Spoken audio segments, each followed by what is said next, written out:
gotta have my pops.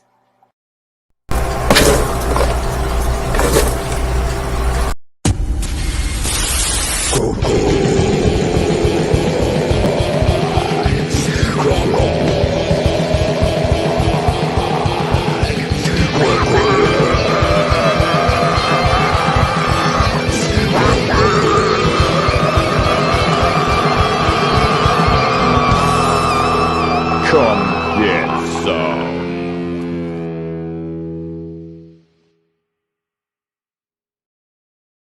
Author Cindy Kep is writing on the edge. Books include Remnant in the Stars, The Loudest Actions,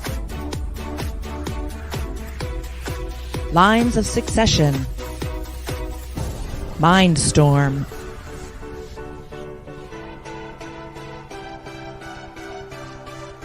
Condemned Courier, the Yerushalayim series, and Animal Eye.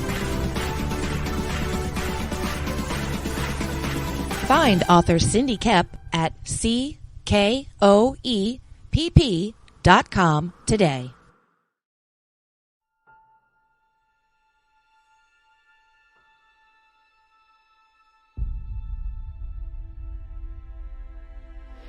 When they mined an area,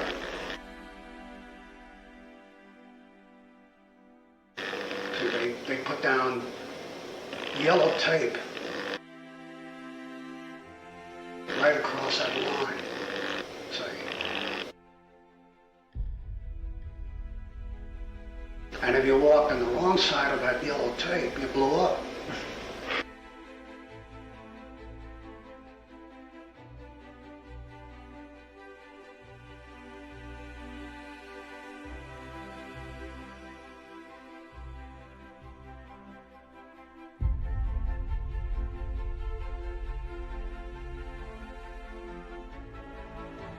Strange Tales 136, I remember it very clearly, and that was my first exposure to Curly.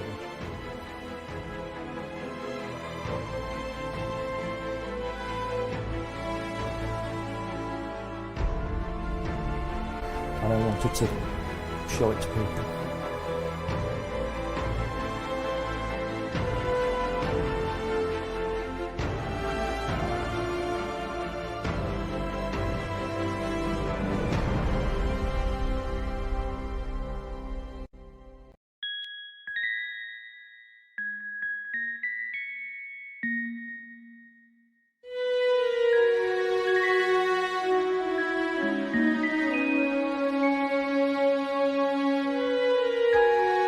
Secrets, trust, worth. The bond between souls intertwined within otherworldly intrigue. Michaela Jade brings forth the Elite Warrior series, a collection of dark fantasy romance novels set in a twisted world where power lusts in the hearts of men and devotion seduces the souls of women.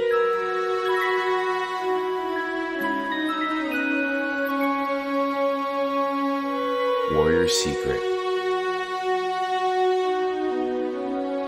Warrior's Trust,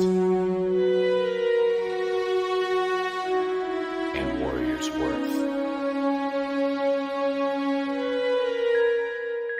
Available now at authormichaelajade.com.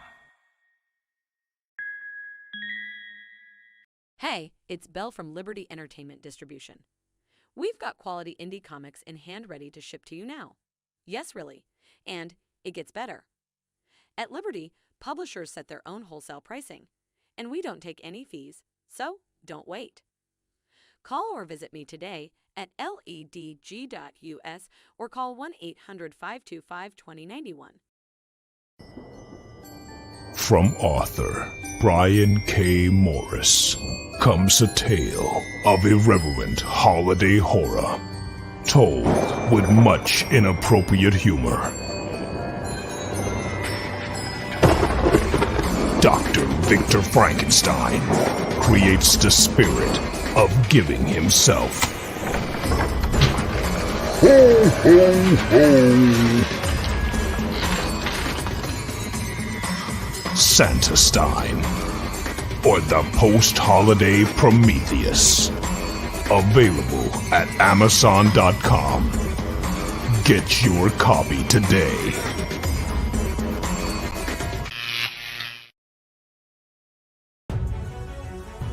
Sunsworn Wings of Vengeance is funding now on Indiegogo.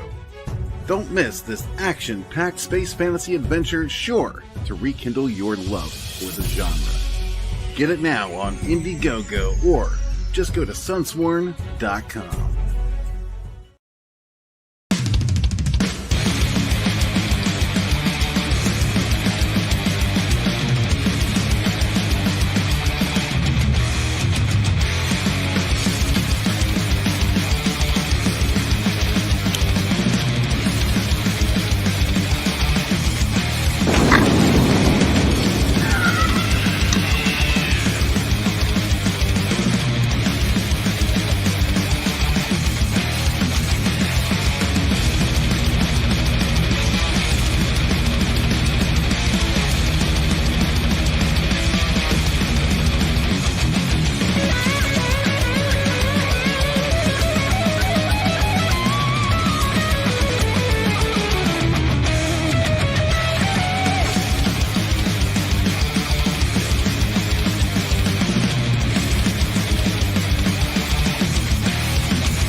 Pops, you're muted. I'm always muted, man. I'm always muted. Welcome to CRoM CoN 19. Peter, Alison, Mark, Randy. I think you got a few more coming. Wow. Great way to start this off.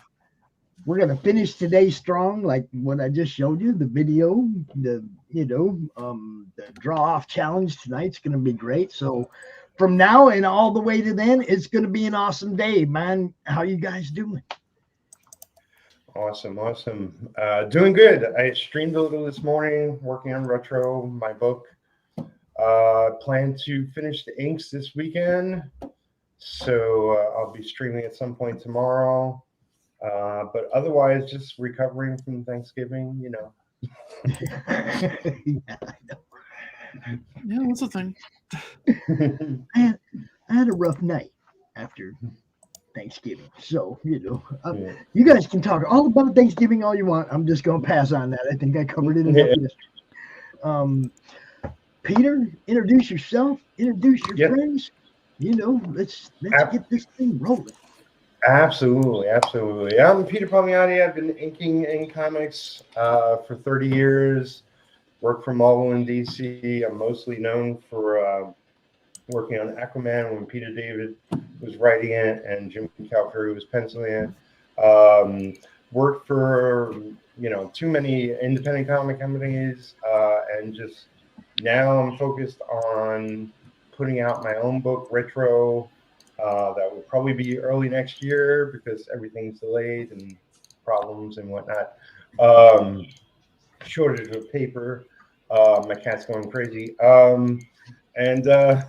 Yeah, I just, really happy to be getting to the end of the creation of my first book, and I get some other people helping me. I'm starting on doing some merchandising, and we're going to, we did a short Kickstarter, 5 days back in 2019, and next year I'm looking to do a full campaign on Indiegogo and really get it into the hands of as many people as I possibly can. So yeah, I got that going on and a bunch of other stuff. Everybody here I'm working with. So I'll shoot it over to Alison. Hello. Hi, I'm Alison. Been creating comics in somewhere or another since I was a kid. Published my first major book about a year ago called Manifested. Gonna be working on a book for Magpie Games called Nightmare, which is using their is it Masks: A New Generation world from their RPG. So set in the Apocalypse Engine. I also do video editing work and other things. That's me in a nutshell. Yeah, I'll be working with Alison on Nightmare, and Chuck Pinot will also be joining us on that project. So really excited about that. And then there's Randy. Hi, everybody. My name's Randall Bishop. I've been making comic books for about 7 years, or at least trying to make them. I think there's a lot to it. I just completed a animated music video for this band, The Silvers. This is what their brand new album is getting ready to drop. If you go to Barnes & Noble, there's an article in Relics magazine and Shindig magazine where you can read about them and find links to their videos, or just look on YouTube for Silver Surf City. But I am, you asked how I was, so I am happy to be alive. I just got through fighting a serious sinus infection that lasted about 2 weeks, and I really thought it was corona. Got tested several times, all came back negative, and so I've got my Hollywood shades on today and my brand new fancy lighting to try to counterbalance this horrendous backlight behind me. But Peter and I have actually worked on my comic book series, The Hawk of New York, which Peter's book is retro. My book is also retro, although not in title, in style. It's a kind of a period book. It's currently set in the early 90s. It covers the adventures of a motorcycle riding vigilante character. I've got couple soundtracks that I'm putting music videos together for, and issue 7 will be out this summer. It's somewhat behind schedule, but you could thank Corona and just finances for most of that. So I'm very happy to be here. Thank you very much for having me on the show. And if we get to a point where it makes sense, I'd love to show an exclusive sneak peek at the very first music video for the Hawk of New York New Way album. Excellent. Pops loves CRoM CoN exclusives. Just saying, I love scooping everybody. It's not been shown. The music's been showcased before, but the promotion has been somewhat unsteady for the album, just again due to Corona and the finances situation. But 2022, 2020 was supposed to be the year, but 2020 is the actual year. You've got a lot of things just lining up that it's going to be a great year for comics. It really is. Yeah, I'm excited. I keep getting told that it's going to be a great year for comics, and I'm like, man, as long as we don't get all shut down again, it'll be a wonderful year for comics. Yeah. But I mean, shipping's going the wrong direction for online sales that make sense. Shipping's killing it, but we, I mean, if we can get cons open again and life back to the way it was, I know. I don't think that will ever fully happen. We can go with that. I know. Don't hurt my feelings. I just want to get back to cons so I can sell commissions and make money again. Yeah. Making money again would be great. I think from the ashes of all this horrible experience is going to arise something majestic and beautiful. I keep telling myself that, although I've not seen it happen yet. I think if enough people think like that, it's going to happen. I think enough people want it to happen that it will happen. It's just a matter of time, really. Like we'll just have to get back where we were before all this nonsense hit us all. That's it. Yeah, me and Randall are hoping to do a convention next year. I don't know if we're solid. Can we announce? I think we're solid. Okay. We'll be at Heroes Con. We'll be there with bells on. Yeah. It's the 40th or the 50th anniversary of Heroes Con, which is one of the biggest Western comics focused cons in the Eastern Seaboard in Charlotte, and it's late June. Not sure the exact dates, but 27th weekend, I think. Yeah. Friday through Sunday, and each day feels like 3 work days.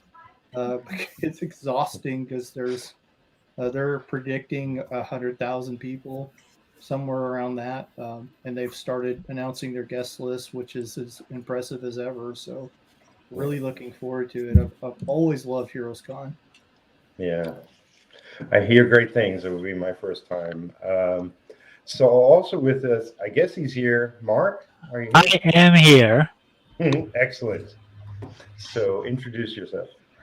So hello everybody, this is Mark Torres with the Came From Radio, the official show of the Big Apple Con. We are an actual radio show on 88.1 FM WARY in Westchester County, but we're also on 3 online radio stations. That is BTD.radio every Thursday at 4 p.m. EST, Sci-Fi.radio at 8 a.m. and 8 p.m. on every Wednesday Eastern Standard Time. And we're also on Indie Volt Fridays at 6 p.m. Eastern Standard Time. And if you can't find us there, we're also on over 40 different podcast places, such as iHeartRadio, Apple Podcasts, Google. If you have a podcast, we're probably on it. Cool. I want to excuse the sound of thunder over my head. There are 3 grandkids up there, and they're going crazy right now. So they're doing what grandchildren do, and that's make noise. Oh. Yeah, they're really, really good at it. Really. So yeah, if you hear thunder, I'm just saying, if it ain't them, it's the dogs. Yeah. This is the official mascot of my Alley Cat Comics. Oh, there you go. Right above your head is the official mascot of CRoM CoN. See that? That's right. At least it's not over my face this time.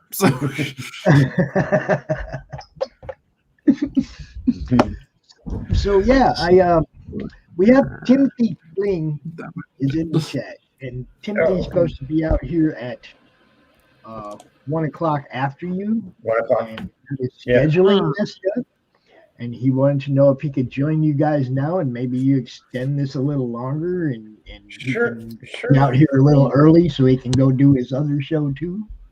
Yeah. Sure. There you go, Timothy. I Come sent on you a in. link. Jump up in here. Yeah. We try to accommodate, I'll also mention I'm inking a book that Mark wrote that Apex Comics Group will be releasing once it's done. That's designated. You want to describe it, Mark? Designated is a book set in the 90s, and I have to say that because it was actually written in the 90s, about a war of 2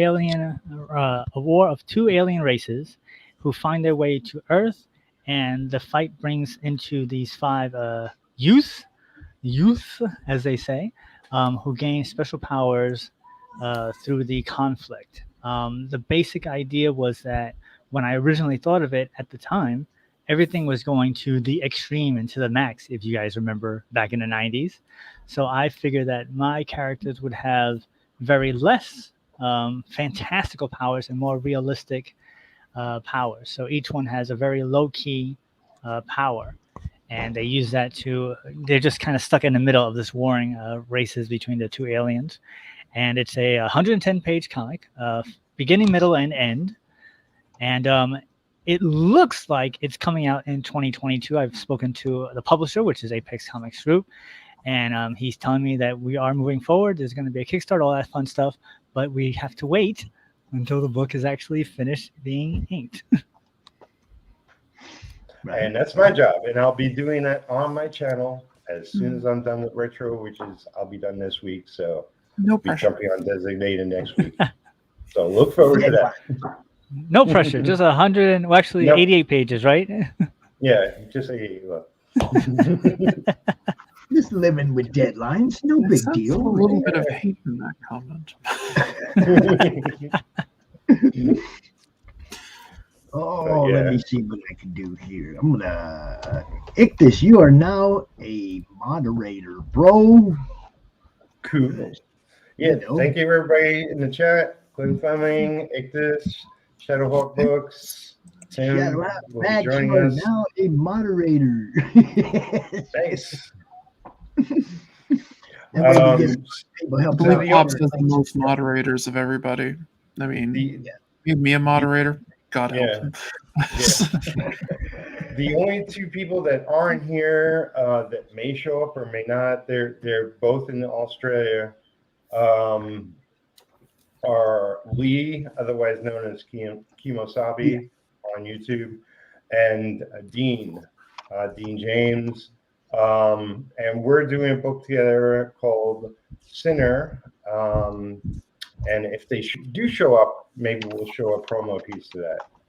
But if not, then those guys rock, and different time zones throw everything off.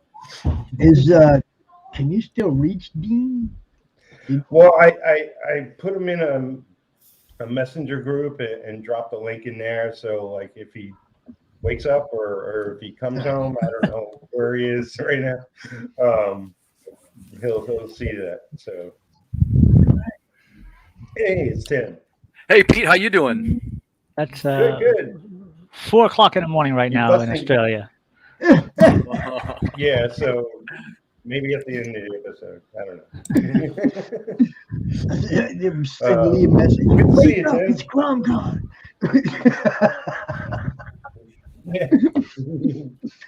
That's what I did. How's my audio? I didn't do a test. Do I sound okay? Oh, you're good. You sound awesome. Yeah, you're good. Yeah, thanks Pops for inviting me. And thanks for working with me on the schedule thing. So I don't know if he told you, but Pete knows I'm kind of new, right? Like I had never been on a podcast at all, and the first one I was on with Pops, and of course I think the second one was Pete. And now I'm telling you, I don't know where this came from, but I get invited to these things all the time. And I will say, you guys still have the two best ones, though, man. Well, I mean, the whole purpose was to get you seen so that you get on all those other ones too. Yeah, and listen, thank you, because it's true, and I've been trying, as you know, to reach out and meet the people and that kind of thing. So nice to meet the new people here, Randall and Alison. Nice to meet you. Hi. So yeah, thanks for having me, man. I'm real excited. And nobody cares about Mark. I was trying to Mark over there. Oh, I'm sorry, Mark. I didn't have any video feed on you. I see you now. You need a camera, Mark. You need a face camera. So the problem is the camera is the microphone. So if you see it, you'll just see my mouth speaking into the camera. That's why you can hear me so well. Otherwise, you won't be able to hear me. Well, we might like that, though. No. Not everyone has the fancy microphone you have. In the mouth of Mark. I'm jealous of your microphone. Oh, there's so many things I could do with that.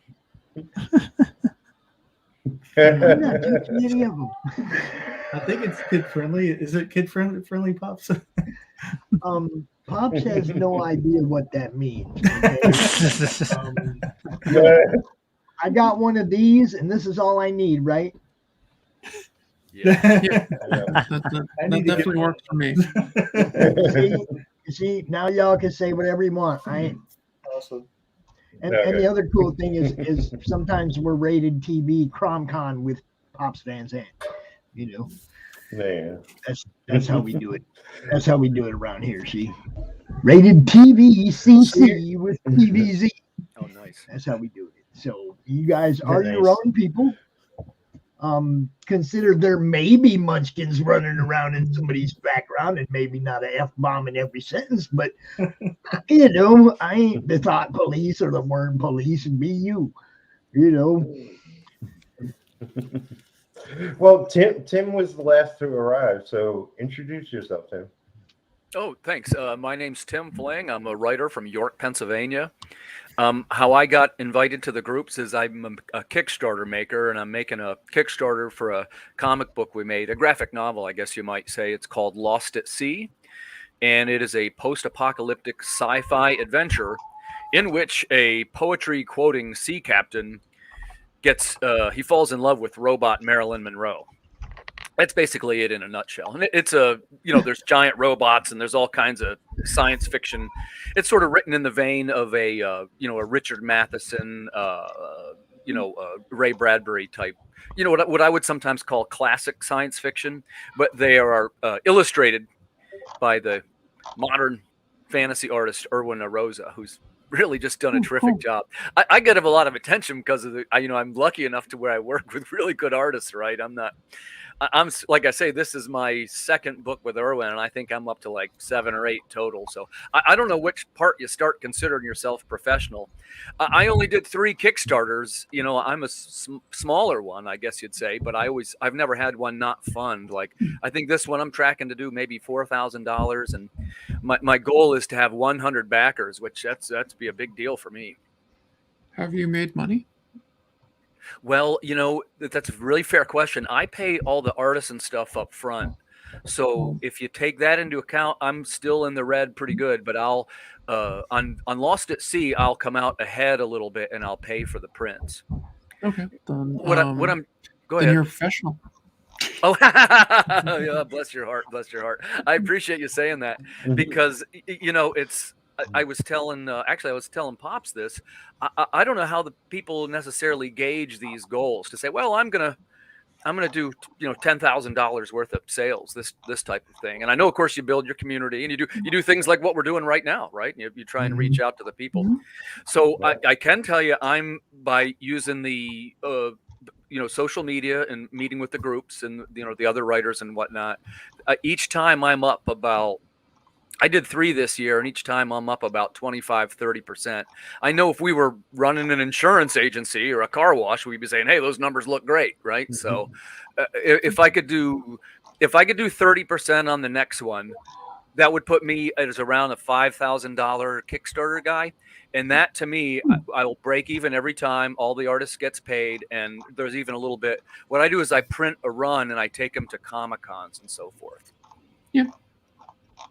Right. So, and that's how I'm getting it done. And, I started without really any formal training or anything, but now there's a number of groups you can join and this type of thing. So, we do digital swaps on the books and, I'll swap with anybody that'll have me, right? I'm kind of the town bike. I'll give away any of my stuff for free. Pete will tell you. If I just want people to kind of notice the material, because I've already, the way I see it, to be fair, the backers really paid for the book, right? So it's, in my view, that's out to the world it goes. So I like to, once the book's made, I like to be generous with the way we're giving out the content. And that generally takes the form of, I swap all my books out for free, really to anybody that'll ask for one. The ones we're doing right now are, I'd give out anybody that was asking, it's a free copy of Water Wars 2288, #1. That's a post-apocalyptic female heroine. And also there's another one I did called The Hunchback, which is sort of like, I guess you might call it sort of like a robot horror story, I guess you'd say. But like I say, anybody, if I go to a convention or something, I'm selling them. One's a $5 book, one's a $10 book.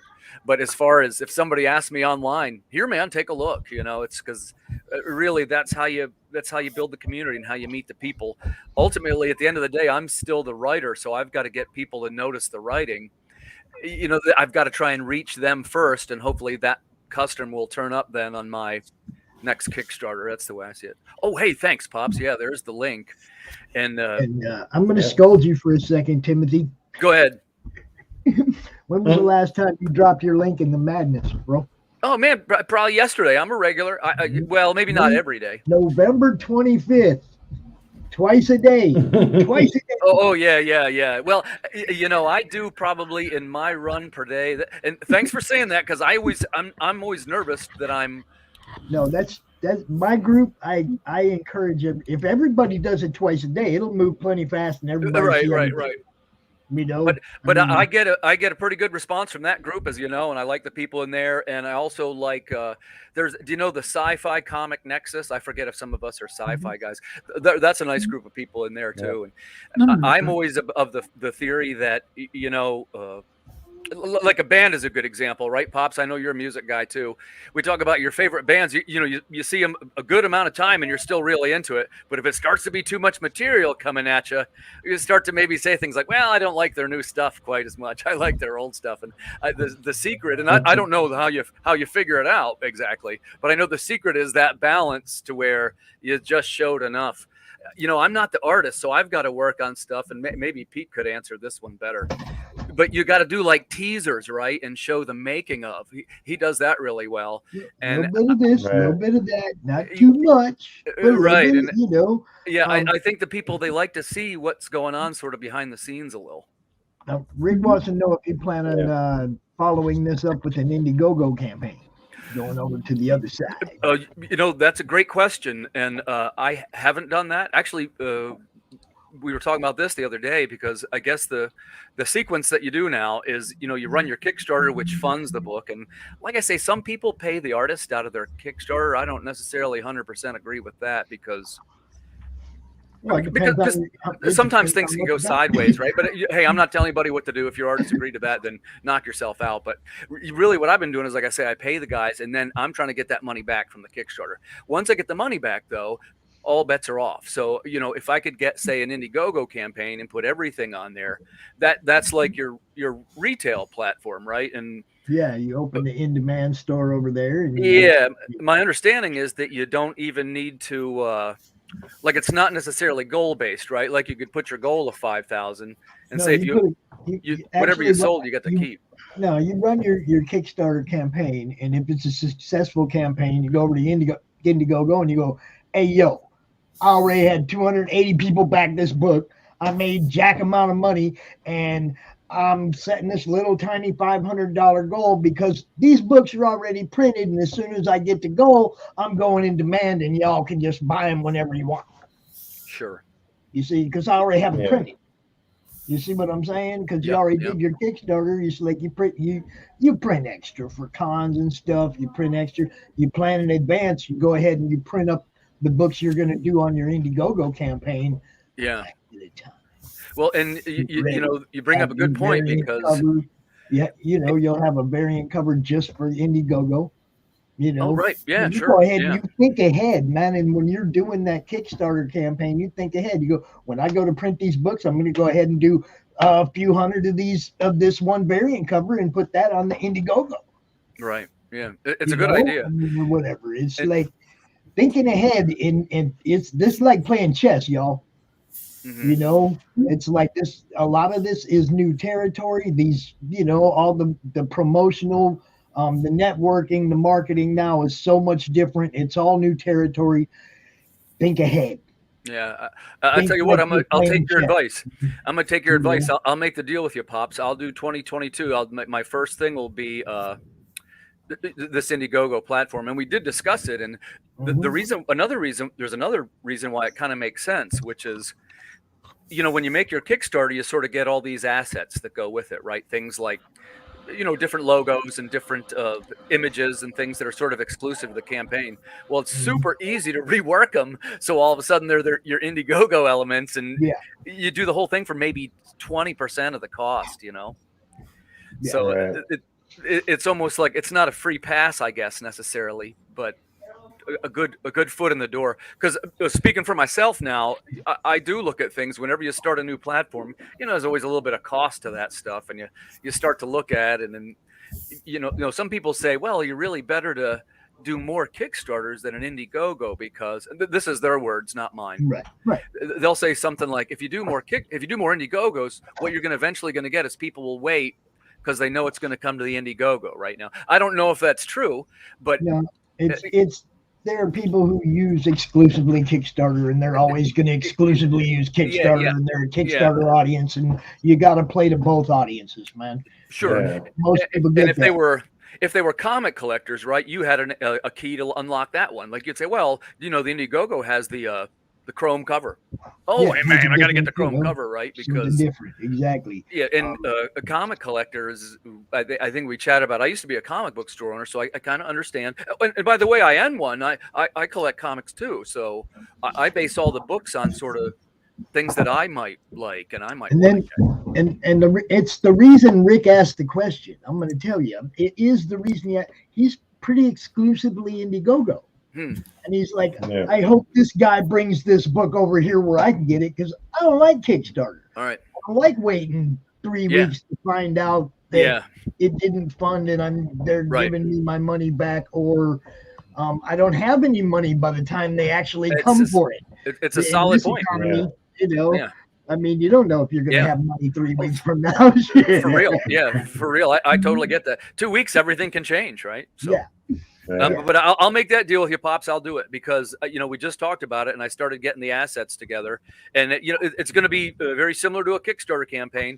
And even the tone of it's the same and the same theme songs. But remember, we do the theme songs, too. That's part of our deal. Yeah. And then the other thing is it'll be like different colors and whatnot. So you can tell it's new, put a little element of something shiny on it. Yeah. We talked about Indiegogo when you were on my show. And I wanted to see you because you're pro, right? You like it. Yeah. I know a lot more people from that, crowdfunder, like, because I've been on Kickstarter forever and I follow Kickstarter campaigns and whatnot. But Indiegogo I've been following pretty hard this past year, and it's got a lot of amazing campaigns and a lot of good people there looking for projects and that don't even know about Kickstarter. Like, so it's best to hit both, definitely. I will mention one other thing that I forgot to mention earlier, but tonight on Creator Con event at 8 p.m. I believe, Philip Russer is doing a auction for my work and other people that he reps. So if you're interested in buying artwork, you can go there tonight. He structured it where I don't even have to watch it. He'll just sell my work or not or whatever. But I'll have work on that tonight, and next Saturday, I'll be on Red Valkyrie's channel on YouTube, and I'll be selling artwork there. So that's actually. I hope I sell a lot. Yeah, I wanted to ask you a question about that, Pete. Can I ask a quick question? Yes. So your pages, the original pages, do you sell them then during your campaigns, or do you wait and do them all at once? How do you do it? Well, I mean, I'm not a regular at anything yet. So, I put out the retro pages, not all of them, but a batch of them. And I didn't get any bites, and I was okay with that. I was testing the water. I'm thinking maybe I'll throw a batch of them in there as a pledge. But I'm also thinking I would love to sell the whole book to somebody, like all in one. It's like all the pages from issue 1. If you want that in the cover, it would be a hell of an auction item. Yeah, like if you got that kind of money, go for it. I wouldn't just put a price on it. I'd put that one up for auction with a healthy reserve, and you're only going to get people that are serious. And but man, that would be an awesome thing to own all the original art from Complete Comic. Yeah. With the comic included, of course. I can't afford that shit. I'm telling you that right now, Pete. I'll throw a free copy of the comic in. I would not be in the biggie. What you do is you break it down into 4 ash cans. original art. But you know, you don't shrink it or anything, but you just break it down into 4 and you sell 4 parts of the book. And then if somebody's badass and can buy all 4 of them, that's cool, right? Yeah.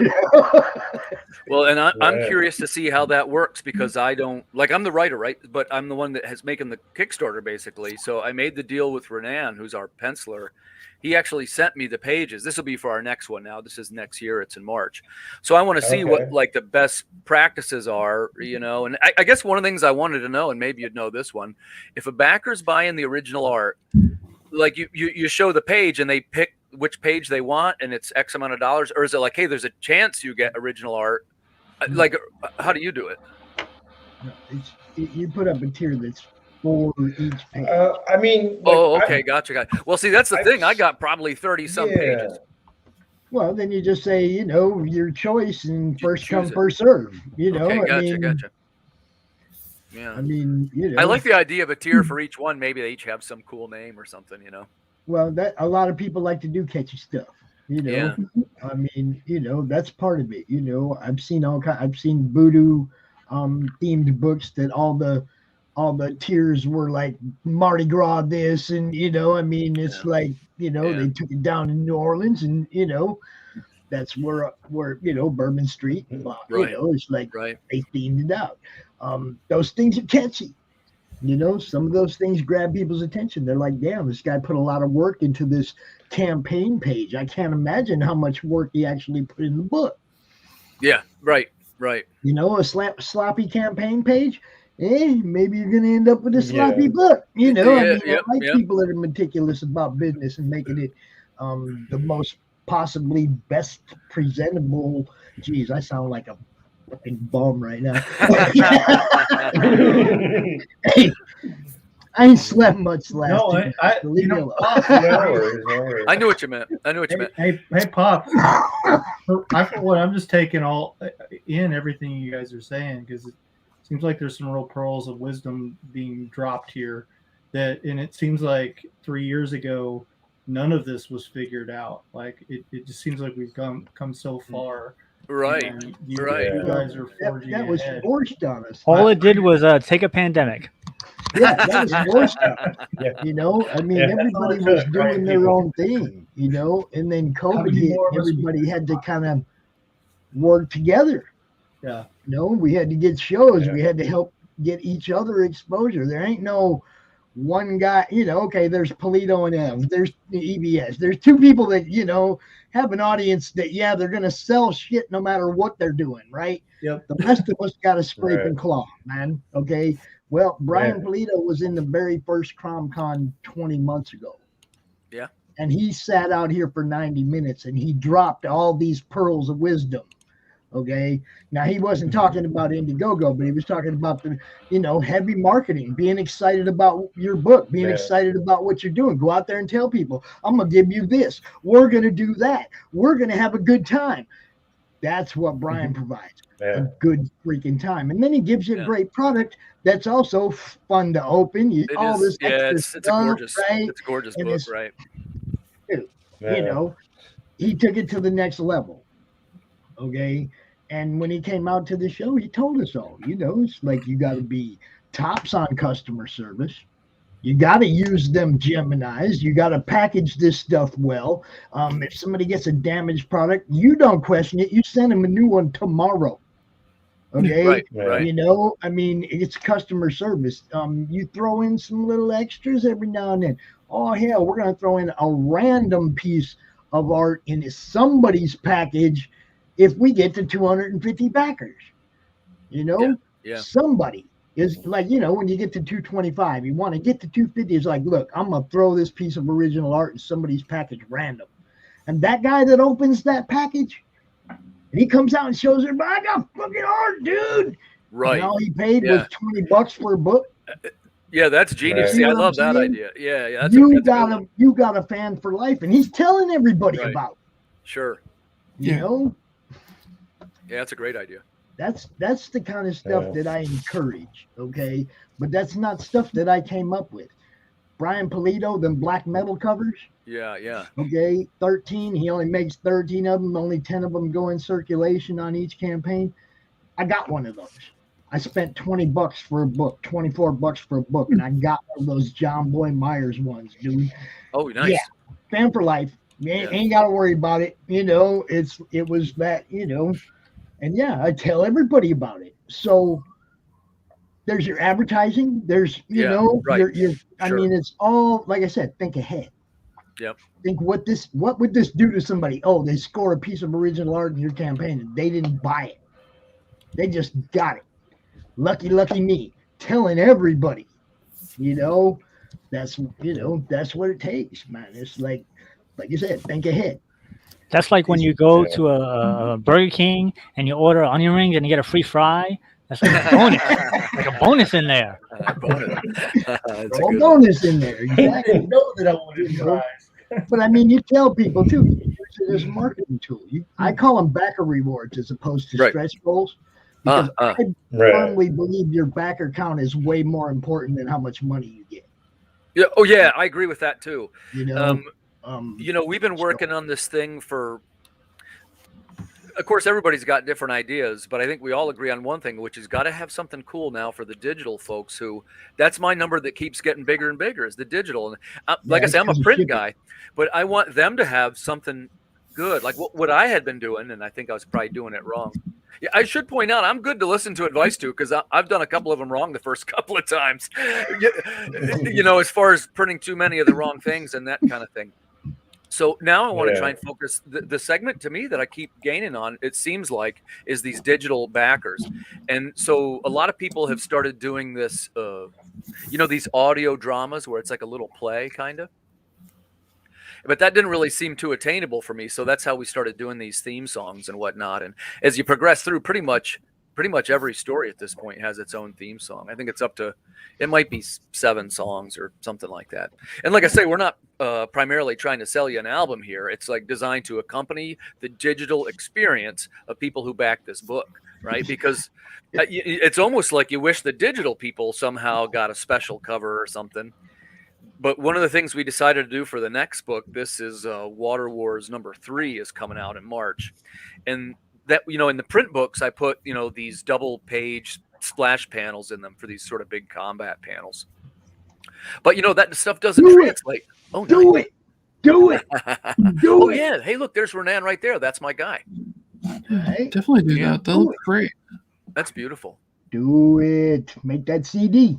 Yeah, Pops, I backed that book. That's Me too, that's baby. a good one. That's Obviously. Matthew Knowles. Yeah. So I even thought, like, to give you an idea how crazy I am, I thought at some point when it gets to 8 songs, I'm considering putting it on like a custom green vinyl or something. Oh, what do you got there? Hold up. What's up, Randall? So that's the album I mentioned, the newer album. Guess You're Gone is the one that's got the new music video that's not been seen by anybody. Oh, nice. I tested it, but I've not released it. Awesome. It keeps Did you want to release premiere the date video? getting pushed back. Yeah, let's show it. Look, you guys don't know, but a few months ago, I can figure out how to share and then at the bottom of the screen. Yeah, you need to hit screen share. Okay. Yeah. Now, when you open that window, there's a little thing down in the lower left corner that says Share Audio. Click that. Oh. And then find the screen that you're on the drop-down menu, the one you want to share. Can you hear me okay? Yeah. I can. Yeah. Fine. Yeah. Okay. That should be share.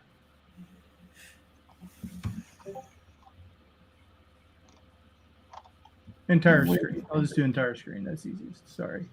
We're waiting in bated anticipation. Here we It's working. It's working. No sweat. Can you see it? All right. Now you can see it. Okay, awesome.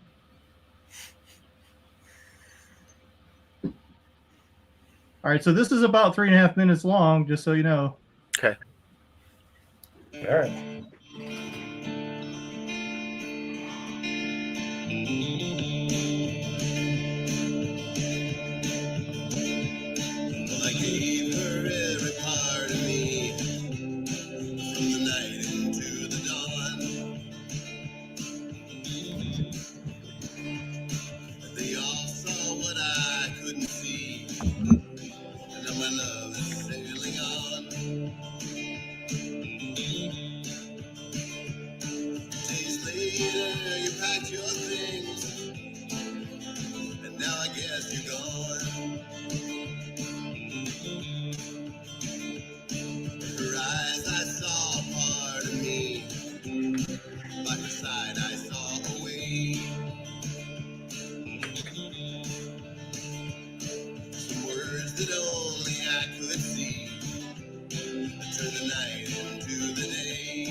gave her every part of me, and now my dream is sailing on.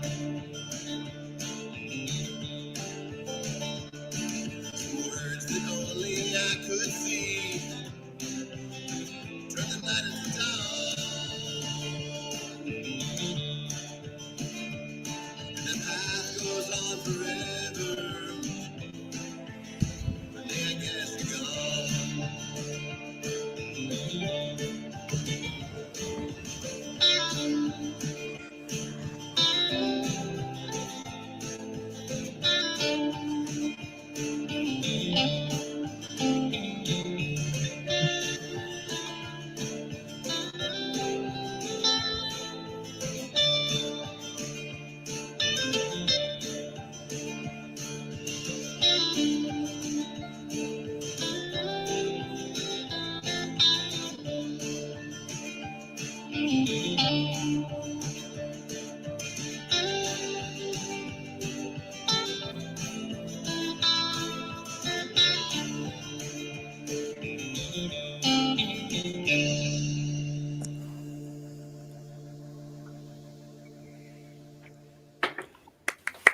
That was well done.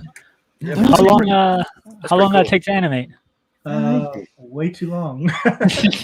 No, look, that had a Karate Kid, or not Karate Kid, the other one, the new one on Netflix. Cobra whatever. Kai? Yeah, Cobra Kai / Sons of Anarchy feel. Yeah, I agree. Nice. This series has been very much influenced by Sons of Anarchy, and the Cobra Kai stuff, like surprisingly, like that video had scenes from issue 3, which was done before Cobra Kai started. Nice. So Nice. like a lot of this, like this isn't autobiographical. I'm not from New York.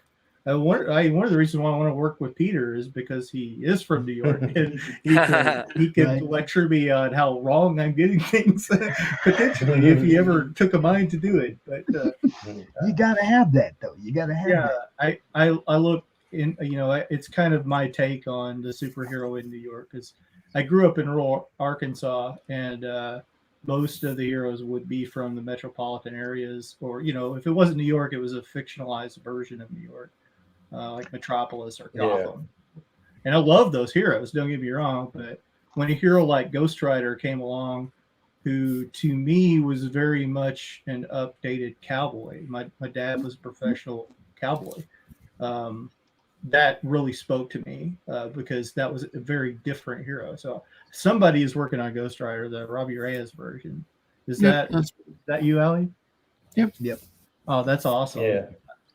I was that's a nice excited piece. when they rebooted with Robbie and bought every issue of that, just like I did the Dan Ketch reboot.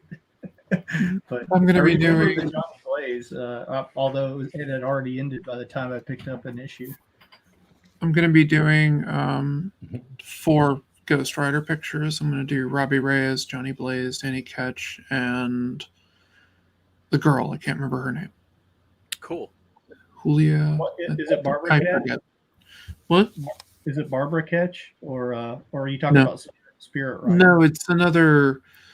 They introduced a female Ghost Rider for a bit. I don't know if she's still around. I don't really care. She looked kind of cool. So those are Yeah, good. well, Barbara Ketch was Ghost Rider for a bit, and then they just introduced Spirit Rider, who's like a Didn't native. they kill Barbara Ketch in like the first issue of Ghost Rider? Yeah. So she got better. Okay. You can't be Are you Ghost thinking of Rider. Alejandro Jones? That's it. 100 Jones. Yep. What's up, Radio Retro Future? Welcome to the show.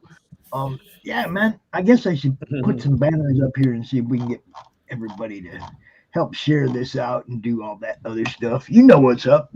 Sure. I'm kind of slacking. I'm having a good time talking to you guys. I do want Randall and Timothy, I need both of you to drop the links to whatever you want people to see in the private chat so I can share them in the comment section.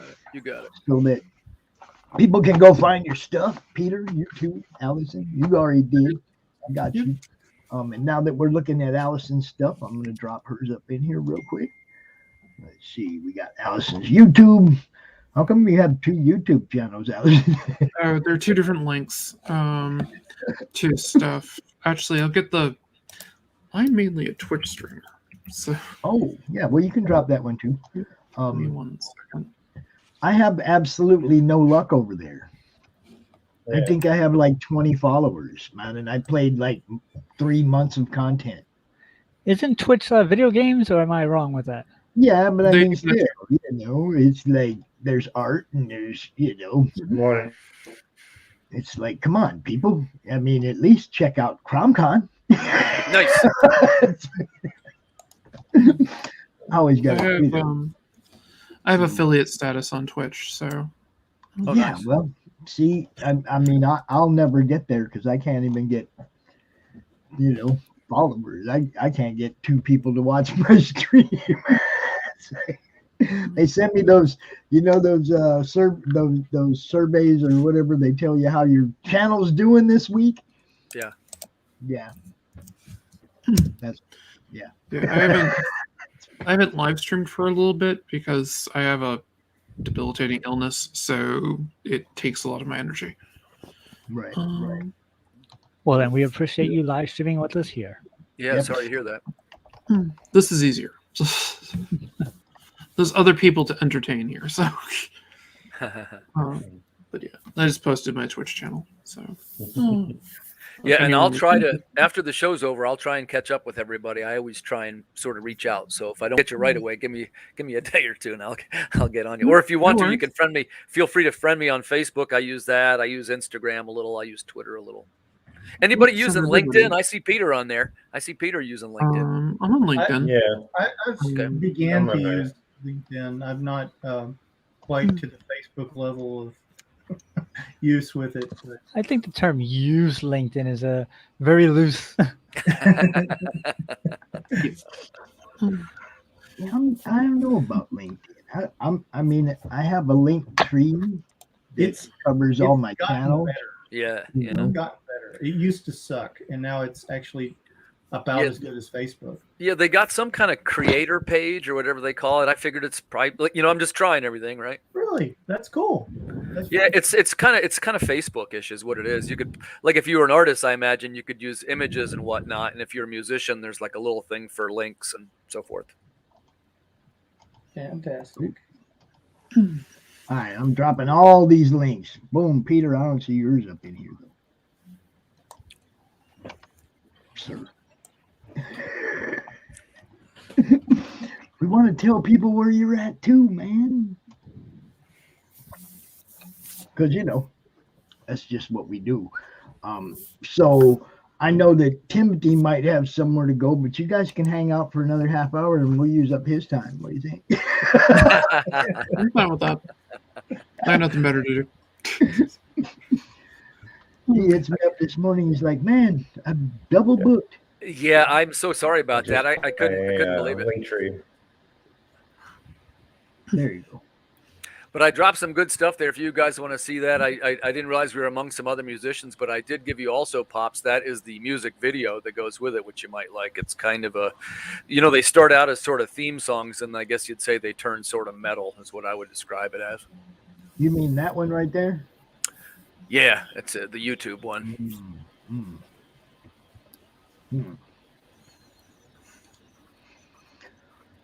Well, let's just see.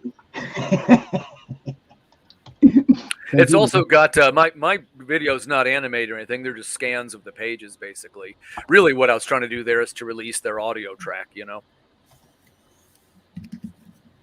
I'm all about the audio tracks lately. Just trying to do something. Yeah. I mean, when I was with the videos that I've been making lately, I've just been using stuff I can use that's public domain. So, yeah. Hey, Alison, have you found any good 3D stuff that's public domain that's free? No, there's tons of public domain 3D stuff.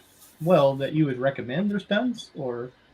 Well, it's like what you want to go and use. I mean, Clip Studio Paint has a whole bunch of 3D stuff in it that you could download and utilize. 3D.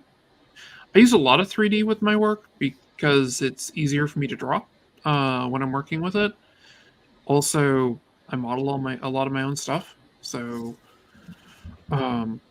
it's just because I have multiple sclerosis, and because of that, it can take a lot of my time to like really figure things out. So I make, like, when I go to conventions, I have like printouts of a bunch of different poses that I pre-set up. Then I lightbox the pose and draw over it and create the character that somebody wants. Some people call it cheating. I call it using materials. Resourceful. Perfectly legitimate technique. Perfectly. But I'll make like a gray box background, which it's more common to see it like in with computer gaming. When you're designing like a level or something like that, you make like a gray box for an area. So I'll throw a gray box down, like, throw just a bunch of random assets, as it were, into it. Then I'll create the thing out of it. Okay. So that'd be something to do. I'm still doing, like, you still have to know how to draw to do this stuff, but yeah. The fundamentals don't change. I learned Maya last year, and it was awesome, but they want me to pay $1,700 a year to subscribe. Blender. I'm like, no. Blender. Blender. Okay. It's free. It's Blender free, and it's awesome. You're not the first person to say that I should look into Blender, so I'll look into Blender. Right now, I have a friend. At all. I have a friend that used Blender to work in elements in his comic, and so it's the combination drawn and Blender stuff, and he's gotten more and more fantastic with Blender over the years, and he teaches other people how to incorporate that into comics too. So pretty cool. Paul Kijiji, another Australian I know. Half my friends are in Australia. Yeah,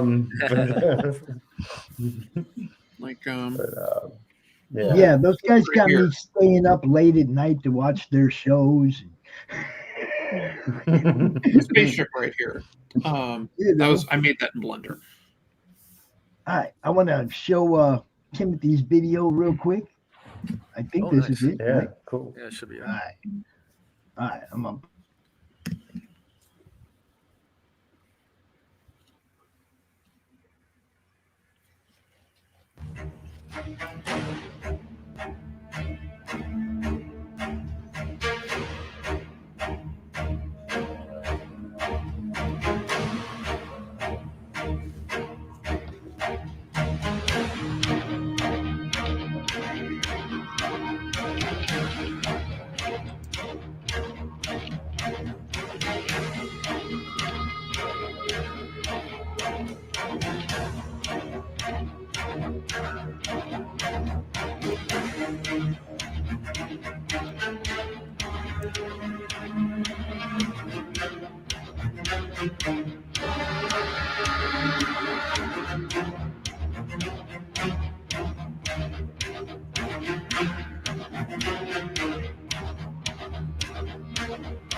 Yeah, I like it. Cool. Some good rocking music right there. Yeah, it's a little heavier, right? They all sort of turn metal at the end. I'm a closet metalhead, man. What can I tell you? Why be in the closet with metal? It's funny because I don't know. It's Metal's still cool, right? Maybe it's not, but that's what I'm into. Yes, metal's cool. Yeah. Awesome. Still cool. Yeah. It's got to be metal. Yeah, so this is I put those together with a and let me mention Sterling Jackson, my songwriting partner, who I would be really doing him a disservice if I didn't mention all his hard work and composing skills. And in this case, he actually recorded all the instruments. I'm a musician; I play as well myself, and I put together the themes and the melodies, and then he composes them and records them. I can record them too, but in this case, he literally did all the work. I'm not kidding, all the heavy lifting. And same as with the great artist, right? It came out better than I thought it would. And he's also the fella, one of our little digital bonuses that we've been doing for our backers. We convert these songs, which are kind of like these epic themes, right? We make them into, it's an 8-bit classic video game theme song, which is composed using, MIDI elements, they're called, and it's like a computerized version of what we just heard there, as if it was coming across. It's like, I guess you'd call it the Nintendo version. Cool. And that's something you can email out too. Nice. This is my breakdown sketch that I did for the Robert Reyes thing. Oh, nice. So I boxed everything in, and I just kind of went from there. And then, What's up, Sim? Got Alejandro and Sim in the chat popping in. Sim's gonna be out here later. Love looking at his stuff. Sim's amazing at that verse. Y'all gotta watch out for that. You got telepathic comics.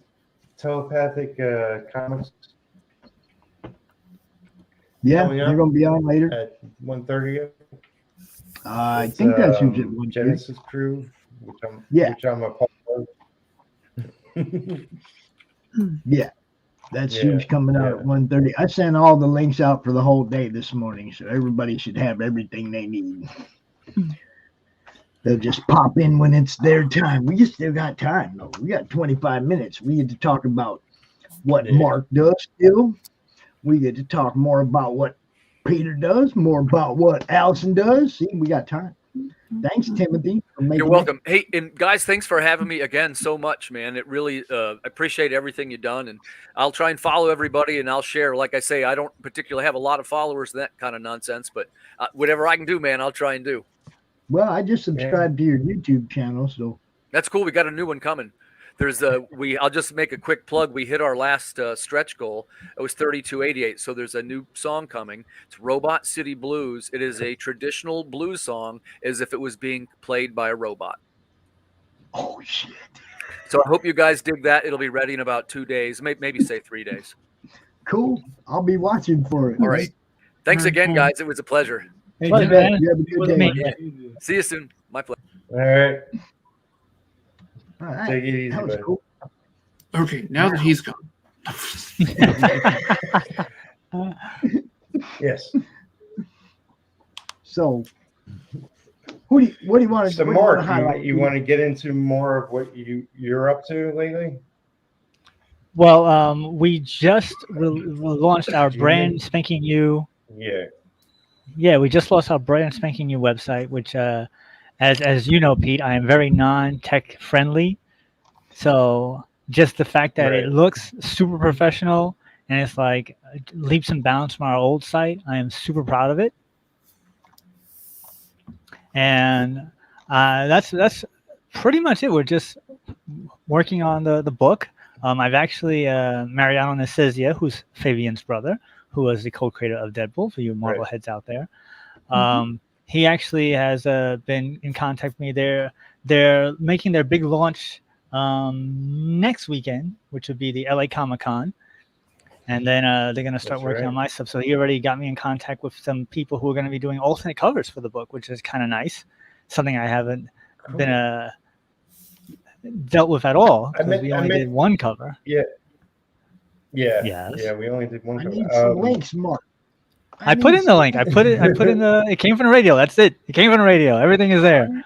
Everything is there.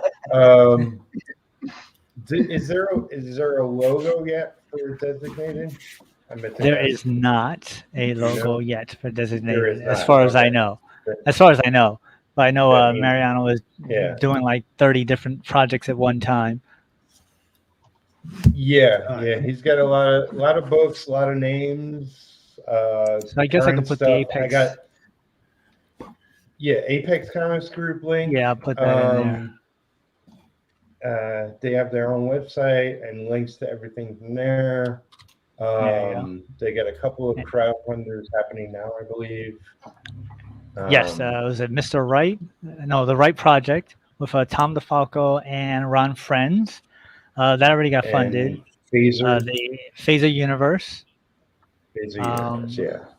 I think those are the two that he's doing, but I know he's launching more and more, and all the other stuff is going to be launched next week at LA Comic Con. Yeah. He's got some cool names, cool people working for him. Well, I think I missed another one up there somewhere. Oh, I missed Randall's Patreon. And I missed the time bound. Yeah, okay. It sucks not having a co-host, man. It's like I put a batch of links under my videos on my YouTube. And then I have my link tree, which has different links. But if you go to my link tree, you'll find my YouTube and you can track down my other links. I'm pretty much Peter Palmiotti everywhere. You know, I got a Patreon if you want to support me there, that kind of thing. But you can follow me on Facebook, Twitter, Instagram is where I post art. Lately, I've been posting the some sneak peeks of retro inks. And yeah, YouTube is where I stream and have interviews and all sorts of fun stuff. And where I'll be working on Designated. And as a fun side note, Pete used to be a co-host on our radio show 100 years ago back in Long Island. And he actually did some interviews. Over 100 years old? Yeah. He actually did some interviews for us on our YouTube page. I think they're still up on there. I remember when you interviewed Peter David at New York Comic Con. Yeah. I interviewed Jimmy and Amanda. I think you did, yeah. Jimmy, Jimmy and Amanda. I think I put those on my channel actually.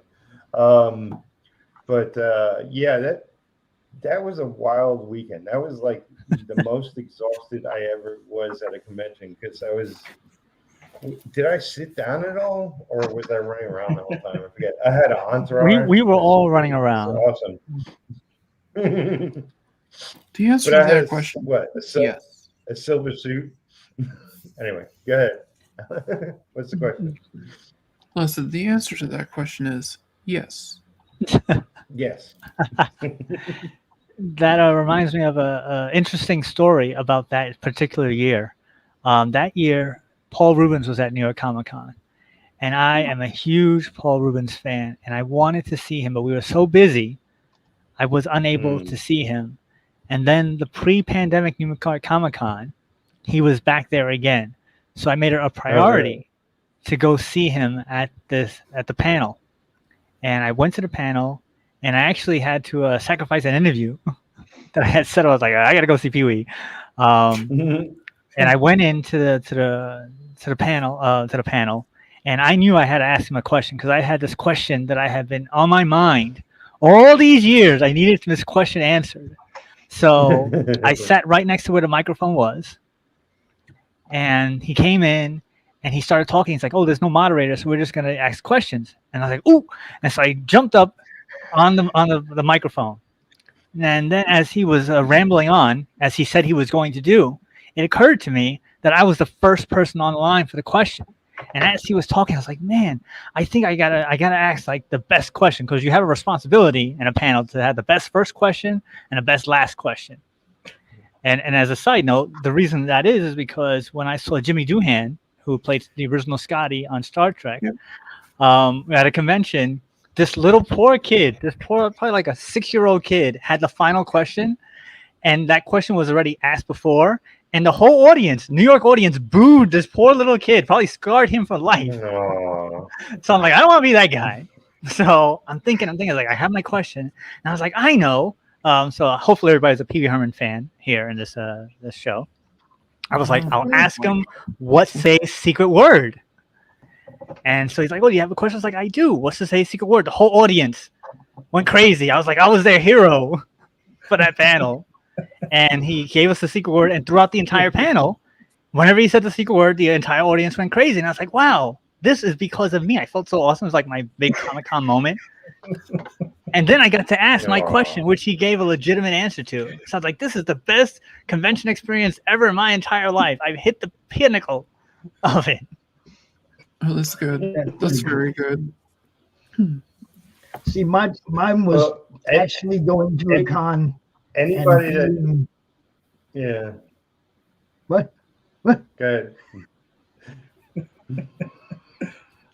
Don't make it. This is my stinking internet. I think Anyway, Pete froze I'll up. just get into it. Am I frozen? You're good. Speak. You're moving. Oh, okay. Somewhat.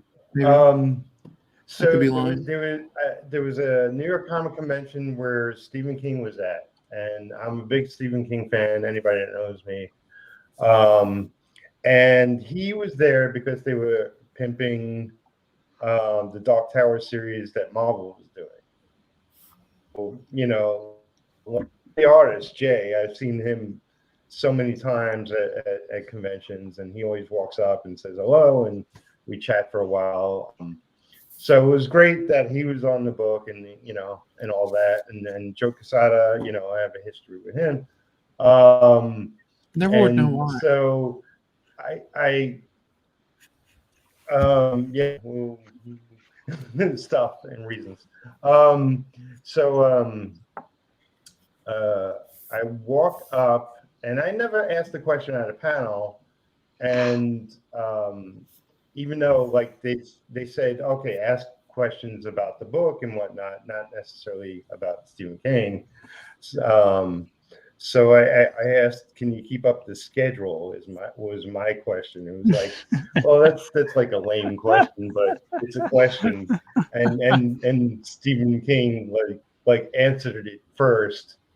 And sort of then it went off into Joe and Jay. But the cool thing was, even though it wasn't the best question, but everybody got to answer it, which was awesome. But they did in a comic, in the back of a comic, they had the whole thing just out in words. They transcribed it in the back of, I don't think it was Dark Tower comic. It couldn't have been, because that was just a prestige thing, I think. If memory goes right, but some comic, I forget, that Marvel was publishing at the time. Yeah, but it was like, there you go. There's me in history. Yeah, I thought they were in floppies. I remember getting Jay Lee to autograph something a long time ago.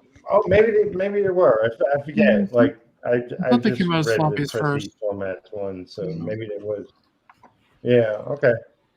So yeah, they had that the whole panel. They transcribed the whole thing into the back of the comic, and it was like, didn't have me as name, but I was like question number 3 or whatever I was. Yeah. Every time I got my comic, my letter printed in a comic book got canceled. So I stopped writing. We might be related. Something else I use for his guides when I'm making art is I have a variety of brushes, and one of them was chains. So I laid these down as a kind of a rough idea, and I just draw my own chains. Because these are too like static looking and things, so they're not really fun. They're an easy way to cheat for like a background, but no, I had to do my own. So, but to give me an idea of where I want them. Yeah, it's more fun to do it yourself anyway. Oh yeah, no, this is stuff. far more fun. Also, I can go through and I'll weather them, so that'll be fun. So you were talking about your favorite or best con moments. I'm gonna have to jump in here real quick, because my best con moments were the last 3 cons I went to as a representative of the Madness Comic Network, and the best part of it was walking around and meeting all you people like you guys. You know, all the people that come out on the show. I got to meet a bunch of the people that I actually have interviewed before. I got to hang out with the guys from Indie Vault and Lola, you know, from Indie Vault. Yeah, my highlights at cons have been the last 3 I went to, and actually being a part of the family as opposed to just being a fan there. Look, I didn't even buy nothing last time. I bought nothing. I went to a con and came home with nothing. I didn't even look at stuff to buy. I went around talking to you guys, interviewing you guys. That was a highlight for me. You see what I'm saying? More than any talking to any celebrity or anything. That, you know, that stuff don't even match up to actually meeting all you guys that I actually interact with all the time online. You know, that was fun. That's what it's supposed to be. People. Fun. One of my best con moments is getting ripped apart by Neil Adams. Yeah, it's like a badge of honor. The best part was that it wasn't even asked for or anything. I was literally at his table and I had put my portfolio down and I was looking through a few things too. I wanted to buy something from him. He's like, "Is this your portfolio?" And I'm like, "Yeah." And he starts flipping through. I'm like, "Oh God." You should have been like, "No, it is not. I don't know whose is this." And he's like, "Crap, crap, crap." And he's going through. He's like, "Why do you bother?" And I'm just like, because I like doing it, assholes. That was your inside voice, right? You didn't tell him that. No, I did. I have no fear. There you go. Also, just come right out. Yeah. He's an old man, and I was in reasonable shape at the point at that time, and not suffering from MS. So, worst case scenario, I could outrun him. But that being said, he gets to one page and he goes, "Oh, I like how you did this." He goes, "This is looking good." And then he pulled out a piece of paper. He sketched over it, and he goes, "Try doing more like this and stuff." And that worked out. So can be a pretty good encounter. But yeah, somebody says something stupid to me, I'll respond with something stupid. Oh, the other time is I never got a critique at a convention, you know. Yeah, I didn't ask for it, and I Go got ahead. What was it? The other time was met one of my heroes, Bernie Wrightson, and this is at a Boston Comic Con. Oh, it's years ago now. I can't remember when. It was a while ago, and I have like everything he's ever worked on. And I walked up to him because I'd met him before and I had him sign a few pieces. And this time I had a table there with my buddy Rick, and selling commissions and stuff. I'm like, "Oh, Bernie Wrightson's here." So I go over and I'm like, "Would you sign like a suitcase full of stuff?" And he's like, "Yeah." And I'm like, "Cool." Now there's no one at his table, and I don't really understand this. He was also selling original art, which I procured a few pieces because he was selling them dirt cheap, like sketches and things. And I was like, "These are awesome." So I brought over like a suitcase, and it was literally like almost everything he's ever done. And he signed it all. Like I have his whole run of Swamp Thing signed. I have the first appearance of Swamp Thing signed. I have a few versions of Frankenstein signed. Damn. Yeah, pretty much whatever he did, I have signed. That guy That's amazing. He was a master artist. He really had so much figured out. Yeah. I want to introduce my co-host for the day down there, Doc Blaylock. He's going to help me out today, doing shares and stuff like that. You know. Hello, everybody. Hello. He's a good friend of ours in the madness. We love Doc. You know, so he also sold some art yesterday. Excellent. Nice to meet you guys. Hail the panel, hail the chat. Good to see everybody. So Mrs. Good Stuff just popped in. So howdy.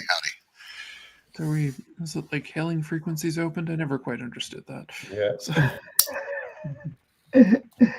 That's just hail everybody. What's up? You know, I don't think Universal greeting. I don't think it has anything So to do with Pop, Star Trek. you just said before that you went to 3 Yeah. 3 conventions. Belmont Press is in the chat.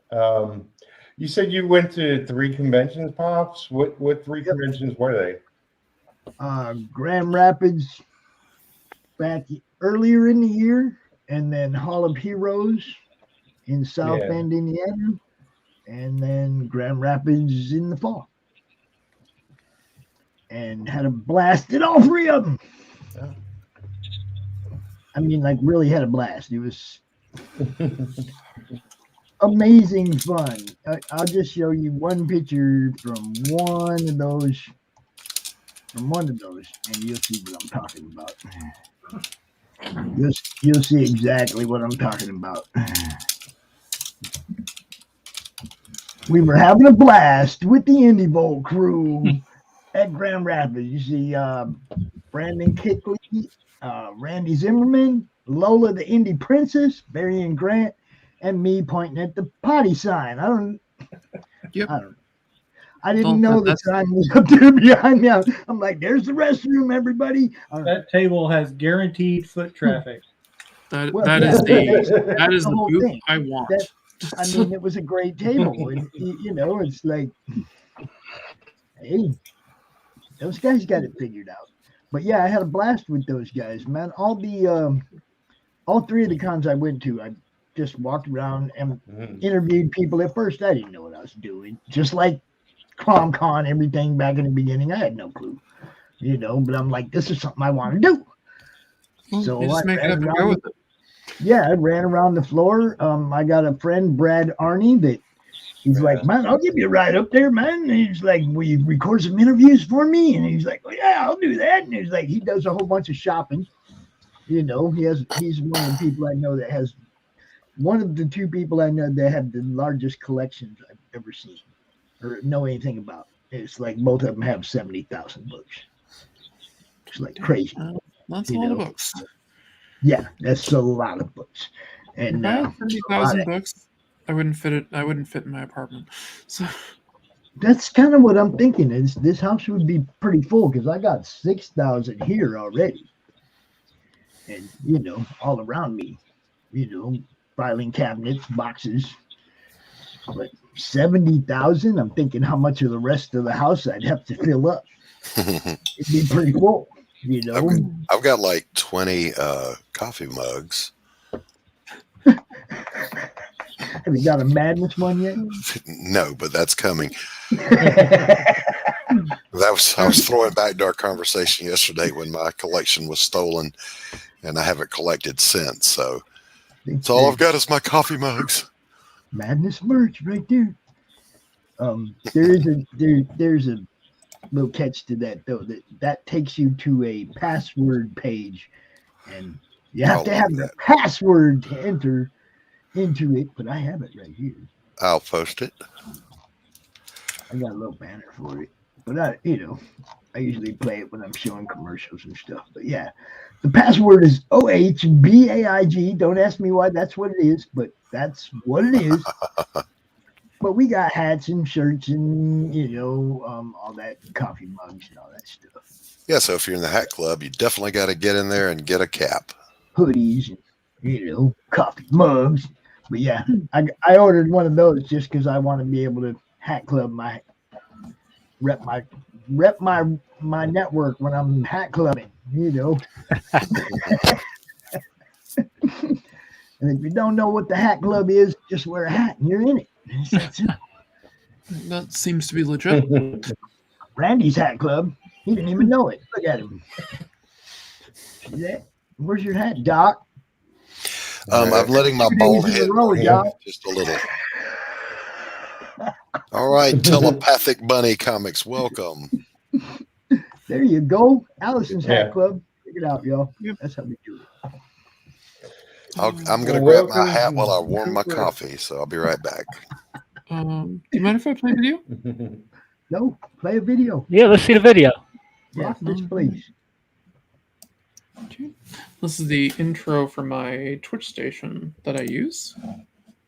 Short.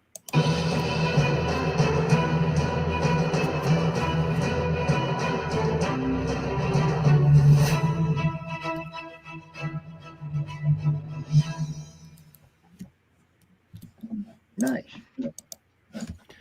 Everybody's got cute little videos. I like it. I like it. And then I have the teaser. That it's not much to it, but that's why it's a teaser. Very short teaser.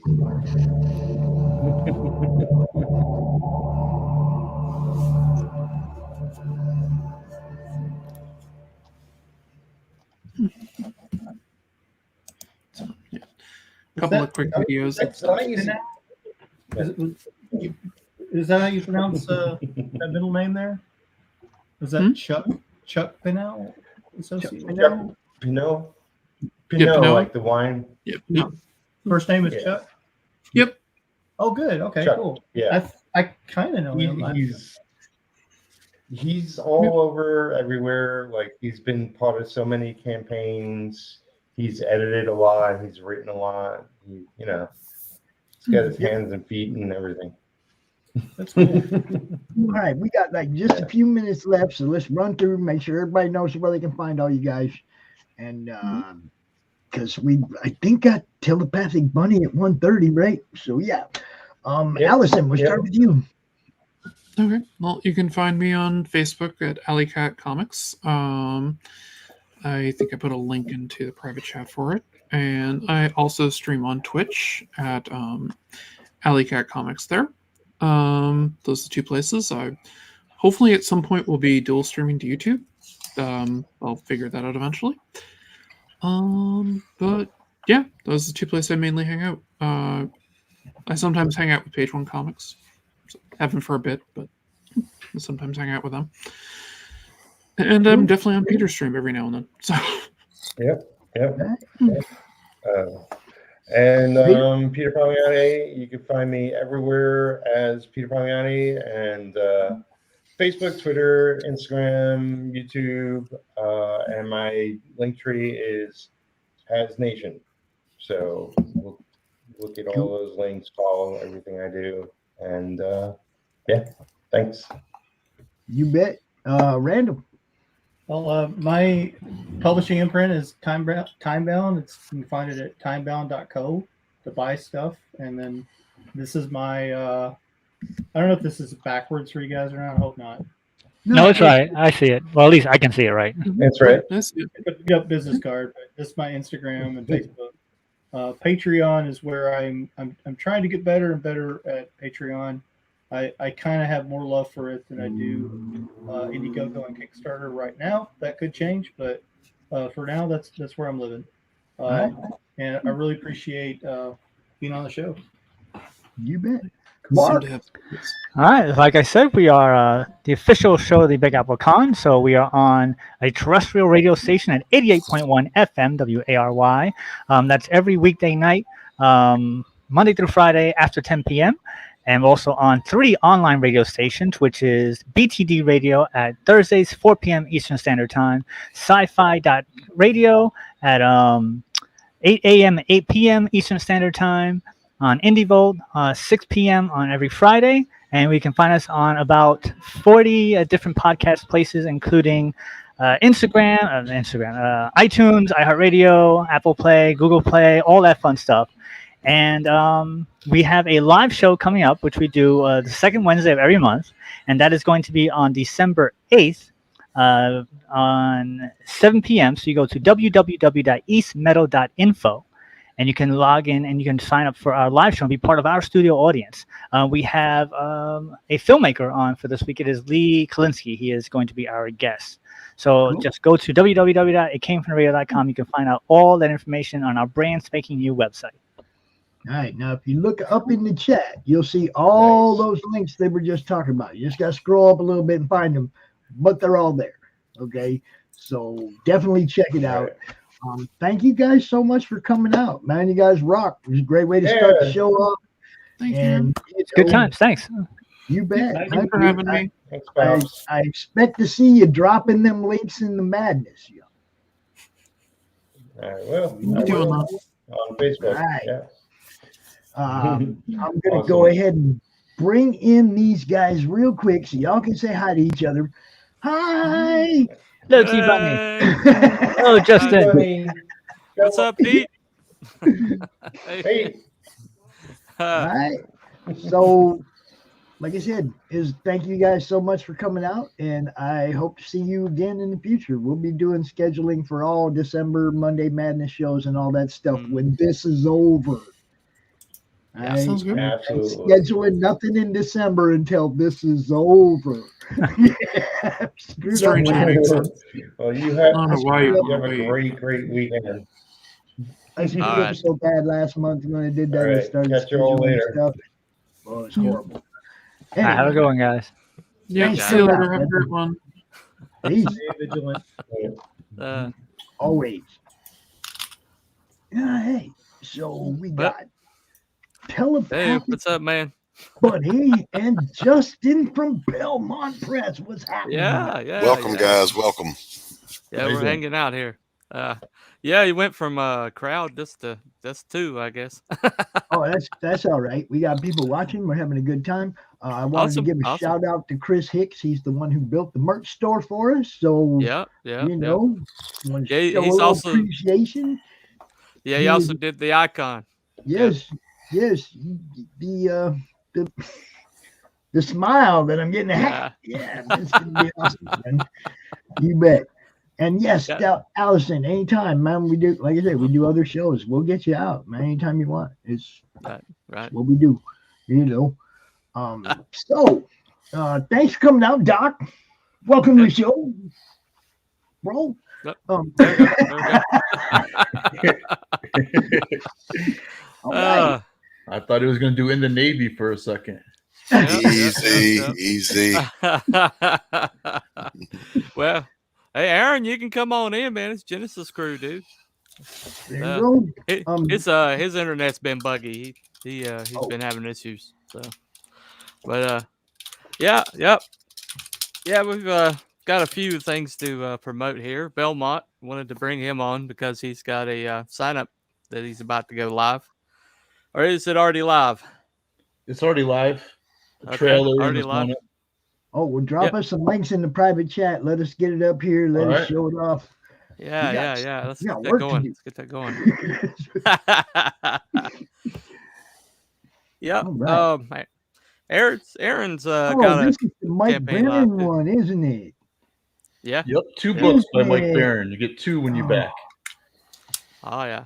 Man, y'all, you're gonna love if you love pops, you're gonna love this. Smoke the fox, baby. Yeah. Or pop. Yeah. You like pot or pop. Definitely. There you go. Yeah, somehow I think that fits the show. That fits Make the sure show. you remind me, Aaron, about next week because Mm-hmm. I screwed up so much scheduling last month, man. So make sure. Oh, okay. You didn't have a right. paper plate to write the times down, Pops. No, it's like I had I did the computer switch. Yeah. I had this beautiful online desktop calendar that was just perfect. I could just punch on the day, type in what time, who's going to be there. Boom, boom, boom. Can't find the same one on, I've looked all over. I can't find the same one. I don't know what the hell it was. The other computer died. When dead. So sometimes the older software is so much better than what's out there now, Dude, I don't even like the one I have now, but I'm kind of stuck with it, I mean, it's already got stuff on it, so I'm kind of stuck with it, Yeah, there was a virus that been around a couple of years ago. And run a little slideshow back here until it died. Didn't even come back on, man. I was so lucky. I went and got one when I did. I had a old program on my computer called Uninstaller 76. It had been with me forever. And there was a virus that went around 2 years ago, and my advanced software missed it, and Uninstaller popped up and said, "Do you really want to install blah, blah, blah, blah, blah?" and it was that virus. And I told it no, and it got rid of it. So the Wow. old software sometimes, Yeah, it's the good stuff. Yeah, I'm much happier with stuff I understood. Stuff I could adjust. You know, it's like, do you remember back when you could go into your Windows settings and do things? Yeah. You could actually access the command line and do Yeah. stuff. Yeah. Yeah. No more. They ain't letting you mess around in there no more. Listen, let me tell you something. Windows 98 was all I ever needed. Right. Well, I switched up from to Windows 10 from Windows 7, and Windows 7 had this version of Microsoft Movie Maker where you can make your own DVDs, and it had like professional menus and stuff like that. And I was making DVDs that people were just sure was professionally made, just off of software that it's pretty much crowdsourced. And then they nerfed it, and I've never been able to find anything anywhere near it. So yeah, what I was saying to Aaron is I'm not even sure I have you on the schedule. So hit me up, remind me, make sure I'm Yeah. because I can't access my other computer, but it's just done. So yeah, Aaron, let me know. So Smokes the Fox. Yes, sir. Brief us. Tell us about Smokes the Fox. Smokes the Fox.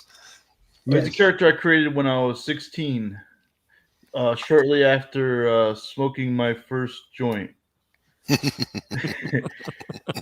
always been on my mind, and I just wanted to put out a comic book back then, but I never had the Did you say time or really? the Are money you or the serious? means. Like after you smoked your very first joint, you were like, "I'm all right. I'm thinking of this idea." That, and I was a fan of Cerebus. All right, that And makes sense. Okay. So he has like the eyes like Cerebus does. That's why I got the influence from. Nice. There's Chris. So Cerebus in the early 90s run, and so you go smoke a fatty, and this fox is Well, I was born. at a bus stop, and this kid was like, "Here," and he passed it to me, and I was just like, That was my story too. I ain't lying. First time I smoked weed was on the bus stop before school, man. Like in sixth grade. I was at the mall bus stop, and I was just he was just standing. He's like, he just passed it to me, like as I did it like a million times, and I just took my first couple pulls, and that was it. All heads of a feather, All right, so tell us about Smokes. Smokes is a hybrid that was created by the government in a secret facility on the border of Colorado, on the New Mexico border. I've created them about 25 years ago, and I just wanted to put this out and get everybody excited about this. So if you can run the trailer, it'll basically tell you everything you need to know. Right on. Right on. All right, I'll do that. Hold on just a second.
That's it.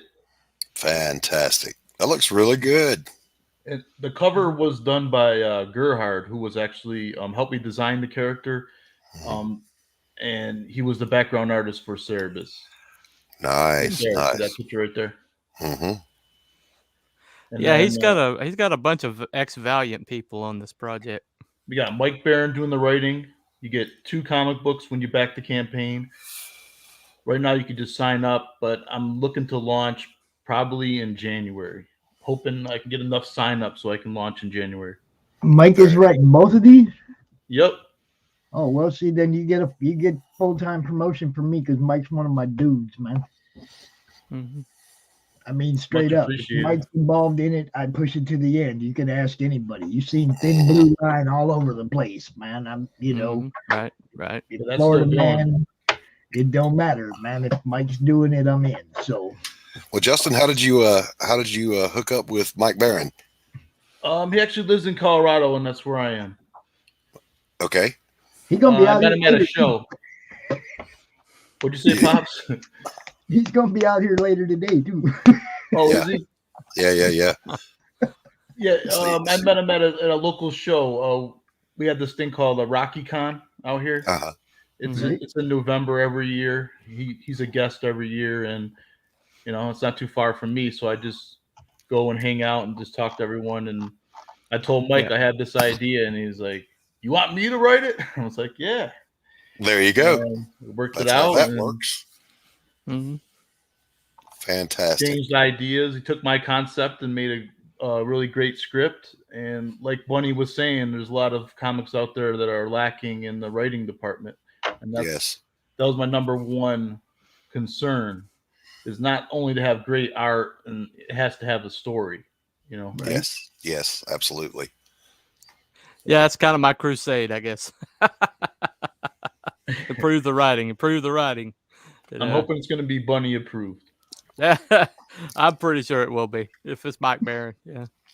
And, both stories go together. Both comics go together, so you get a complete story when you read them back to back. And they can pretty much be read in either order. Doesn't matter which one you read first. And they cross over? Yeah, they're both part of the same universe. A lot of the same characters are in each book.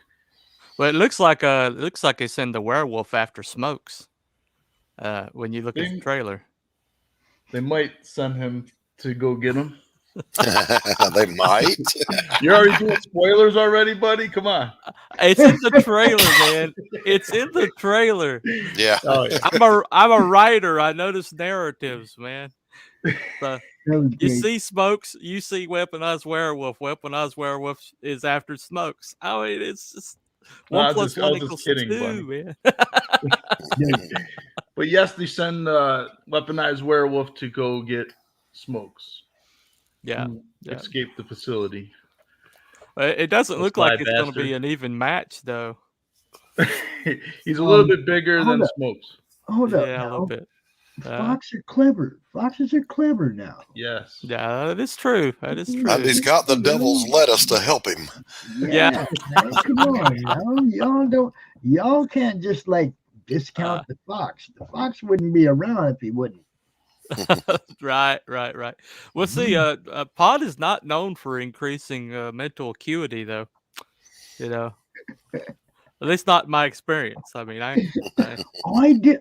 beg to differ because it took me this many years of smoking weed to break through and finally find something that I'm supposed to be doing. Oh, okay. Well, wait a second. Are you sure there isn't a causal factor there? Between smoking the weed and taking so long. I've done a lot of things over the years. I've been in radio. I've run a radiator warehouse. I've done all kinds of stupid, I mean, it's this is the first time I've done something, and it's man, I'm kind of looking forward to next time. Oh, awesome. I don't wake up feeling like it's a job. Maybe once or twice in 2 years, I've woke up and went, man, I ain't sure if I want to do this today. Yeah. Yesterday was one of those days because the night before I was puking all night long. But the show must go on, man. Right. I'm gonna be out here. If I'm not out here, I'm gonna have somebody like Doc out here for me. I'm not gonna let him he muscled through. He was a trooper. Yeah, yeah. I hear you. I hear you. By noon, I was all right, pretty much. Right. Man, well, I certainly understand that. The only thing I got to promote is my my channel. I try to do a write stream. It's basically like a draw stream where I write things live, and but it also I kind of leave it open to whatever happens. You know, if I leave a chat link in the chat for anybody that wants to pop in, and as long as the subject's on writing, I pretty much that's what I try to focus on is the writing aspect of things. Right. I mean, I'm a big art fan as anybody else. I mean, I love art. I mean, I'm in comics, of course I love arts, right? Aaron's got a werewolf comic, so there you go. Wolfsbane, yeah. Chris, yeah, werewolf, I think. Yeah, right. But yeah, so when I can, I try to focus on the point out writing is an What's art the link to your channel there, T-Bunny? Yeah, drop that in the chat. Okay. If you can't put it in the chat, put it in the private chat, and I'll spam it out there for you. All right, no problem. But yeah, when talking about the writing issue, I think we have a little bit of a focus issue when it comes to writing in Comicsgate. In that, I think at times we're maybe a little too writer is rock star heavy, to the extent that maybe things don't get emphasized that need to be emphasized. You know, like Belmont said when he first started out, he's like that he wanted to get the writing right before he did anything else. Right. Yeah, I remember early on when I was doing indies in the early 90s, I worked for one of the worst writers. Like I remember he said, and then this fanatical fan, and I said, you do realize fan is short for fanatic or fanatical, right? So you're being redundant. And he said, literally, don't you dare change anything. Right. That's good stuff. Right, yeah, well, the thing about it, thing you have to understand about the process of writing, the way it works with the art in comics, is there is an element that writers do that artists don't do unless they're acting as writer. See, when you write your own comic book that you're drawing, when you write it, you're supposed to come from the point of view as a writer. See what I'm saying? And you can tell when a comic book is the artist wrote the comic book as an artist rather than a writer, because it has a lot of style, but it has very little substance. So, Graham Nolan made a tweet one time. Does smokes get the wolf eye?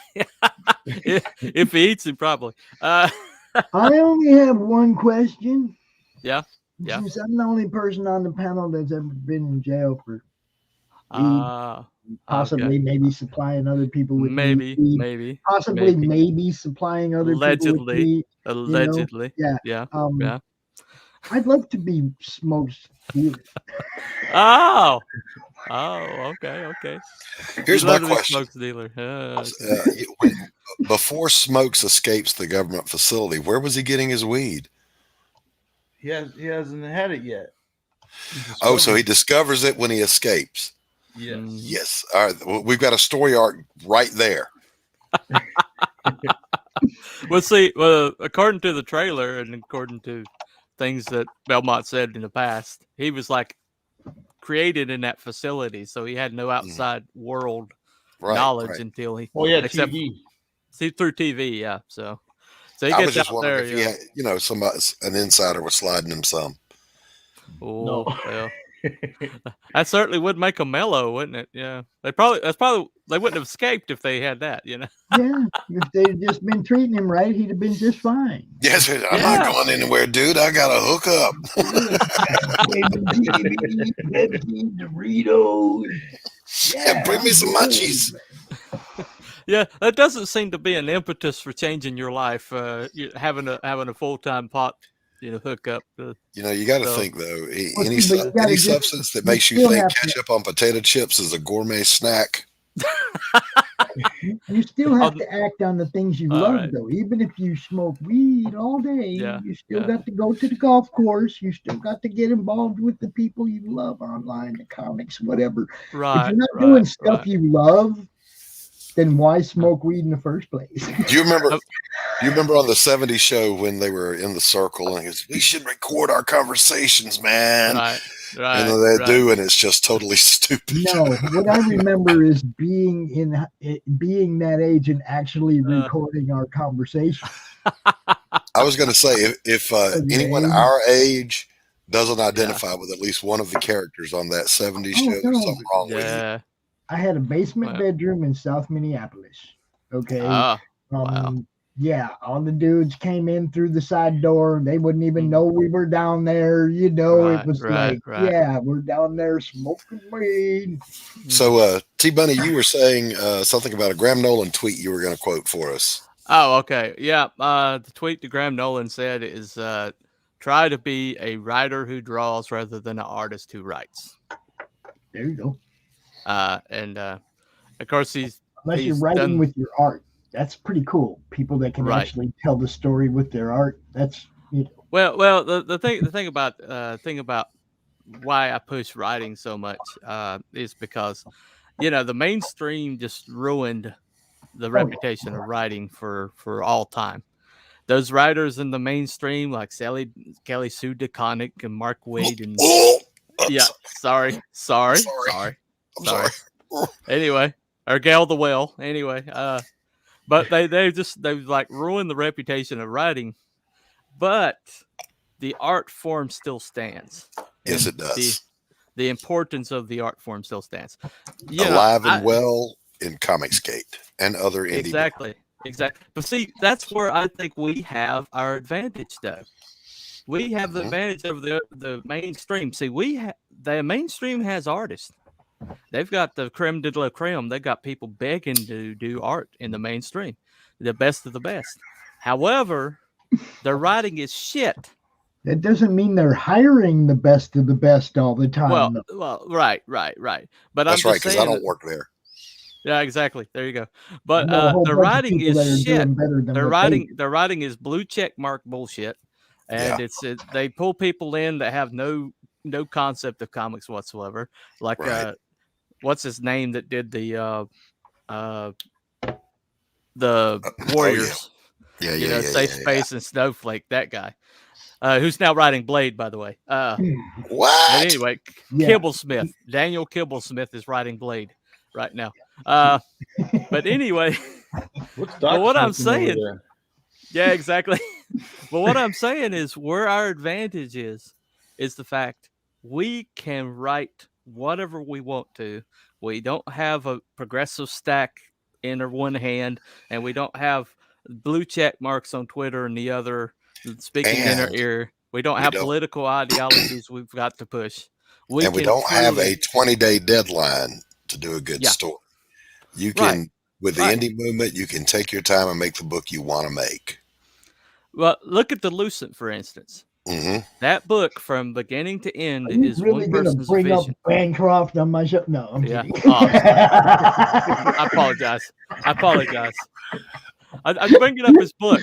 I didn't bring him up. I brought up his book. He knows I love him, man. I know. We all love him. We take the piss out of him, but see, the thing about that book though is from beginning to end, from cover to cover, it's one person's vision, and it's a world this guy has created in his head. It has its own rules that only he knows, and you have to go to live in that world. You have to go to that book. And so if you want to live in that world, you got to get Lucent too.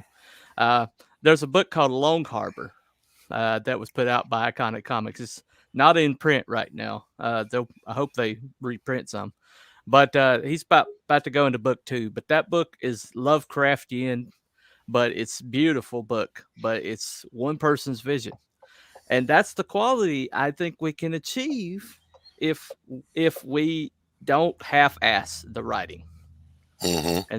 And so that's why I'm making. I'm kind of trying to plant my. That's where I'm planting my flag. You know, I've got a stack of pages that are finished that is exactly an inch thick. So, and probably half of those are going to get redrawn because good enough is not good enough. There you go. There you can quote me on that. Good enough is not good enough for comics. Right. No, it's not. We're a meritocracy here, and look at the merit we got. I mean, the stuff I've been seeing, the Nosfero stuff from Shantan Jetty, that's gorgeous. But that's like hand painted. We'll be seeing Chef tonight. He'll be here tonight at 8 o'clock. But I'm saying we've got the ability to pivot on a dime. We've got the ability to write scripts that are years in the making. We can write entire worlds before we put comic book number 1 out, and we can just raise the level. We can raise the game, but we can only do that through the writing. You know, I mean, the art's always going to be there. We've got the greatest concentration of artists in CG right now that I think has ever been collected in world history. So many different styles. I mean, if there's something you like, it's out there. It's out there. We're about to change. We're about to switch things up. You guys we're the new punk rock. Where they can find you, because we're gonna bring somebody out yesterday should have been out yesterday. Right. So, Justin, where can people find you? Other than I think you just dropped your Twitter thing. Well, the Twitter's the best way. I thought he was looking for my email or something. I got you. I mean, that's cool. As long as you got a doc, cool. You see T Bunny's YouTube channel right there. He's trying to grow that. So go over there and hit the subscribe button if you like talking about writing. People like Mike Barron, thinking man's writers, dude. You couldn't have got a better person to work that book with you, man.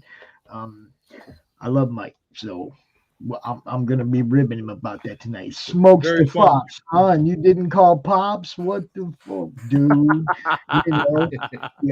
I'll be on him. By the way, hail Rick, and welcome. CG is not just the new frontier; it is the new rock upon which this church will be built. We're the new punk rock. We're the new punk rock. Good comics. Good comics. We are the counterculture. We will prevail. I like what Kiss said back in the early 70s. Their philosophy. No, Gene Simmons right now. Listen, Kiss's philosophy was always it didn't matter if they were playing in a garage that only held 12 people. To them, it was Madison Square Garden. So we always bring our best. Right. Yeah. I can't remember who said it, but my favorite rock quote of all time, I think it was Motley Crue that quoted this. He says, "We want to be the kind of people that if we moved in next door, your grass would die." All right. And there you have it. Guys. There you go. I'll see you next time. All right. Thank you, gentlemen. Bunny, great to see you, sir. Justin, take care. I just dropped a subscription for you, T Bunny. Justin, we'll see you around the playground, buddy. All right. Thank you, Doc. See you guys. Pops. Have a good one. And we are going to bring out right now a friend of mine from the artist of the book 47 Furious Tales. No way. Alexia Veldhuisen. Yes. And look, we had a little mix Alexia, I've seen a ton of your work. I'm a fan. Thank you. Appreciate that. I'm glad you're a fan, because we're gonna try and auction a piece off for her real quick, because she thought this whole thing was an auction, or I don't know what. Yeah, I thought the whole thing was just going to be going on all weekend. I just completely misread it, so that's completely my bad. My bad. So we are switching gears right now, and we are going to auction off a piece for Alexia. What do you think about that? We're going to try to anyway. Somebody send Pop Culture Avenger a message. Somebody send North Free a message. Get some of these guys out here. Shadowhawk backs. Get some of these guys out here. Let them know this is the stuff. This is the good. I got to sell mine to Shadowhawk.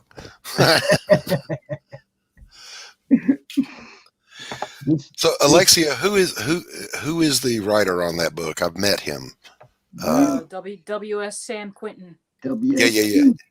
Yeah. Met him and when he was on the stream and got to see your work, and I was just blown away. That is just Thank you. Fantastic attention to detail, great composition, great flow.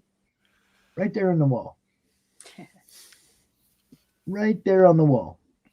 Right there. 47 Furious Tales #1.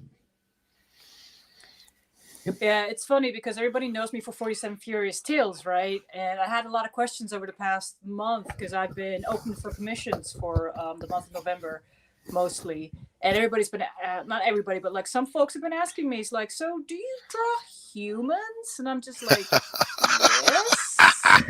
I know y'all haven't seen me draw humans in like 3 years because it's either been humans or goblins. Oh, thanks so much, Rick Saylor. I appreciate it. Appreciate the kind words. So I've been just, either doing commissions for folks or just kind of doing sketches for myself.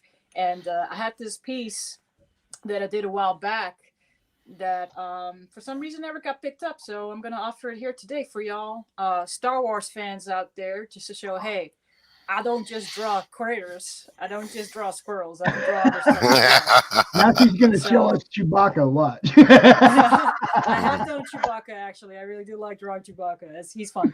But today, I got to offer you a little 8.5 by 11 Darth Maul.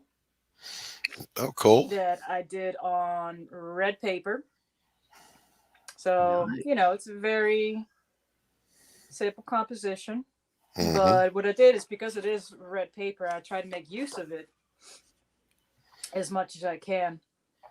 Is that acrylic or is that ink? That's ink. That's ink and color pencil. Right on. Right on. Hold that up a little bit more. So as we're waiting on those bids to come in, Alexia, tell us about what would you like for an opening bid, Alexia? Oh, $20. All right, there you go. Okay. What? Tell us about your art background. Well, I'm a graduate from the Cubert School. I graduated in 2014.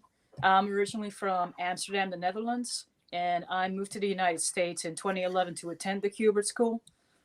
So when I graduated, I'm very fortunate to have a green card. I have family here. My mom used to live out here, so I was able to stay and just continue working.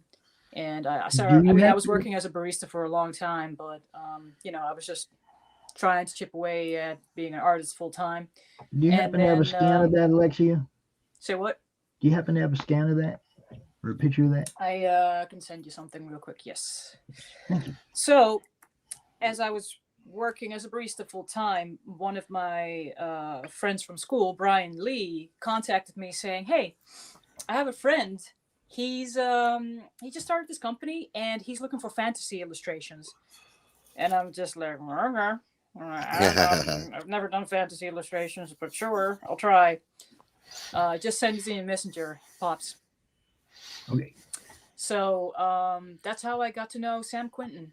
And very nice, very nice. He liked my work. Now, what prompted you to go to the Cubert School? I was working in a comic shop back home. Okay. It was one of the very few comic shops that actually imported comics from the U.S. through Diamond.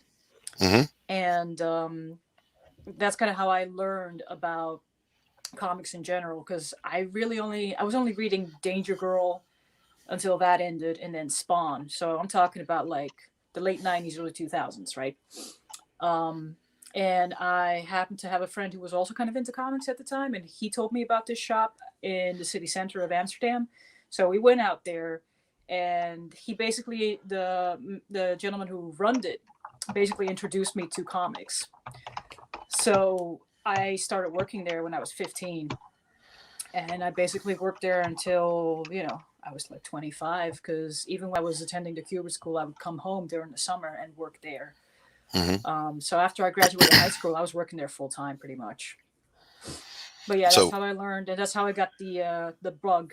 That was the gateway drug, basically. Right. So, other than the Cuberts, obviously, who were your influences? Whose work were you looking at, and you were just blown away and said, "I got to do that"?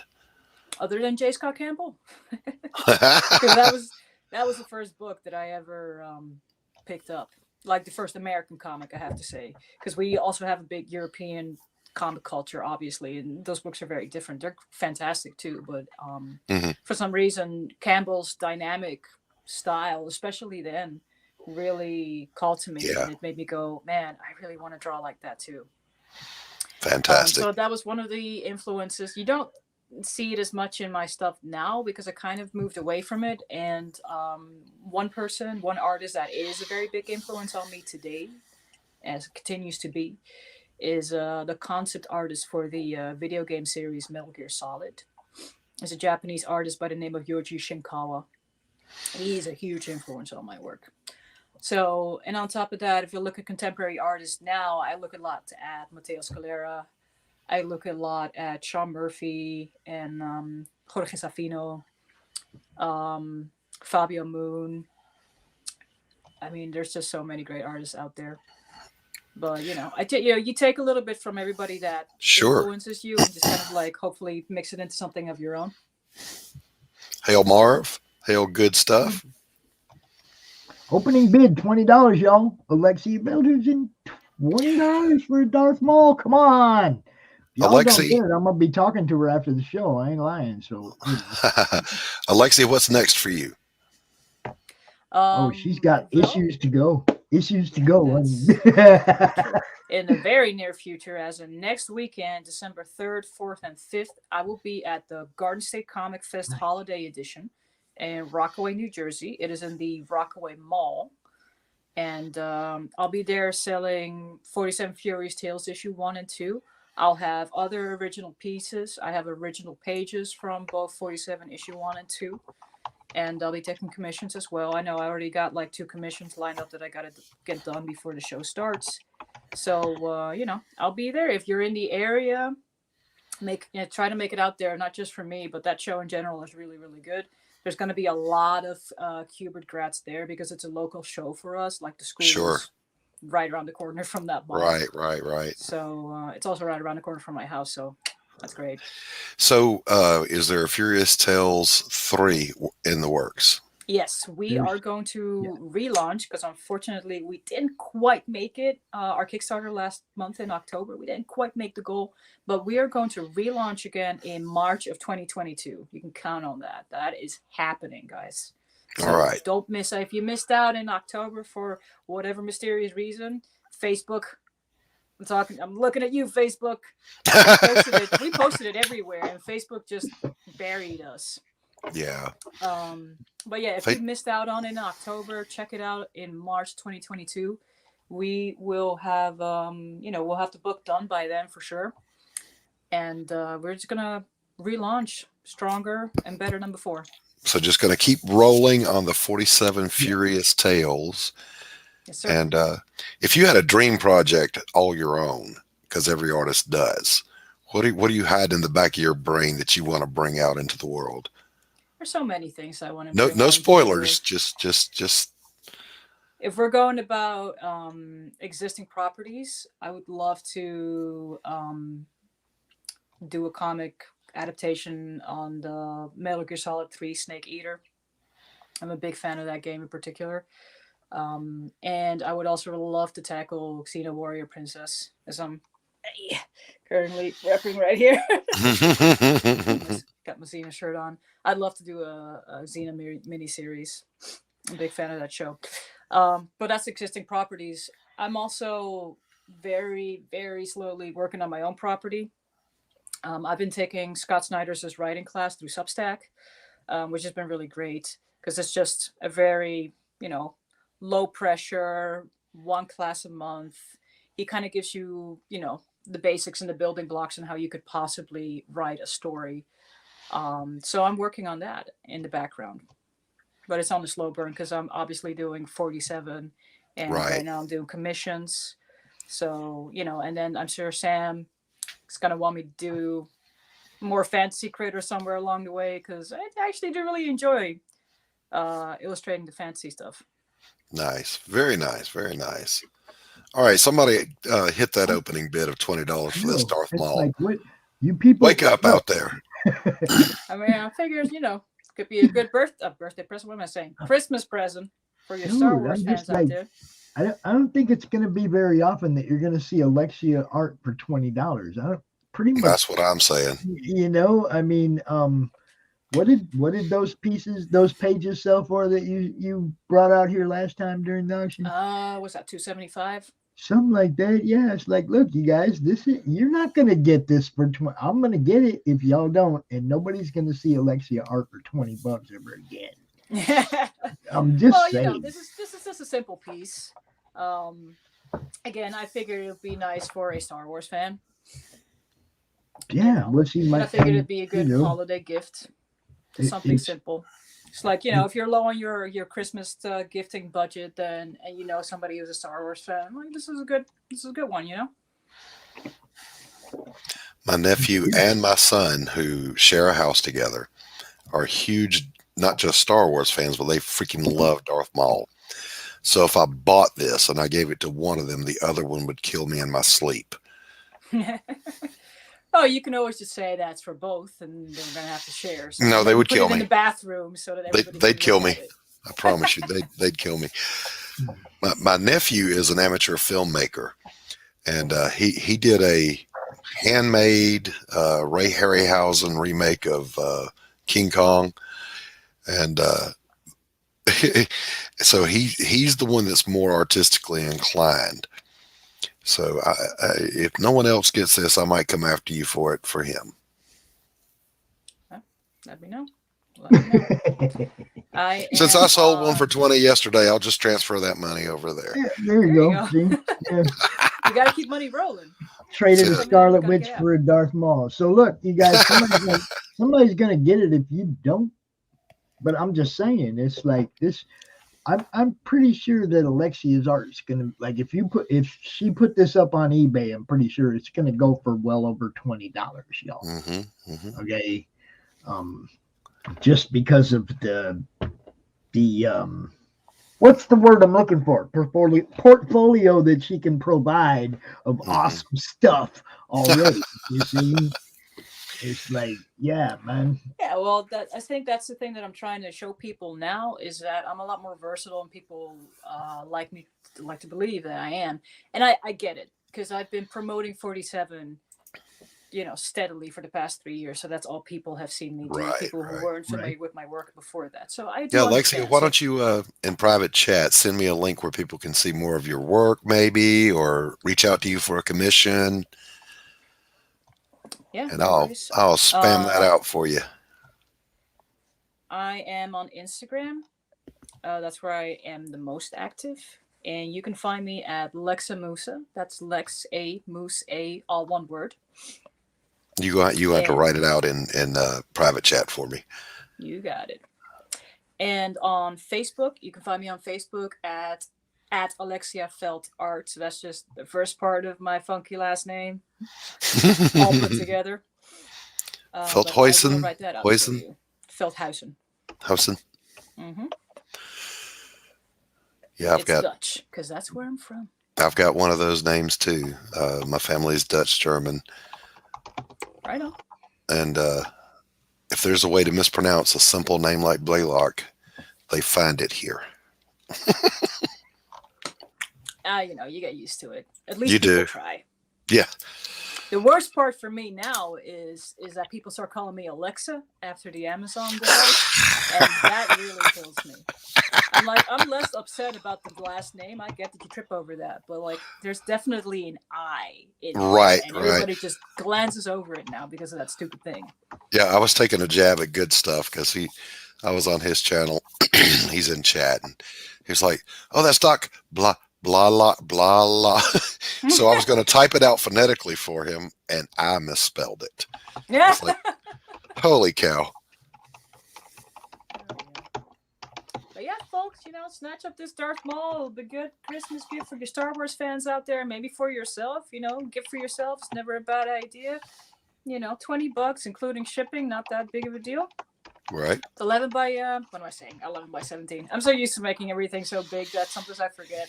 This is just a simple 8.5 by 11 piece with ink and color pencil on red paper. And I am actually working on another piece on red paper. It's going to be an Electra piece. It's going to be pretty much in the same vein of just adding some inks and adding color pencil to it. Very nice. So, yeah. Critical Blast says, "Hey Alexa, can you draw me a Batgirl? Suddenly my computer printer fires up." Oh my God. I have to keep reminding people I don't work for Amazon. I don't have no Alexa. Don't want no Alexa. Hey, Comic Book Bob, welcome. Oh, what's up, CBB? I ain't seen you in a while. What's happening? We are give you we're auctioning this piece off, Bob. $20, man. Alexia's pretty. She is a hot upcoming artist. Another little ink piece I did here. Sorry for the glare. Nice. It's just to show that, hey, I don't just draw girls. I swear I do. I do draw humans sometimes. There's a little Assassin's Creed Odyssey Cassandra piece I did. Nice. Now look, the first thing I saw of yours, though, other than of course the cover of #1, was the layout page of the graveyard, and it didn't have no squirrels in it. It was just a badass layout. I was like, man, I know that. I know what that is. Handy at the very moment, but maybe you do, Pops, if you want to show that off. Say again? Say I don't have it handy right now, and I can't really move. So, if you want to show it off, let me see what I can find real quick. Hold on, let me see. Exactly, Bob. There's I got a Mike Mignola vibe off of that too. Those good strong blacks in there. Oh yeah, I love me some shadows. Love me some. Oh hey, I got this Wolfie. I forgot about this Wolverine. Oh, Pops fell out of his chair. I've fallen and I can't get up. Embiggenator there, Pops. Yep, we got you. Boom. There you go. Got a little Wolfie over here. So, I do classic comic stuff from time to time. There we go. This is the first piece of Alexia art that I saw, other than the cover of book #1. And I was like, that's the graveyard of the 47 Ronin. I knew exactly what I was looking at, and I've been a fan ever since, because that's what I want. Somebody that gives me the, come on, she delivers the goods, y'all. Right. And there you go. Good shading on the samurai. Got a little Mignola vibe off that. There you go. Thank you. Appreciate that. Going back on the Star Wars theme, I kind of forgot I made this, but I made this one a while back too. This is a print that you can get. Oh, see, there's Chewbacca. There's Chewbacca. Very cool. See, I've been drawn with Chewbacca before. You are Chewbacca. You just shade for the show. No, look, I will show you. I have been drawn with Chewbacca. Yep, that's Jedi Pops with Chewbacca. Wait, you're not a Sith? I would have guessed you were a Sith, Pops. Come on, I'd have to be a gray Jedi if anything. I still want to do good for people. I just like to have my fun while I'm doing it.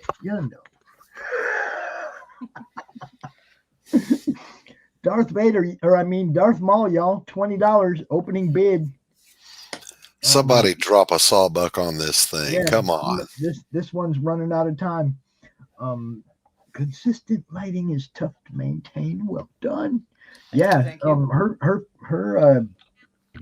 art in 47 Furious Tales is amazing. Yeah. So just type in the chat $20 and the word confirmed, and that'll be your bid. And while we wait on that, I'm going to run and refresh my coffee, Pops. And Alexia, I'll be right back. He said coffee at 2:21 in the afternoon. I drink coffee around the clock, brother. I'm trying to fix myself from the other night. So Pops, what else you got going on today? I have a big old list of people. Let's see. Who do we got? Who else do we got? We got a whole bunch, man. It's an amazing day, as always.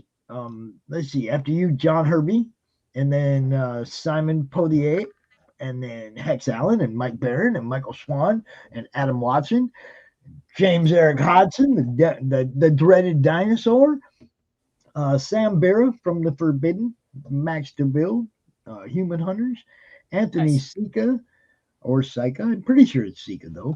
And then tonight, the Good Stuff draw stream with Hockey and Shant and Hex Allen and the Clayton brothers. It's going to be awesome. Right on. That sounds great. Awesome. Yeah. Sorry again. I really thought it was going to be like a whole weekend thing, this auction. So Friday wouldn't have been a good day for me anyway. So yeah, well, I mean, it was like just I didn't know I didn't have a opening show or anything until like the last minute. But I was trying to do the Black Friday art auction. I was hoping we'd get some people, and maybe it was a bad day. I don't know, but everybody who came out actually sold something, so we did okay. You know, there wasn't multiple buyers. There was nobody fighting over anything, so everything went for opening bid. I'm really surprised this is not selling though. You guys are never gonna see $20 Alexia Veldhuisen art ever again. All I'm saying is you snooze, you lose. Yeah. And if anything, if nobody wants it, like I'll have it at the show next weekend.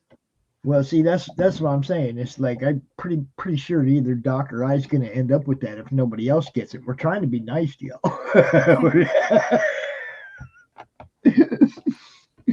See, I have a son that likes Darth Maul. That's his like favorite character in Star Wars. So, so basically, what you're saying is the two of you ought to be starting the bidding war. Well, we're not going to fight about it. One of us will just let the other one have it because we're nice guys. I've never been any good at that. I can never go like to the comic auctions and bid against my friends. I've never been any good at that. I ain't trying to make you pay more for something, you know. I want us all to get a deal. You take this one, I'll get the next one, you know, whatever. That kind of stuff. I've never been any good at bidding against my friends. It really sucked back in the day. I used to use eBay a lot. And I'd find out that I was bidding against one of my friends for something, and I'd be like, dude, don't bid. You could have got it so much cheaper if you'd have just told me that was you. Because I wouldn't have been bidding against you for the last 3 days, you know. It was like you're my friend. I wouldn't have done that to you. But yeah, you know, I don't know. I just love being able to put stuff like that on my walls. Yeah, I mean, I hear you, but my wall space run now. Oh, I know. Like I'm gonna have to start taking comics down. I'm gonna have to start taking comics down to put up art on the other wall back there because the corner's full. The corner's full. So that back there, behind me over there, where all them comics are. Every time I get a piece of original art now, some of that stuff is gonna have to be shuffled. You know? I hate keeping like signed books in drawers though, but you know. So Pops, when are you gonna drop that money on that double page spread you want so bad? Nah, I'm messing. Did you see me begging for money to get that computer that we're using right now to go live on? I heard about that. So, Doc, I was saying that since both you and Pop seem to be interested in the Darth Maul, it's like y'all ought to be starting that bidding war here. I've actually got my largest collector for my fine art painting is contemplating making a purchase, in which case that'll pay the bills all the way through Christmas. So waiting literally right now to hear from him, and then I got some throwaway money. I feel you. He said, It's "My starving fine artist. art- My fine art dealer has a deal going that could pay my bills all the way through Christmas." That's what he just said. Yeah.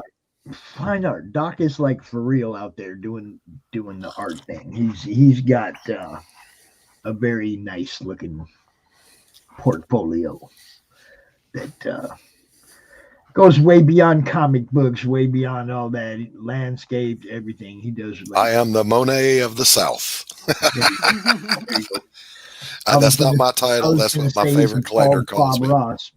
I was going to say he's a bald Bob Ross, but okay. No. Although I do make many happy accidents every day. As long as they're happy ones. Hey, look, you guys, you're running out of time. There's like two minutes left. You can get this for $20. $20. You can get it. You can get it. So, Alexia, do you have a Twitter also? Heck nah. But you do have a Facebook. I do have a Facebook. But we still show her stuff on Twitter anyway. Yeah. I mean, I know Sam does because he's on Twitter. Because I'm staying out of that cesspool. Heck no. I said the same thing literally when I first came into Comicsgate Low, about 5 or 6 months ago, Pops, and everybody just stayed after me. Get a Twitter. So I got one, but I am so careful who I follow. It's like I'm not jumping into any of these flame wars, no blood sports, no politics, nope. Yeah, just comic book artists that I know. Yeah, it took me a long time. I just try to mind my business, do my thing. I'm just trying to make a good book and good pieces. Yeah, absolutely. And that's it. You know, I don't need any of the drama. I don't care about any of that. So. Yep. That's why I just stay out of it. Well, that is one of the two things that makes you smart. The other one is that you can draw 3-point perspective. Every time I try to do that, I just want to hang myself. Life's not worth living. Hey, Brianna, welcome. Hi, Brianna. All right, the piece showing on the screen is Darth Maul by the great Alexia Veldhuisen, and it is opening bid of $20. Ja, sprechen Sie Deutsch? Actually, no, not very much. Nope. But opening bid is $20. Drop a sawbone on this thing real quick and make it yours for the holidays. That's it what won't you fit do. in a stocking, but one could say it's a stocking stuffer. Now, next time for sure, Alexia, I will make sure that you know it's an auction. Yeah, no. Again, that was my bad. Well, I mean, I got a little bit confused too, Alexia, and I'm co-hosting, so don't feel bad. Well, the auction was yesterday, and then I'm on again tomorrow, and I was sending that out on my pre-launch for my book. Yes. And I literally had to go look and yes, yes, she is. Brianna. Represent.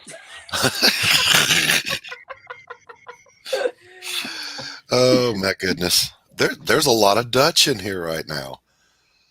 It's good. It just does what it does. I should have worn an orange shirt out. I didn't know there were going to be so many Dutch people out. Where my Dutchies at? You know? We're here. We're representing. It's excellent.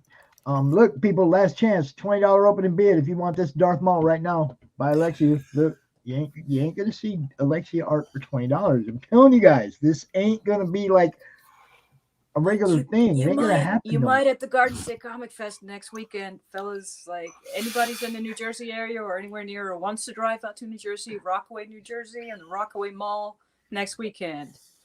I'll be there at the Garden State Comic Fest. Hey, John. Hello, John. Hey, what's up, peeps? How are you guys doing? All right. Wow, you sound like you're in an auditorium. Bro, I had to. My other computer wasn't working, so broke out my laptop and sounds like just like you said. It's Madison Square Garden, ladies and gentlemen. Welcome. Exactly. How are you doing? Alexia? That's a question. I'm good, John. How are you? I'm good. It's always a good thing to be on CRoM CoN. Yes, there you go. That's right. That That's gets it. How you doing, my friend? Doing well, man. Like I was saying, a little bit of technical difficulties with the computer I wanted to use. So, like Doc said, it sounds like I'm in an empty auditorium. Yeah. So it'd be MSG, except for nobody else would be there but me. Well, sounds like one of my shows. welcome to the party, brother. Okay, Alexia, are we gonna like still tell people about this throughout the day and give them somebody a chance to grab it? No, I mean, I can that do was that. it. Nope, This that's it. was You're all no cut time. off. She's yanking it out from under you, folks. He said no. Y'all cut off. Doc's gonna take it. Watch. Alexia, I'll be in touch. There you go. See how that works? I got Somebody gets it. Sounds good, So, Doc. so that's a reason, Alexia, for you to cross your fingers at my painting cells. I'm giving you all the good vibes. There you I hope you're painting cells, because us artists, we got to get paid for what we do. Because art, that's why. Because art. That That's is right. Because art. That is right. I've got a T-shirt that says that. Pops, thanks for having me on. You bet. Doc, was You nice to have meet a, you. I really too, do hope Alexia. that you move your piece. Well, thank you. And when and if I do, I'm pretty confident we'll do it, and then I'll get in touch with you, and we'll get that gift over to my nephew probably. Sounds great. John, it was nice to meet you. had the Hi, other- goodbye, You too, basically. Alexia. I know. It was good to meet you, though. All right, gentlemen. Y'all have a good rest of your weekend. You too. Take care. You too. Take care. Take care. Simon, welcome. Simon? It's not Simon. Simon. Yeah, Sim. Simon says, "Sup, John." Simon's been Sim? in and Oh out my of the God. chat all day. John, ain't seen you in a while, brother. How you doing? Man, I know. I've just, life's been happening, brother. You know how that is. get it. I get have. it. I went from being all over the place to being no place these last couple of months. But yeah, man, things are still going well. I mean, I've got wrapping up the Black Tiger campaign. Finally got that book's at the printer, so Nice. we should be fulfilling on Black Tiger before Christmas, so people can get their books. And then I have another campaign for Magna, the second Magna campaign. It's actually a dual campaign. So I'm keeping myself busy. I need to just get back into the community more. I've got my kids now that things are like kind of post COVID. My kids are back into their activities. I've got 3 kids, so I've got 2 kids Bless your playing heart. basketball, 1 kid playing soccer. So then all of a sudden, you realize that like your evenings are gone, your weekends are gone. Yeah, my friend said she's one of my art students. She was an art student, and she's become so good. She's now one of the teachers at the academy I teach at. And she said, yes, 1 child was enough for me, but I had 3. Yes. So, 1 was enough, but I had 3. But you had 3, exactly. It is crazy. We had that blessing of having 3. We thought we were going to be done at 2, but I didn't take matters in my own hands. I didn't get the surgery, so You didn't take matters into your own hands. That's right. Let that hang there for a minute, ladies and gentlemen. There's some profound wisdom. Right? So, Doc, there you this have is it. why I need a co-host. I'm gonna have to check and see what's going on. I'll be right All back. right. Yeah, all So right. John, talk to us about what's coming down the pipe right now. What you got on the front burner? Okay, so right now I have the Black Tiger Hidden Dragon Volume 1 campaign. That campaign is currently live on Indiegogo. So anyone that backs now, they'll get their book probably within a month. Because the books are at the printer now. It's a pretty simplified campaign. I mean, there were T-shirts, books, bookmarks, and commission art. So now there's just books and bookmarks. So you know, and I guess strategically, you know, different people go about their campaigns different ways. You know, some folks, like I didn't have a lot of the stretch goals, and maybe that hurt me. Maybe if I had more, you know, maybe if I had more stretch goals, maybe I would have gotten a little bit further along dollars wise in the campaign. But I also know that those stretch goals, they cost. They do. But sometimes the opposite is true, that keep it simple, stupid is a great way to roll. Yeah. So, you know, keeping a campaign simple and saying, here's my product that speaks for itself, back it. Nothing wrong with that. No, I appreciate that. And that's kind of been, you know, I don't want to say that was kind of my mantra going into it, but that's definitely the way I went about it. And partially, I guess maybe it's, I don't want to say it's a little bit of laziness, but I definitely didn't want to find myself having a lot of different things that I needed to fulfill. Because just fulfilling books is hard enough. You don't want to overwhelm yourself to the point where you're not able to deliver the product you want to deliver. And the book is obviously the main thing. So exactly. So that's kind of been the approach.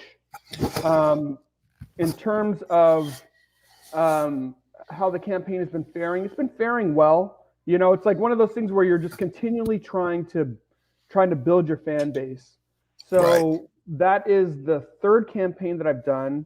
I did so the first campaign was for Black Tiger Legacy of Fury, which was a 172 pager. Wow. Yeah. Wow. But that's because this is a compilation of many years worth of work.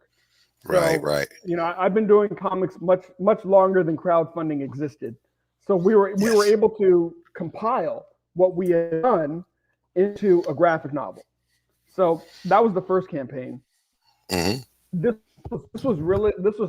campaign was literally I guess if I come, and it doesn't really work that way. You know, we literally I just launched the campaign, but then I kind of learned as I went. Fortunately, was able to hit the campaign. Had a lot of folks that kind of gave me input into the campaign. You know, they looked at it. They're like, hey, you know what? You know, you need to format it this way. You really need to start with an image like this to really draw people's eyes. And you just get, you know, so I got a lot of, I think, good guidance. Good. Yeah. And, you know, that's the thing about this indie community is people helping people.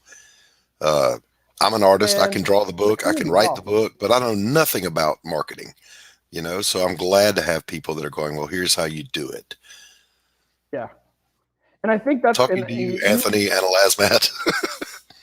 Well, you hit the nail on the head, because I think a big part of being in the community is that people, if you're willing to see it, people are willing to be helpful. They are willing to come alongside you, but you have to be willing to, you know what, can I get your honest feedback?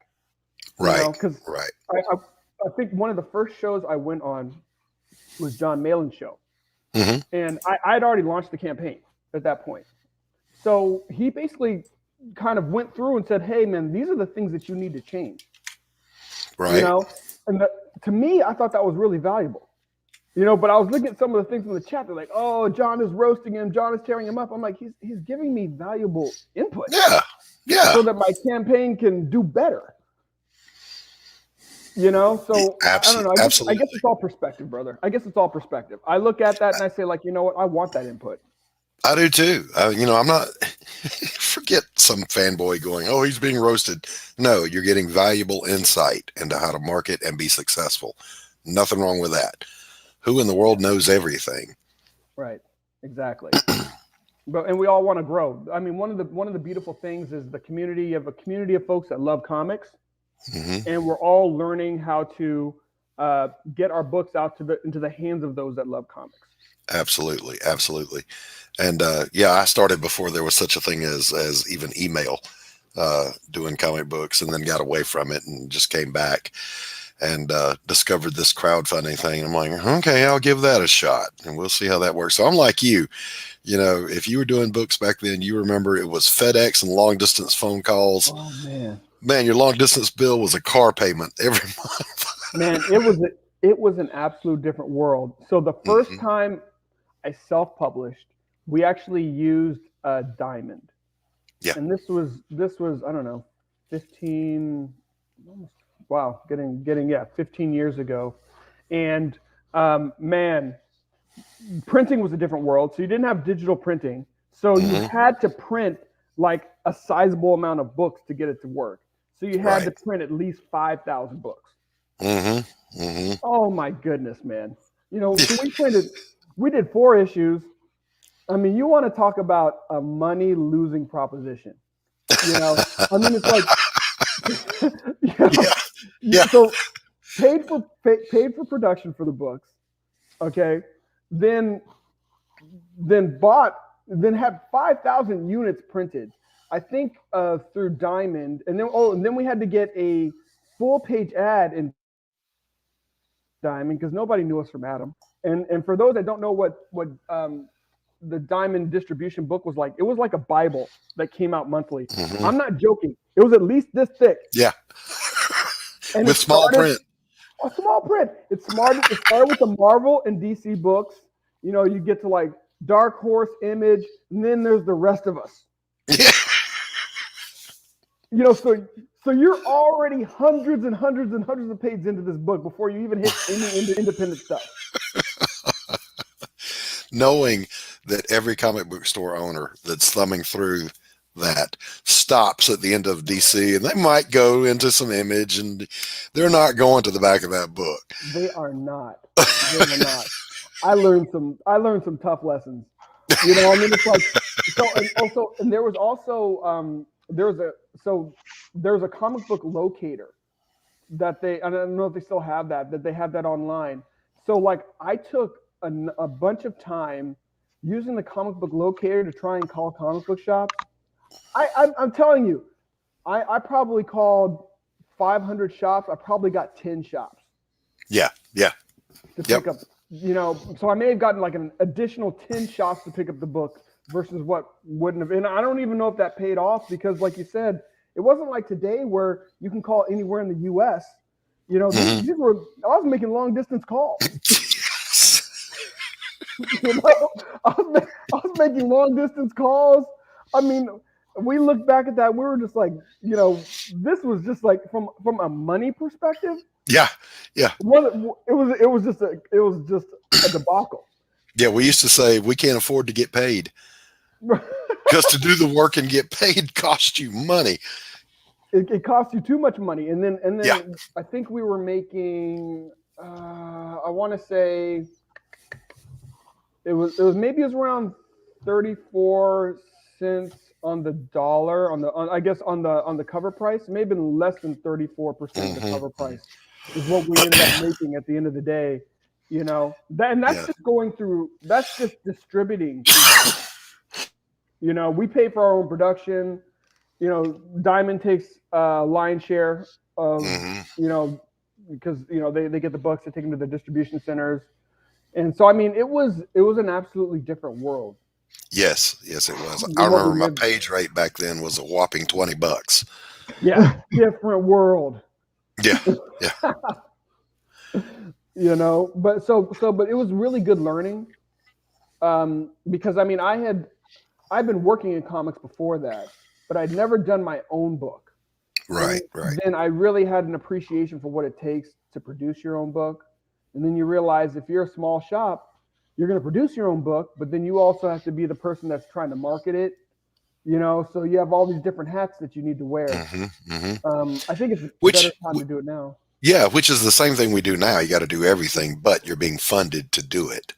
Exactly. Back in the day, we were doing it and coming out of pocket. Yes. That's why I say for those that have aspirations to make books, there's never been a better time. Not that I've seen. There's not been a better time. I agree wholeheartedly. Hey, there's a video for Black Tiger Hidden Dragon on that other campaign. Let's give that a look. Yeah, let's watch that. Go backwards. Sorry, Pops. I'm making you work. Oh my God, they're making me work, yo. Oh, I know. Let's see. Now I'm gonna have to go find it. Hold on. No, you're good. But so I mean, right there. Okay. Black Tiger is a culmination of. We started working on Black Tiger over 20 years ago. Now define we. Myself and the penciler, Rod Pereira. He goes by Rod Looper. He's a guy. Oh, I mean, we've worked together for so long. Rod Looper, and dude, Rod Super Looper. he's awesome. Yeah. Awesome. Yeah, Some I of his mean, art is it's one of those things where like it started off us making books together, and we've just become really close friends. You know, it's really kind of galvanized us, and we've been making, you know, kind of books working together over the years. You know, but even like you know, Alexia was saying, it's like, you know, you got to make sure your artist is getting paid. So sometimes, you know, we were just doing a couple pages a month, you know, because I never want to commit my artist to working on something that I don't have the funds right there to pay. That's not fair. You know. There you go. So it was a slower process for production, but it galvanized our relationship. Sure. He knew that if I said, hey, you know, here's an additional, you know, you've got the script, let's go for an additional 4 pages, he knew he was going to get paid. Shadowhawk Backs says, I've got 2 pages of original Black Tiger art already, hoping to grab some more. Yes, sir. Very nice. Now, That's awesome. Shadowhawk, you missed out just a little while ago. Alexia was out here. Had some art for sale, bro. You missed out. Let's play this video and see what Black Tiger Hidden Dragon Volume 1 is all about.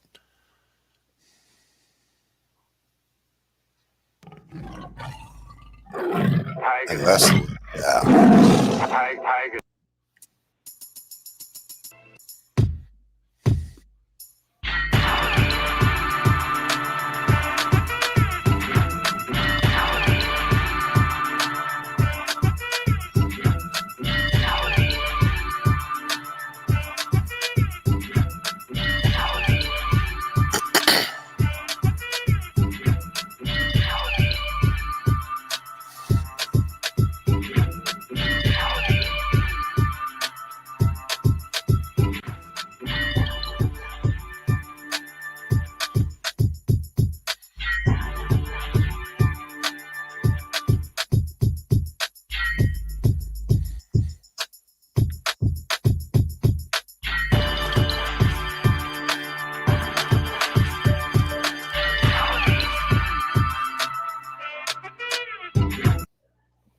Man, that looks amazing.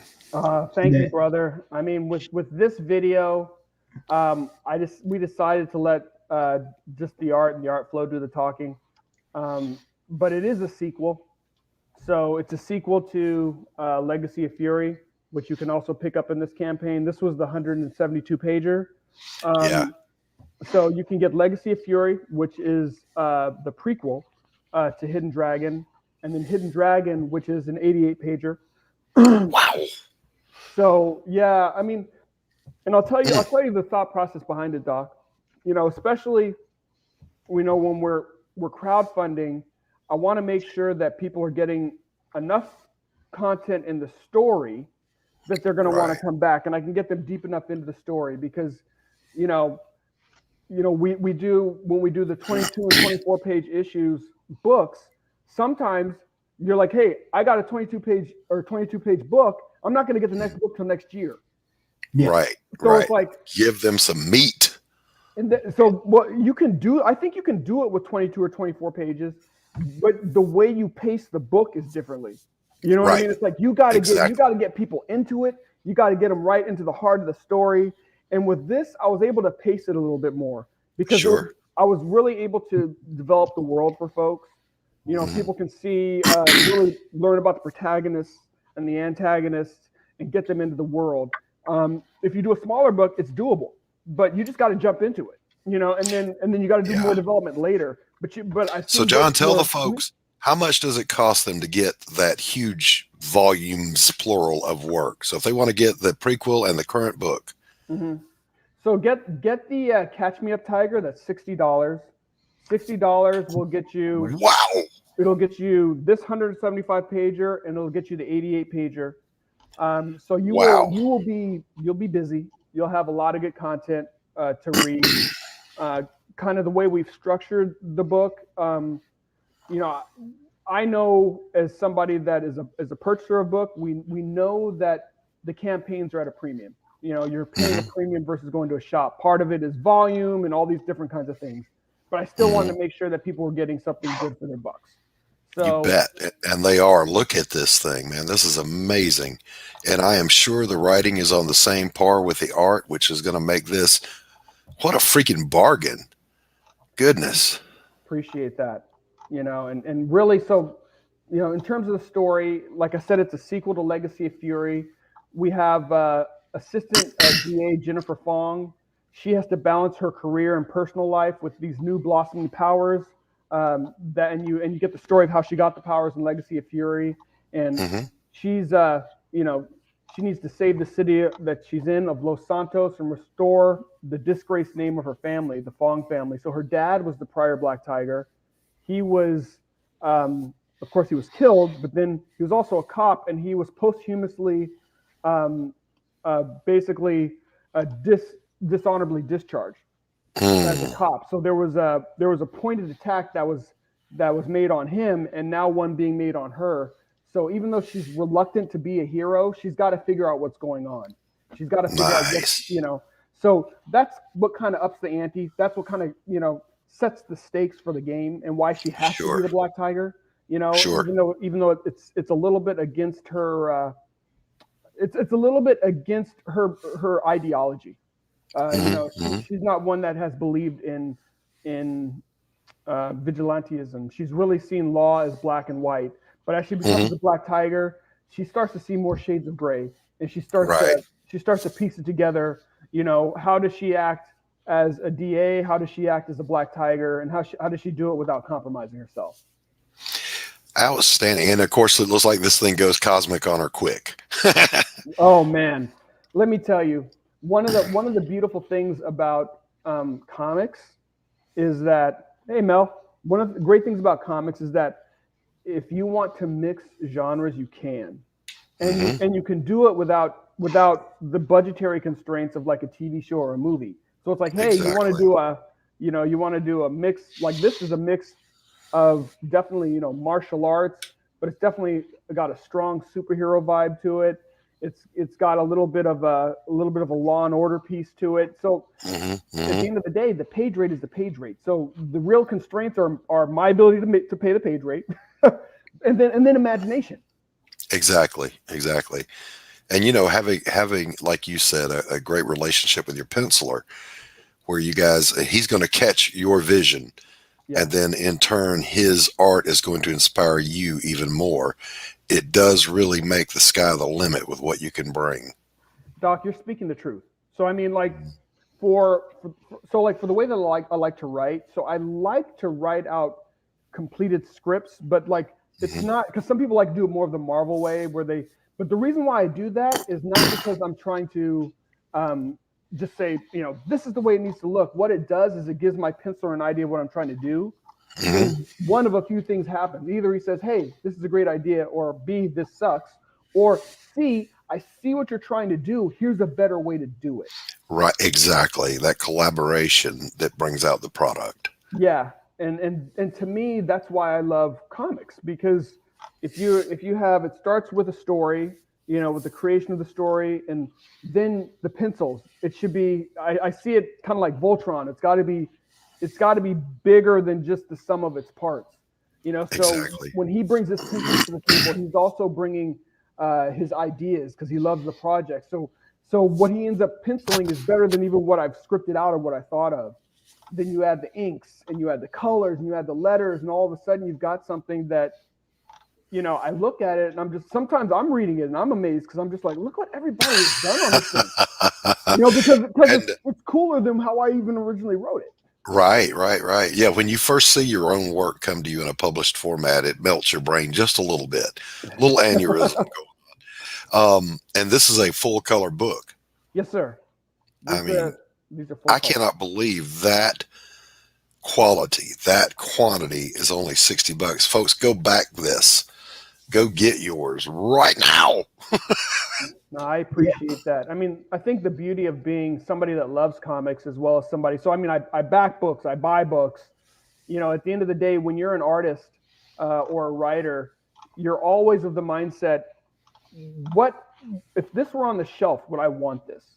Mhm. So I'm always about, man, if I saw this on the shelf, I would get this book. Right. Exactly. And I think, I think all of us, for the most part, that's kind of how we approach the game. But like, I love comics. It's for me, comics was the first medium that I really fell in love with. Mm-hmm. And I've kind of gone full circle. So it started off with comics because, when I first started reading comics, I mean, you didn't have the movies. Right. Right. The what were shows- you reading back then that really grabbed you and said, "Hey, I want to do this. I want to tell my story." So, who influenced you back in the day? Good question. So it started off with, back then, the Super Friends were on TV, and they'd play some of the old Spider-Mans, like the old '60s Spider-Man. So I knew those characters, and the direct market really wasn't a thing then. So I would go to a drugstore with my mom, and they'd have a spinner rack. Then they expanded to 2 spinner racks, which is crazy because I'm just like, oh my gosh, there's so many books. There's 2 spinner racks. So I would pick up like your standard books, your Spidey, because I knew them. I'd pick up Wonder Woman and Batman and Superman. Then one day I saw a book, and it jumped out at me, and I was like, okay, I know Iron Man, but I don't know these other characters. It was an Avengers book. I think it was Avengers 182. John Byrne, drawn by John Byrne, written by Dave Michelini. This book changed my life. Was that part of the Korvac saga? This was okay. I'll tell you which it was. It was around that time, but this was the introduction of Miss Marvel to the Avengers.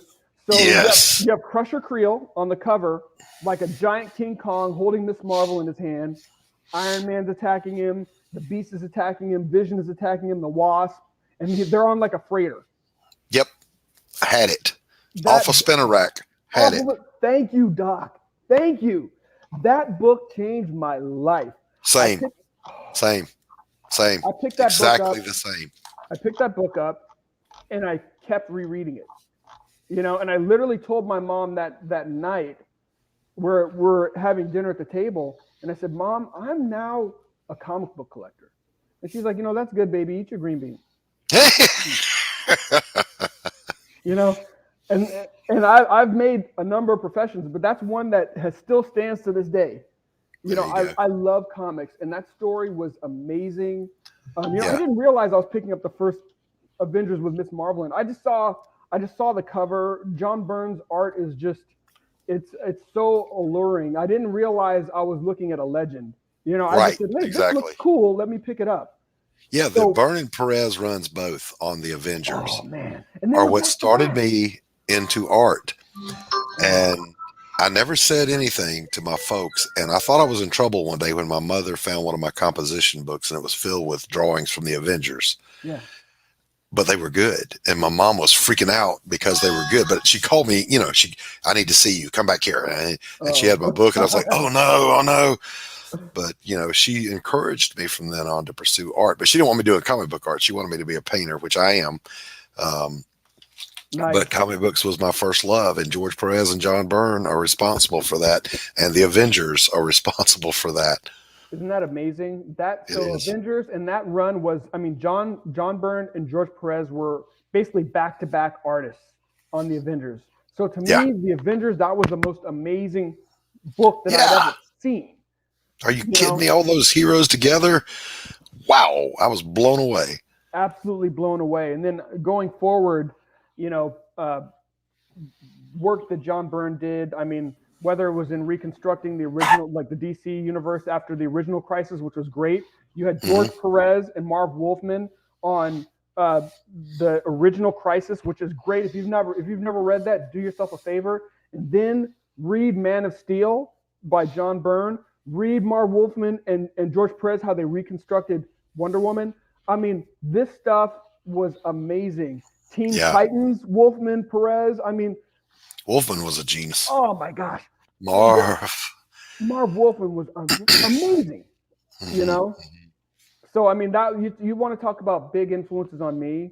I felt like when I look back on it, I was like, man, we were kind of in a little mini golden age.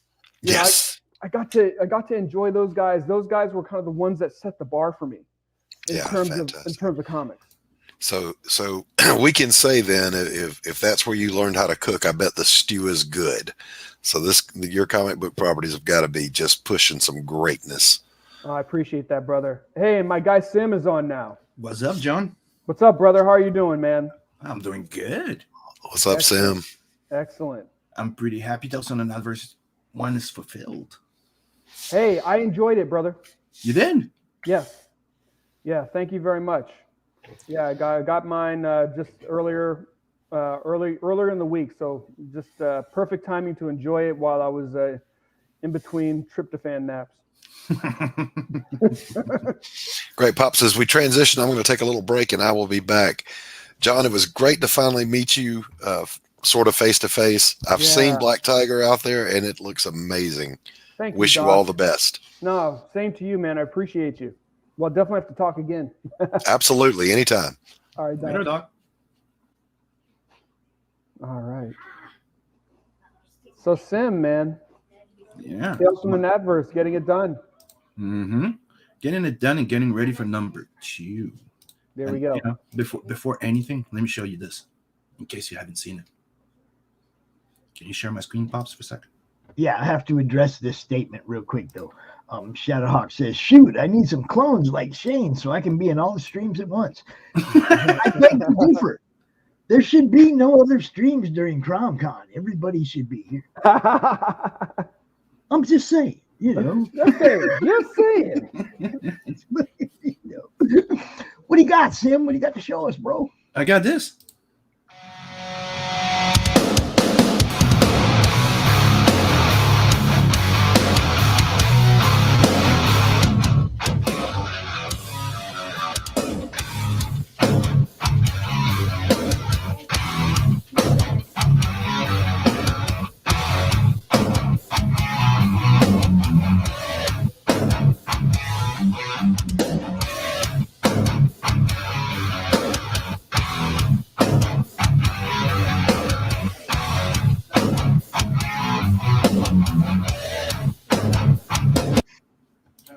There you go.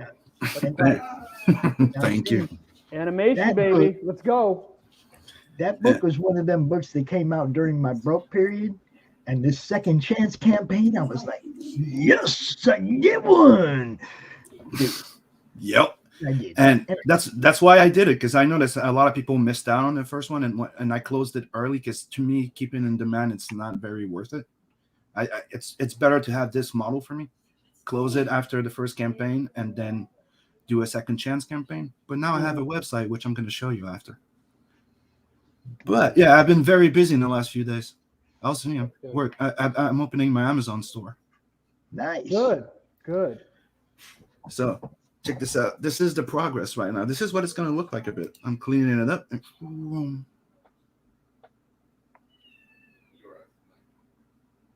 So the idea is it's gonna be a bit sketchy animation, but the idea is gonna be I don't know if you remember the Drifter intro from the anime. Yep. Yeah. So it's gonna go from like clean image cut to a sketchy animation, then back to a clean image. That's cool. Because the animated scenes you see in there, they're actually part of the story. Just look at this. That's even cooler. This is Luani in full body armor. Okay, that's cool. And then you have the matte piece. Mm-hmm. I've seen that animated piece for this one. Yeah. So this is what I'm doing for the little thing. I want little skits from the book to be animated for the promo video. So that's what I'm working on. It's a great idea. Thank you. And Hey, I gotta take my son to his basketball, but man, I already told you, man. If to anyone else that has not backed Tales from that Verse, go back it. I've already got it. I've read it. It's really fun. The art is really good. And then, hey, you know, he gave you the second chance campaign, so there's no reason to miss out. thanks. Thanks for the props, John. You got it, my man. You're my dude. Did you ever see that, John? Did you ever see that, John? I'm seeing it now. And as you can see, Night is packing. Right? That's not where I was looking though. But This that's was okay. print, the crossover print from Mavericks and that version. Mm. You see the little guy under the chair getting ready to pull Nat's I package see out the from CRoM under him. CoN. I see CRoM CoN being represented. I got Calm love down for there, CRoM getting CoN. ready to yank the leg out from under that. Yep, he's just gonna pull that leg out, man. That's what he's checking Yeah. out it, man. I thought it was funny because when we talked about it, it would be fun to put Pops in it. Like, but the way they said it, would be fun to see Pop trolling in there. And I'm like, okay, I have to put the troll. Okay, I may have to put Pop trolling somewhere in one of my books then too. Just in general principle. Oh, I know how I can do it too. I was talking to them guys earlier about being Fox Smokes the Fox dealer. Okay, Pops. I've got an issue of Black Tiger we're working on right now. You're about to be trolling in there. Your guy's about to be trolling in there. I got you. Oh, one other thing real quick.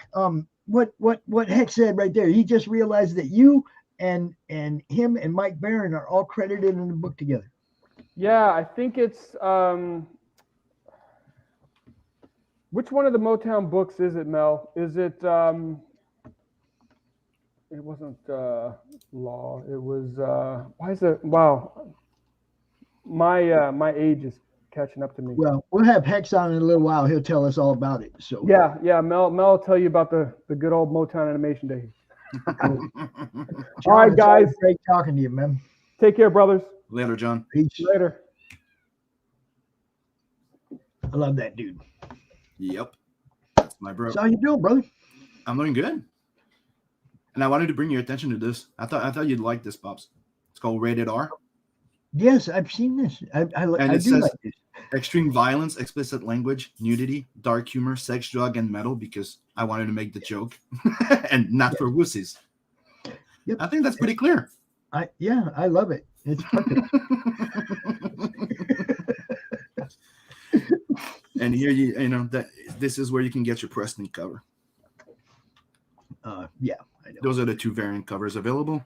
The other, that cover here, that one, the first one is only available in the $69 tier now, and in the $100 one in the bundle.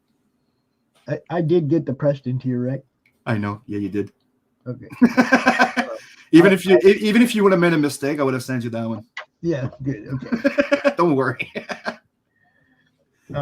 Yeah, because it's like I don't get to back a lot of them, but man, there's certain people who just I love to support what they're doing. I really appreciate it, Pops. And yeah, I mean, I wanted to get in on this the first time, and even with that horrendous Canadian shipping, it's not that bad, dude. It's only $15. Yeah, $7.25. Dude, $15 for shipping is ridiculous anywhere in the world. Come on. Mm-hmm. Yeah, I know, but most people when we're shipping, it costs us between $8 something now. Even internally, the price has been going up even internal. It's crazy. Yeah, ours is too, but it was just like, man, it's like they got to be nicer to our immediate neighbors. It's not like they got to ship it across the ocean or anything. Yeah, but they used to be able to you used to be able to go there with technically do a bulk shipment, but with individual packages. Like technically, you could go there with over 100 packages, right? All prep, and they would give you a discount. Right. That it used to be a while back. Before I did it.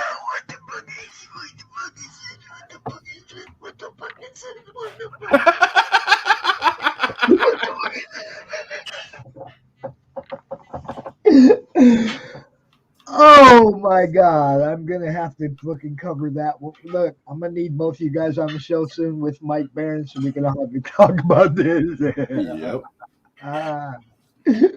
The Crush is the name of the book. The Crush. We're definitely gonna have all three of them on. See if you want to be in on that. How does the editor spell somebody's name wrong? Even the assistant editor, you're supposed to catch it before it gets to the editor. And I don't know if you saw this, but the mailing list for number 2 is up. No, I did not know that. Put that link. Give me that link, private chat. Or you're a mod, ain't you? Drop it in chat, dude.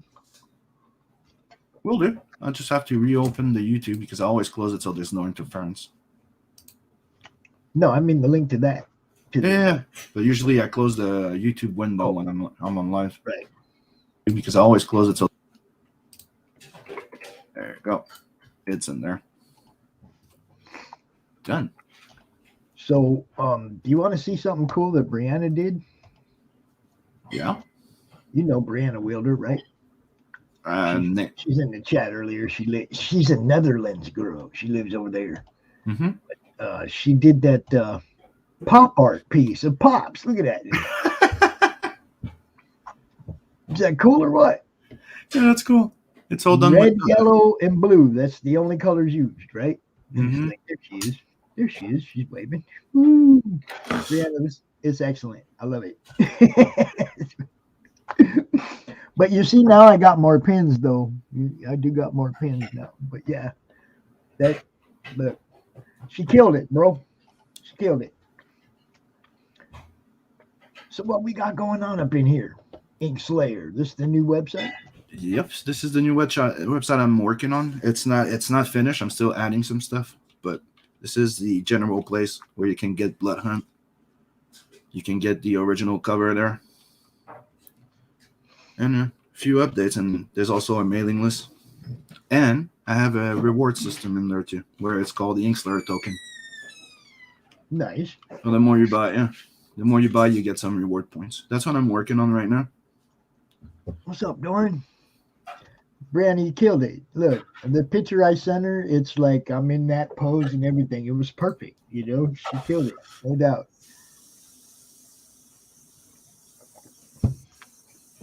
I can't imagine trying to draw a picture with three and only using three colors. Yeah, I know. You know, it turned out pretty good. It's one of the reasons why I'm very happy that we have digital printing now. To be quite honest. No, thank you. So yeah, this is another website I'm building with Shopify. So check it out; it's worth it. Cool. Now, do you still have first print blood hunts? Yes, that's what's there. Those are the first prints, and it's the the deluxe printing, all glossy and everything, and they're all signed. When you buy the idea with the website, it's where I keep the leftover of the deluxe print from the campaign, so that everything you buy from my website, my books will be signed.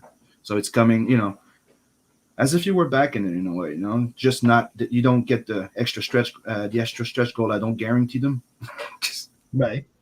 They're limited.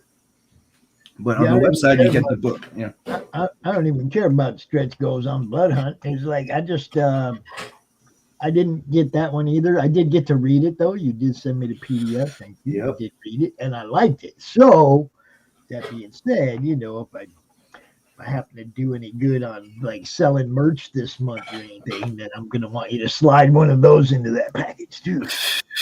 No problem. You know what I'm saying. Yeah. And it's also available as an add-on on the Second Chance campaign. So I tried to, I split the two leftovers between my website and the Indiegogo. There you go.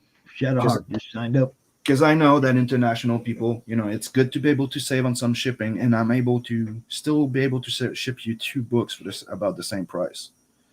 So I'm trying to give you good shipping because I do like a bulk shipment between me and my colorist and friend Beacon. So like that, we can reduce shipping. Same principle as RJ, I think his name is. Is that it? Hmm? RJ? RJ Critical Blast? Yeah. Yeah. Well, yeah. And I really advise people to check into building your own little website because the thing is, you need to think about having your books or a market after the campaign. Right. The book it's done. Like right now, I'm thinking of keeping those deluxe edition here and putting a print on demand, more direct edition on Amazon. Now, do you have these up on Bancroft's new website? Yeah, they are. Thank you. Good, because I'm going to be doing highlighting a different book each week on the CG News and Reviews on Bancroft's website. It's good because I was exactly going to bring it up. It's one of the things I wanted to talk about. Because it's one of the things I keep telling people. They should check it out. Because if you have a book available, go put it up there. See, Adverse is there. You have Downcast, Grave Robbers, Gino, Merry Men of Boys. Babylon. Hell Ward, yeah. You have Merry Boys. You have Ward the Wizard, Wizard, which I did a cover there, and they still have a few of my covers available over there, so you can go grab them. Like you have Vinny's City of Venus. Goddamn. This is my favorite book of Vinny, by the Figaro, way. baby. This is my favorite Vinny book. Yeah. Yeah. You have the 8, and then you got Bloodhound here, Lucent. Testament, Lucent. Yep. Tribulation Task Force. You got the X-Cons and the X-Farce. And look, dude, Florida Man, check it out. There's a whole bunch, and those are all stuff you can get direct. You can buy direct. Mm-hmm. You don't have to wait. There's no, you just go to what is it called? CG now, you submit, and the only thing they ask is that you technically open that. If you ever you open and you advertise your book to CG, well, you're welcome to come promote your book there. And they want you to have either an in-demand that fulfills, right, live, or a website. So it has to be available to buy. Yeah, this isn't for your Kickstarter or your Indiegogo campaign. This is for after you fulfilled and you're still selling books. And, it's for people that marketed to CG, so it's a good reason to market your books to CG, because then you got, even more places where we're trying to help you sell books. Yeah, and he doesn't ask for nothing, doesn't cost you nothing, and it's Bancroft. Super cool. It's fine. Yeah. Did you see me come out the chair earlier when somebody said his name? I was sitting here all like this. Somebody said Bancroft. I said, you brought his name up on my show? No. That guy. No, that guy. Look, that was a great idea. Yeah. I was trying to figure out an angle so I could contribute to CG News and Reviews. I wanted to do a spot. And when he came up with this, I was like, oh, that's perfect. I'll just highlight a book from that every week. Mm-hmm. So week 1 is going to be God's Hand, and week 2 is going to be Nat Verse. So I already got my first 2 spots lined up, just like that. Yeah, it is great, man. That's the whole thing that people don't get about CG is that we're all trying to help each other. Yeah, it ain't a cutthroat, and I'm that's trying to why get your job shit, And that's why I tell people it's a good idea to go on Shopify or any other little place. You could build yourself a little web store, right? And make your books available and then put it on CG Now, because the idea is branding, right? Yep. So that side brings you to your website where they can check out all you do instead of just going to a campaign. Yeah, and it's like there's so many other things there that people are going to go looking for, and then they're going to see your stuff too. Mm-hmm. It's bouncing the fan bases off each other. That's the whole freaking premise behind the madness, is bouncing all you guys. That's what the CRoM CoN is about, bouncing all you guys fan bases off each other, helping to increase what your base for yourself, for what you're doing. Do you mind if I run the remastered trailer for the Second Chance campaign? Oh, no, go ahead, man. I'm just like, what the fuck is this? Holy shit.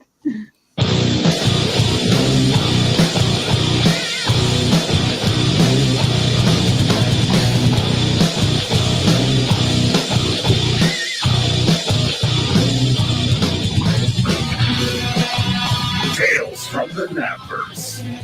This ongoing anthology collects short stories introducing characters within the Napverse and are all connected to the main series, Nat the Merc.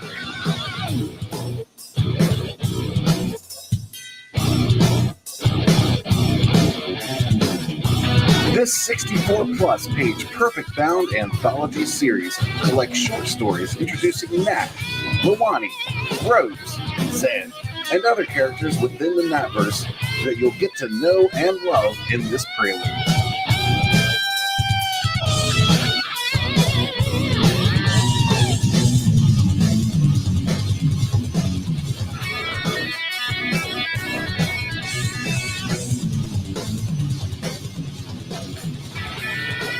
This volume contains 2 previously published Nat stories, as well as the previously published Helena Rose stories, introducing you to those characters. In addition, you'll also be receiving 2 brand new stories by Simon SIm Pothier. Royal Rumble, colored by 7 Legions Michael Deacon. Also, Nat and Zed, colored by Spartan Scotsman of Xenotype.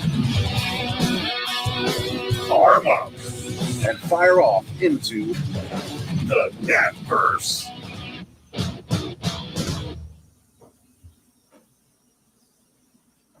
So I just sit here and jam out all day. I love that little riff, like. Dude, do you remember when Ace Frehley first left Kiss and he started on his own? He had a series of songs called Fractured that were instrumentals. Yep. Boom, that shit just fucking rocked. That's just what that reminds me of. It takes me right back to there, dude. Yeah. Do you want to know something else that's pretty cool? Oh. You know the other song that you heard in the other trailer that I'm working on? Yeah. I hired that guy to do a theme song for that. Yeah? Yeah. And who is he? Hold on. What's his name again?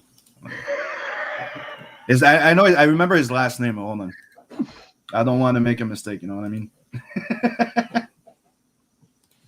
His name is Jacob Lisotte, or Lisotti. Jacob Lisotti. Okay. Gotta give them props out, man. That thing jammed. Mm-hmm. Both of them jam. Without a doubt. And now he's working on an original theme song. No lyrics, just the music. And it's gonna be like metal. He's pretty goddamn good. So can't wait.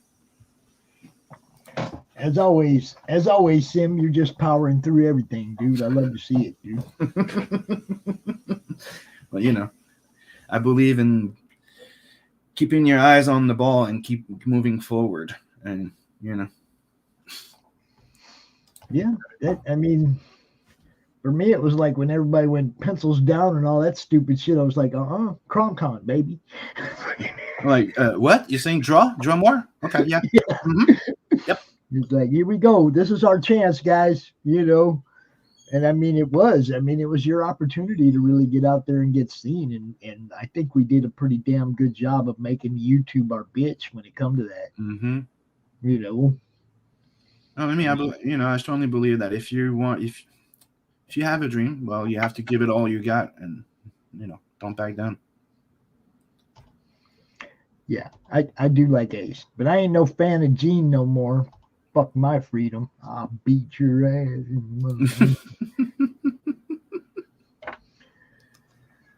You know what I'm saying. It's like one thing to tell people, your opinion ain't the same as mine. It's another thing to tell people that they're not allowed to have one. Yep. I totally freaking agree. And it's weird to see those people, especially from metal or, how can you say? Yeah. If you remember long enough, people advocating for freedom, and they were fighting against all this shit, and now they're advocating for it because they don't have attention anymore. Right. That's what famous people do. Shadowhawk gets it. He gets it big time.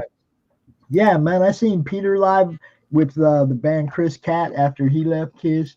I seen Ace live 3 or 4 times after he left Kiss. I ain't seen Gene and Paul.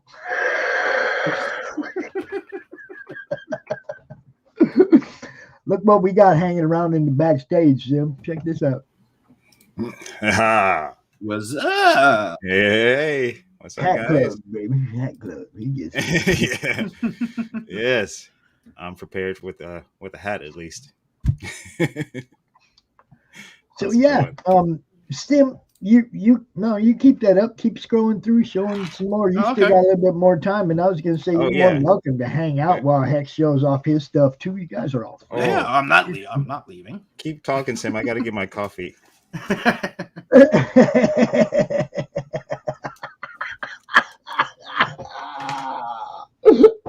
Oh shit! Shadowhawk's just killing it out there in the chat. Boy, look at that. Tina Paul can suck it. Paul turned into a New York Jewish lady. And then, I'll take time to bring to your attention those little stretch goals there that I got. Because all the stretch goals that were unlocked for the first campaign, they're not coming with the book because, special Right. treatment for the people that came in, right? So those the leftovers of those are in the add-ons. But I also decided to do more stretch goals to have unlockable for this campaign so people can also have a chance to have extras with their book.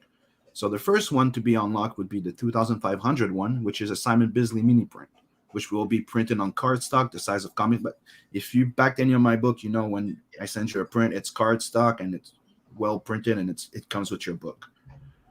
At 5 of a backing board, so that it fits inside the bag. Like you can put the comic on one side and the print on the other side. Yep. Like that, it's cost effective.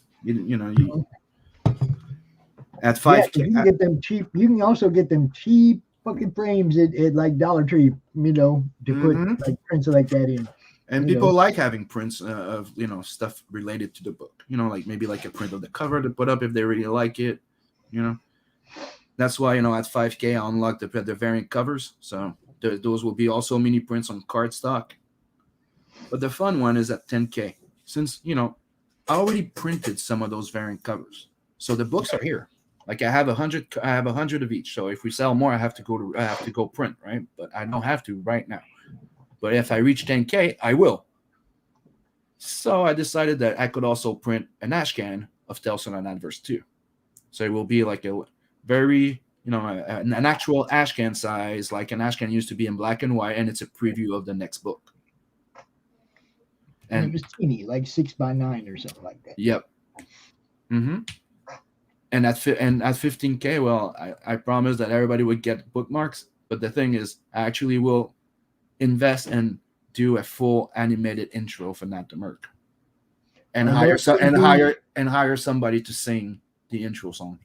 Are those going to be from Laser Nips? Those bookmarks? You mean the metal ones? Yeah. Nope. Regular. No, I mean, is Phoenix Animation making those? Nope. Okay. No, I print everything at my printer. I do with one printer. Oh, all right.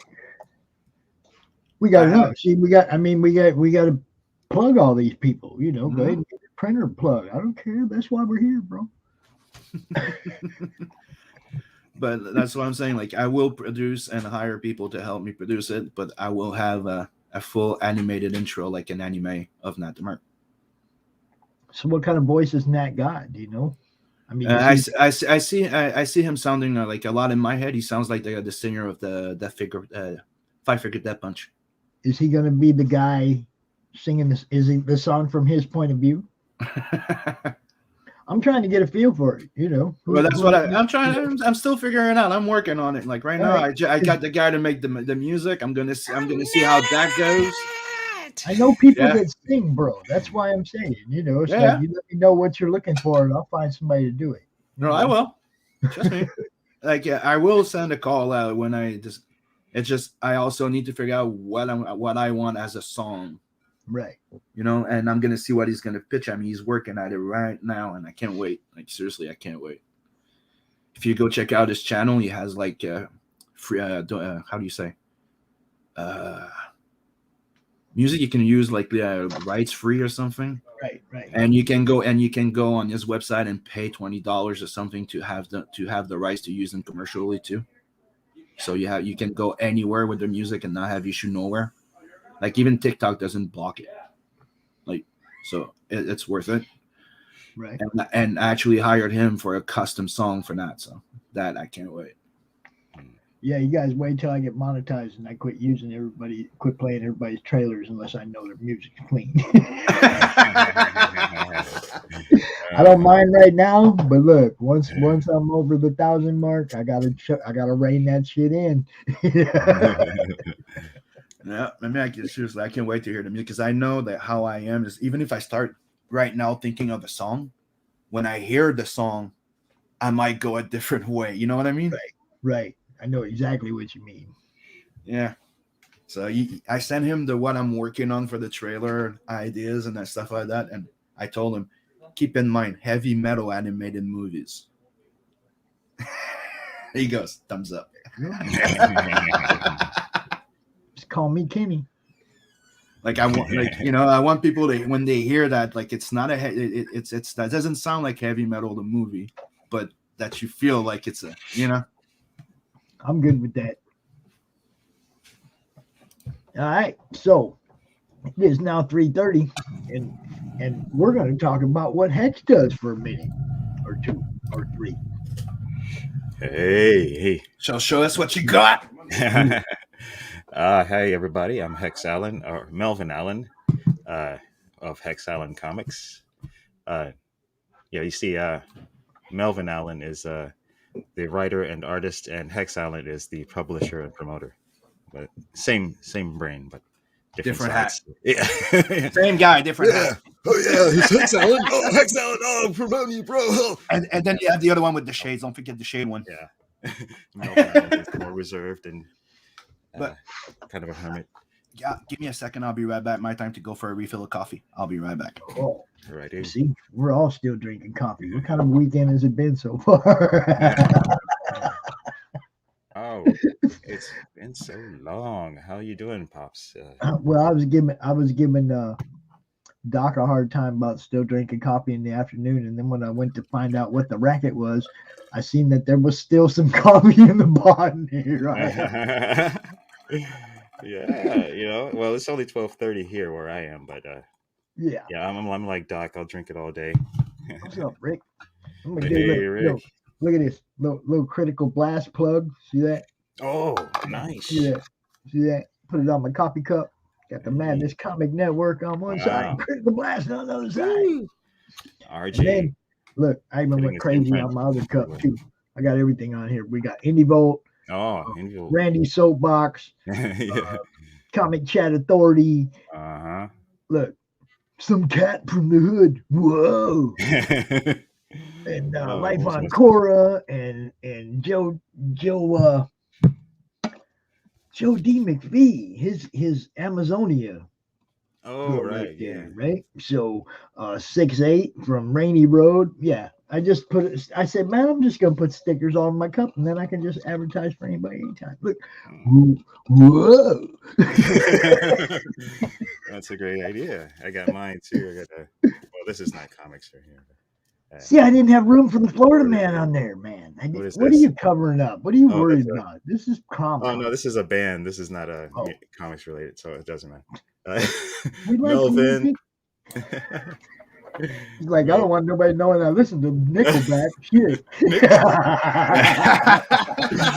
No. Oh, busted. Oh God. Oh, it is, yeah. Feast your eyes on the Alterna comics. It was it. Dude. Oh, and look. There you go. Look at that guy, Tim. Vincent from Blood Hunt. Yeah, before I got my stickers. Grave Robbers. Grave Robbers? Nice. And it's going to get more sticky. Now, see, I had more, but I ran out of cup room. But, yeah, I got Florida Man. I got a whole bunch of other stuff to stick on something else when I get it, when I figure out what. I got, fucking filing cabinets that are just covered with stickers on the front from everything, Shadow Echo, it was a Bieber sticker. Yeah, I know, I saw it. It was a Bieber. I thought it was Nickelback. I could be wrong. Oh my God. Something, I'm sorry. Yeah, I was in a boy band. We called ourselves Boys to Mice. Yeah, new song from X coming soon. Sorry, not sorry. Not sorry about this. This is my project, my graphic novel coming next year. Heffalumps and Woozles. Nephilim Squadron, Volume 1. Yes, 47 backers. And I am here especially here today to announce the Black Hole Friday special. It's a new feature tier just for this weekend. Black Hole Friday special. Yeah. This includes original artwork. It's the original art tier, except it's $100 cheaper than it normally is. Normally it's $300, $200 until Tuesday, and that includes the 80-page graphic novel, the sci-fi graphic novel Nephilim Squadron, and all the stuff that comes with it. Oh, and it also includes the PDF download, a bookmark, a pin, sticker, and the stretch goal items. So yeah, get on that. This is gonna go up in value, I think.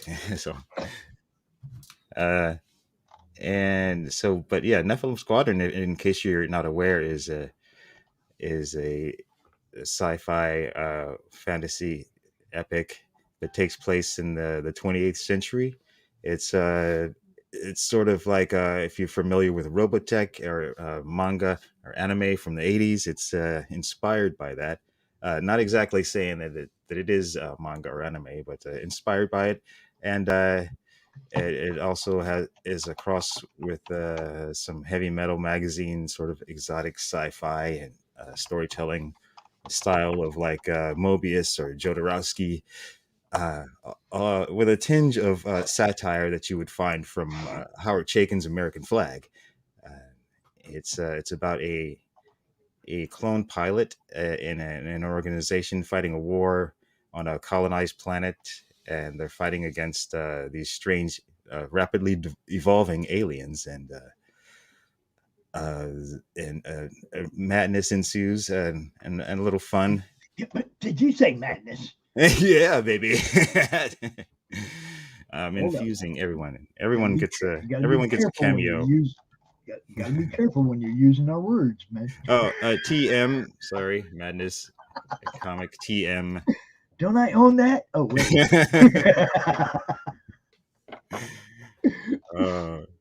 And here you have a beautiful double-page spread of some aerial combat action of the Nephilim Squadron, fighting off a swarm of shroom dragons on the strange planet. And these are the intro pages and images of the aliens they're fighting. And currently, the chapter one of this. Oh yeah, another announcement I'd like to make is that I will be personally heading off to the printer on Tuesday, November 30th, to hand over my file for proofs. So, there it is. You didn't think it would ever happen, but you're going to deliver your PDF file in person? Yeah. Yes. I just want to see their operation. I was going to say, usually, like normal people do it the other way around. Like they send the PDF out, then they go see the book while it's getting printed. Not going. I just want to see the place. I know. I'm just kidding. Because it's close by anyway. You know? Yeah, I know. I checked the printer. It's going to. Hey, yeah. So y'all better get on this. The chapter one is in black and white, and it's an intro to this campaign, which is in color and full color and 3 chapters. Do you have the campaign's closed, right? The first one. Yeah. So are you gonna have your overstock of those little like Ashcan-ish preview available in this campaign too? Well, see what I was thinking with those, whatever I had left over, I was thinking to bring to that For the Fans Fest, if that's ever going to happen, and then like keep it for cons, you mean, type of thing? Yeah. Because that's I don't know, it's kind of like the it could be a cool add-on to put on a campaign too. Yeah, I guess if I have enough.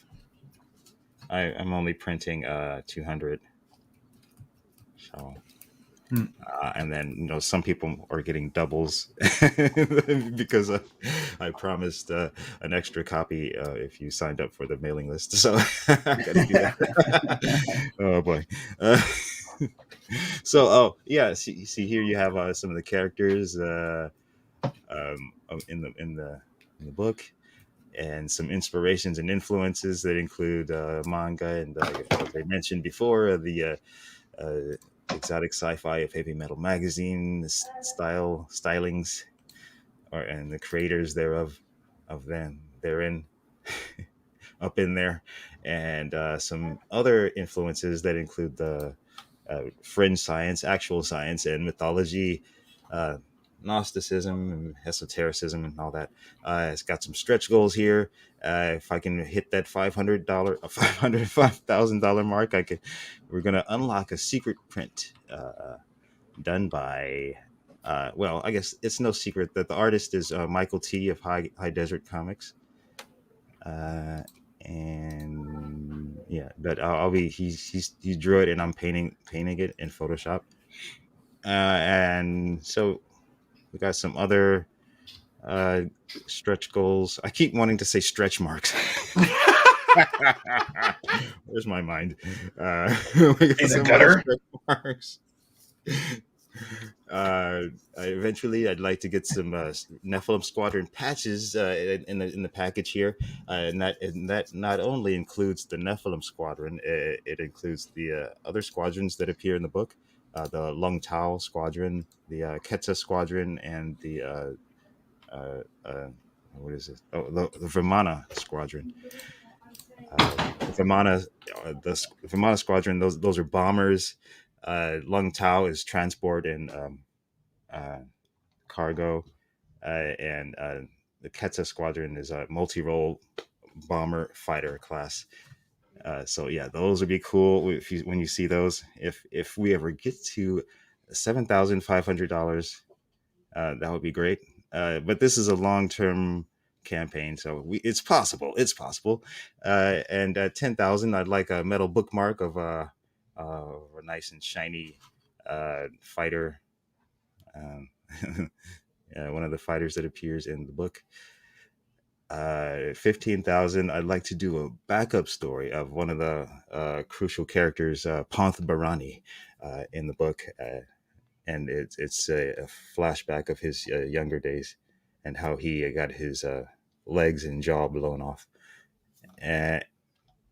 So if we could get to 15,000, if you're interested in that, that'll be, sounds interesting, doesn't it? That story. Let's make it happen. And at finally at 25,000, it would be awesome if I could have a 3D printed Glav fighter, the fighter craft from the book, 3D printed, maybe with wax. I don't know, Play-Doh, silly putty, whatever it takes. No.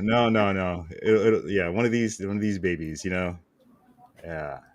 3D printed up.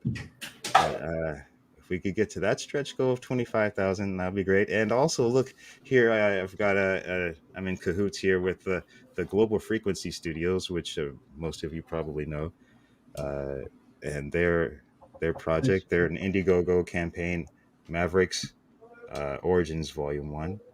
Now, you saw earlier we talked about Mavericks teaming up and doing a print with Sim. Oh yeah. We showed that, and now here you are again. See, those guys over there, Neff knew what he was doing. Oh, man. He knew what he was doing. Mastermind. He studied the market. He's like, man, the more people that I collaborate with, the bigger audience I'm going to reach. That's what we're saying. And now everybody gets it now. It's like bouncing off each other's fan bases is going to increase your fan base. Fantastico. Yeah. So what we got here is a jam piece print of my fighters, my Glav fighters from Nephilim Squadron and the Mavericks mechs.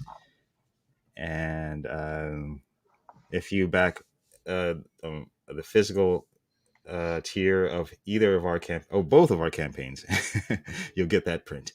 And also, my variant cover artist, the Dan Plagle, has a campaign also on Indiegogo called The Goblin Girl.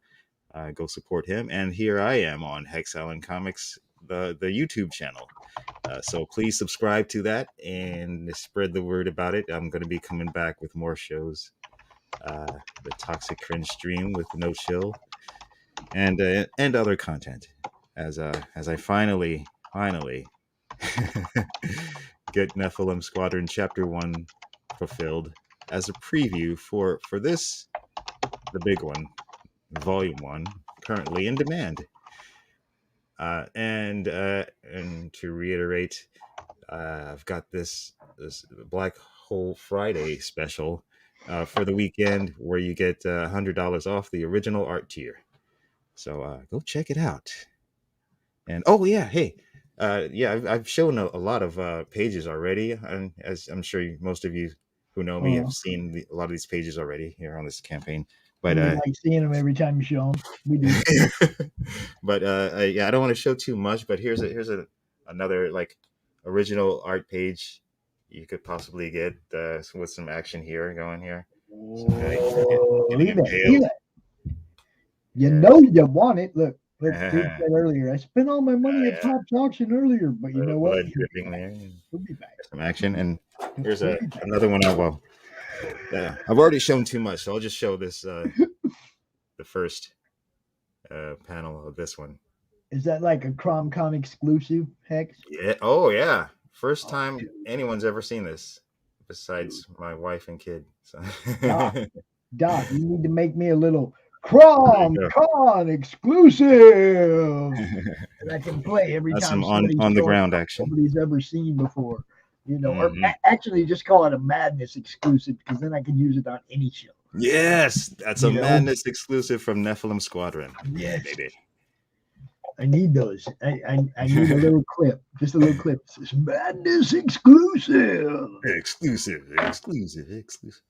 Oh, and look, the Quantum Entanglement, my favorite title for a tier, sold out. That's the drawn-in tier. But the future volumes will have more drawn-in tiers, so cool. You just have to wait. It's going to be a while because I'm for the next few there's 4 volumes planned in total. 2, 3, and 4 are going to be shorter in length, though. And also, they won't be going to launch them until they're done. So, because all this pressure. But yeah. So it's going to be a bit of a wait for volumes 2, 3, and 4. But in the meantime, salivate over this. And hey, let's play the trailer. Are you there, Pops, to full screen it? Full screen the Did you share the audio, Alex? Yeah. Okay. All right. Oh. Hey, you sci-fi fan. Are you finally ready to have your head explode? Never before seen sci-fi action. A strange new world. Exotic technology. Kick-ass characters. And a story that will turn your mind inside out. Nephilim Squadron, Volume 1. Available now on Indiegogo.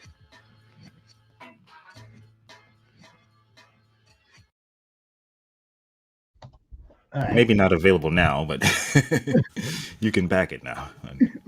Still in demand over there, so go over there and buy it. How about that? Go buy it now. So there you have it. There's you can also get the digital version just for $15. Some trading cards. I mean, not trading cards.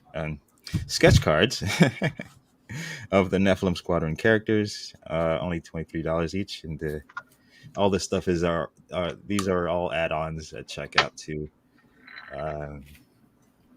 And so yeah, you've got the variant, the tiers, standard tiers, the awesome Dan Plagle, Boob Dan tier. Hello, my friend. Virgin variants without the title and nothing but the artwork. Sketch card tiers with each of the different covers. So there's some choice there.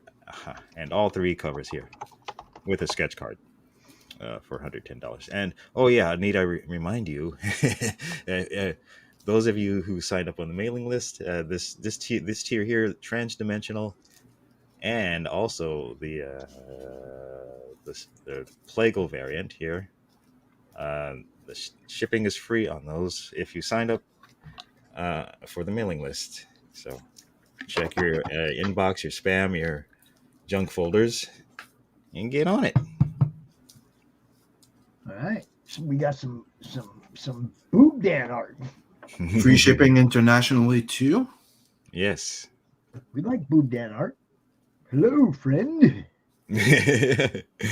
Hello, Boob Dan. Busy man. He is, man. Yes, we're all busy. He even hides boobs in his art. It's cool. Yeah, I know. Look, did you notice here that there's another set in the background?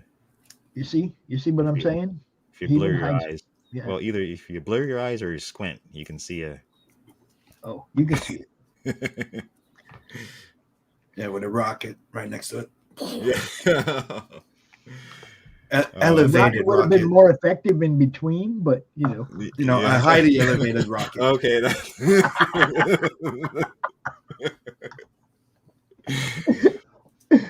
Family All show, right, right? so- No, it's not a family So show. Mike's running just a little bit late, so we can talk about you guys stuff. Oh, for a let's little talk bit about longer. Mike. Let's talk about how I in a roundabout way worked with Mike Well, Byron. did you want to wait till he got here for that part?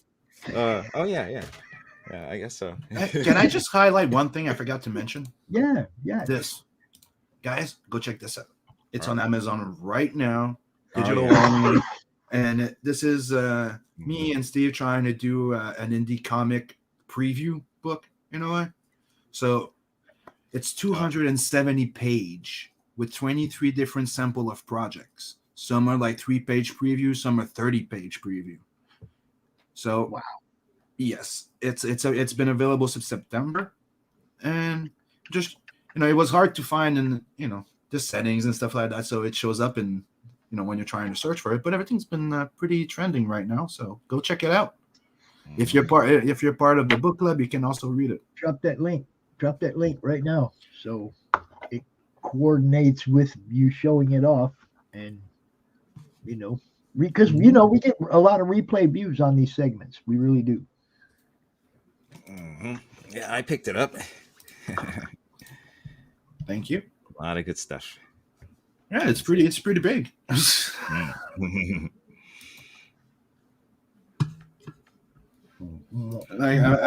what I was saying. Like I've been trying to test the YouTube market a bit to see how it goes and study it. And one thing that I found was pretty awesome is if you open yourself a publishing account, right? And you put yourself like a digital copy of a book, they offer you the possibility to print on demand, either paperback, also a hardcover if you do well. You talking about from Amazon or YouTube? Mm-hmm. Amazon. Oh. Mm-hmm. Oh yes. Don't forget. Well, I'm not talking to you, Sam. I'm talking to the audience.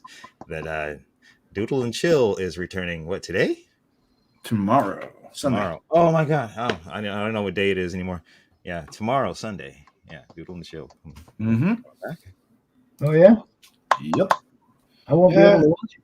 I had to take a time, and I've been trying to start streaming again on Doodle and Chill for a while, but researching, doing a website, doing this, trying to work on a book, fulfilling a book, having 4 kids.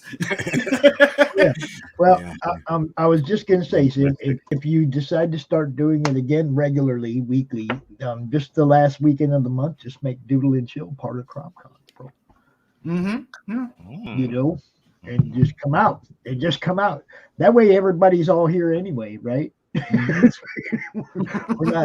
we're not splitting the viewers. Just everybody who wants to do something the last week of the month, let me know. You can do it here. Yep, I did. I just made a couple of big announcements.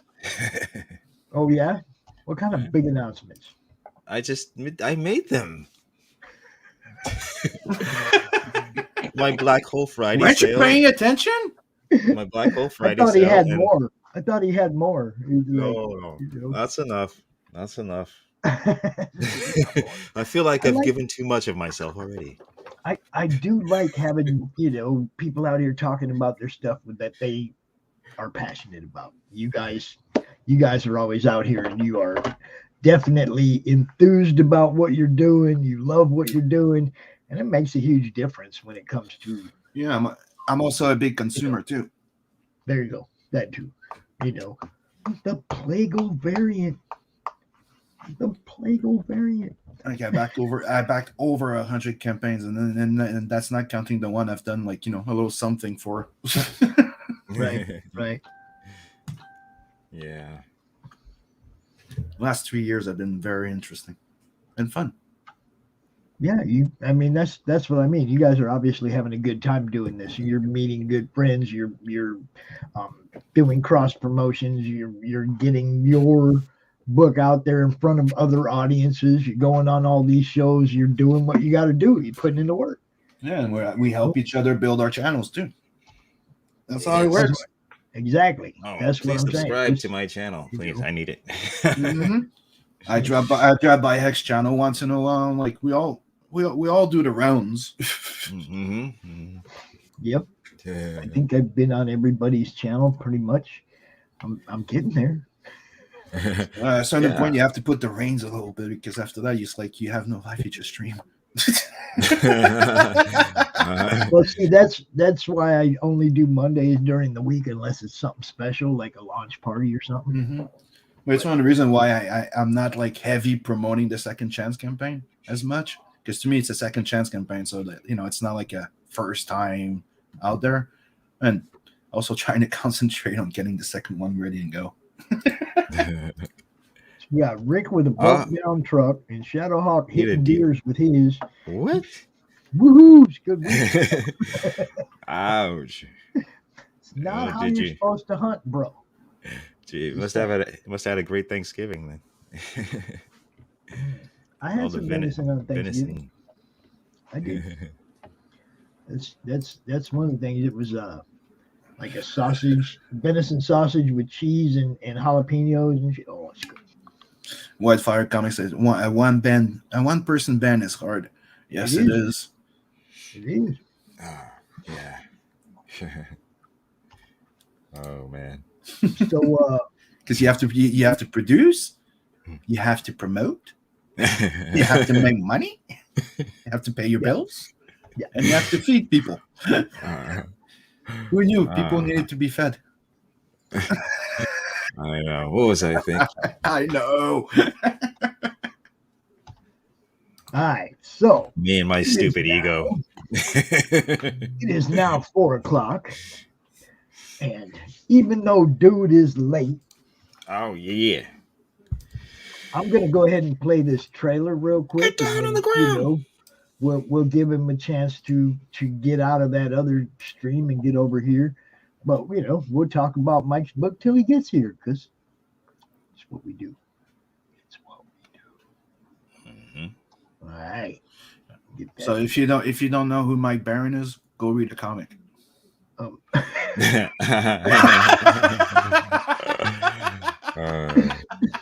Anytime. Just go find one. Punisher. His name will be in it somewhere. I mean, I think it's funny, like, you know, Preston Acevedo, to him, when you say Mike Byron, he's like the Badger.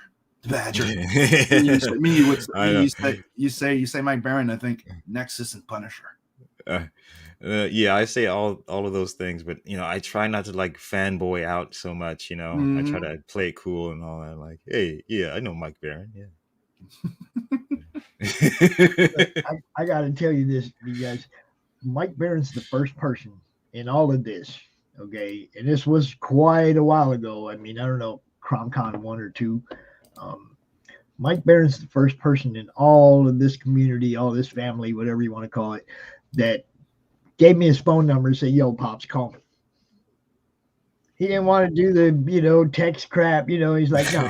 He sent me his number. He's like, call me. First person that ever got that kind of personal with me in this. And I was blown away, man, because I knew who Mike was, you know. And the more I talked to him, the more I found out how much he dots my collection. He's all over the freaking place in this room, man. Yeah, man. I mean, serious business. Mike Barron's work is all over the place in this room. So, you know, yeah, I had my fanboy moments with him in the beginning, but then when he gave me his phone number, it's just like, nah, this dude's way too cool. I'm just gonna chill with dude. You know, it's when he asked me to trade books. What? What? Wait, what? Just the fact that you want my book? I'll give you 2 of mine. And you know, it's him giving you a thumbs up. You're like, dude, I remember the moment that it happened, I geeked out. I went out of my room and I looked at my bro Dave. I'm like, Dave, what? Mike Barron liked my book. Well, then he blew me away the other day on your show too. Mm-hmm. You know, at the end of the show, he's throwing me booking props. I'm like, damn, thanks, Mike. You know, I mean, I just talk about comics. You know, like that. Oh man, see, Don Chin just killed it with the Beard Zerker video, right? Because all I do is talk about books. I mean, comics. I was like, that is me right there. That was so me right there. I was like, yeah, I get it. All right. So what we have here just went into its second 30 days. I'm pretty sure 30,000 Mike's going to dye his hair green. Yeah. Wasn't it 20? I thought it was 20. It went blue. It's already blue. Wasn't it 15 blue, 20 green, and then there was another one for the mohawk? Oh, I want the green freaking mohawk. 20, 30, and 40. And he's already blue. His hair's already blue. So yeah, when he gets to 30, his hair will go green, and when he gets to 40, it's the mohawk. And I told him he needs to make a video with him with the mohawk, and it goes, I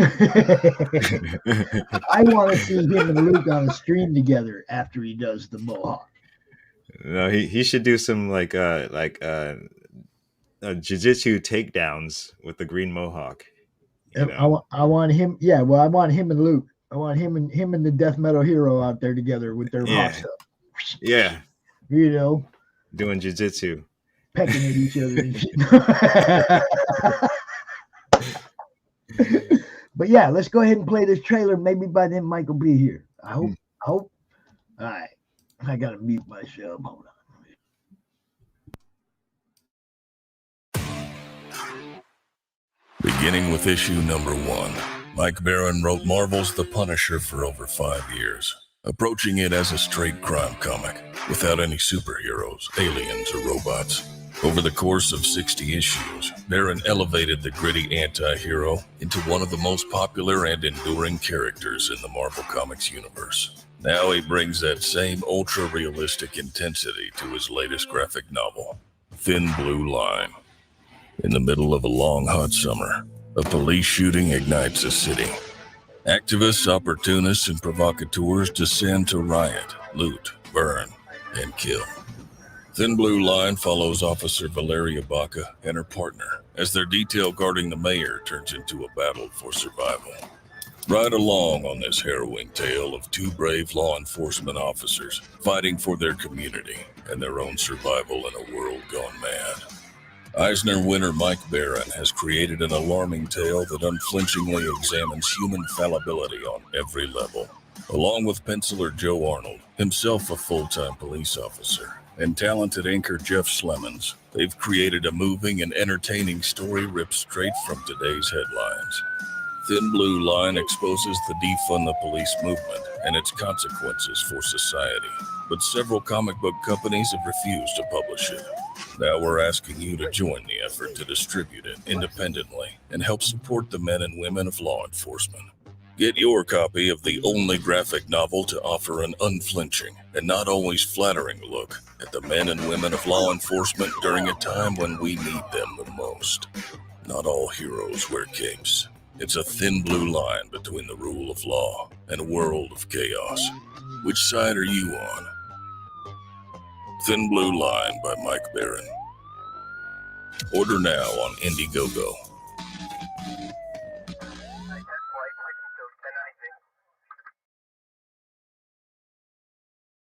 Yes. Good stuff.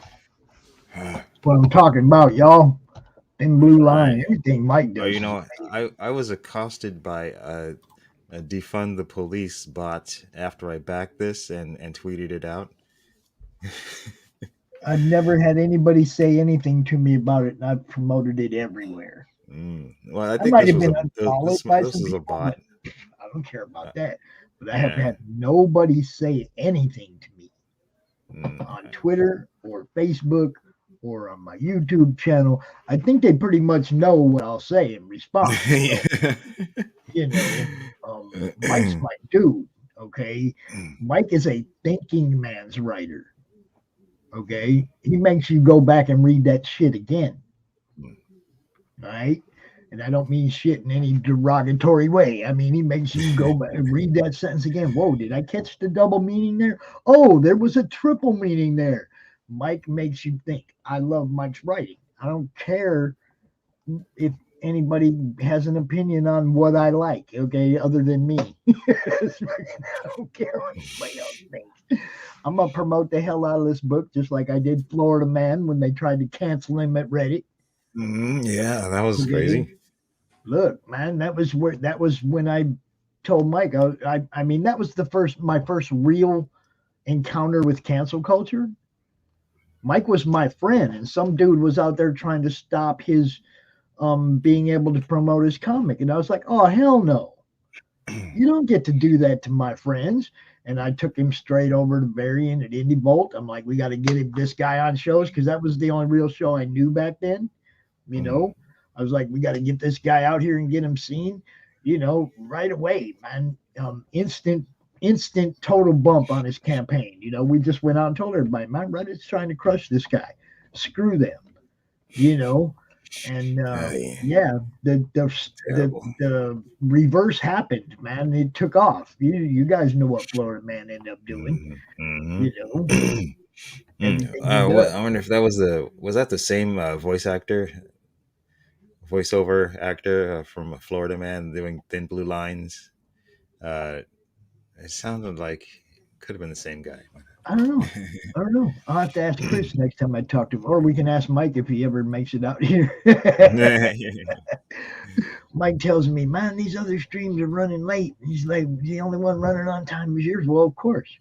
I'm a professional. Mike said so.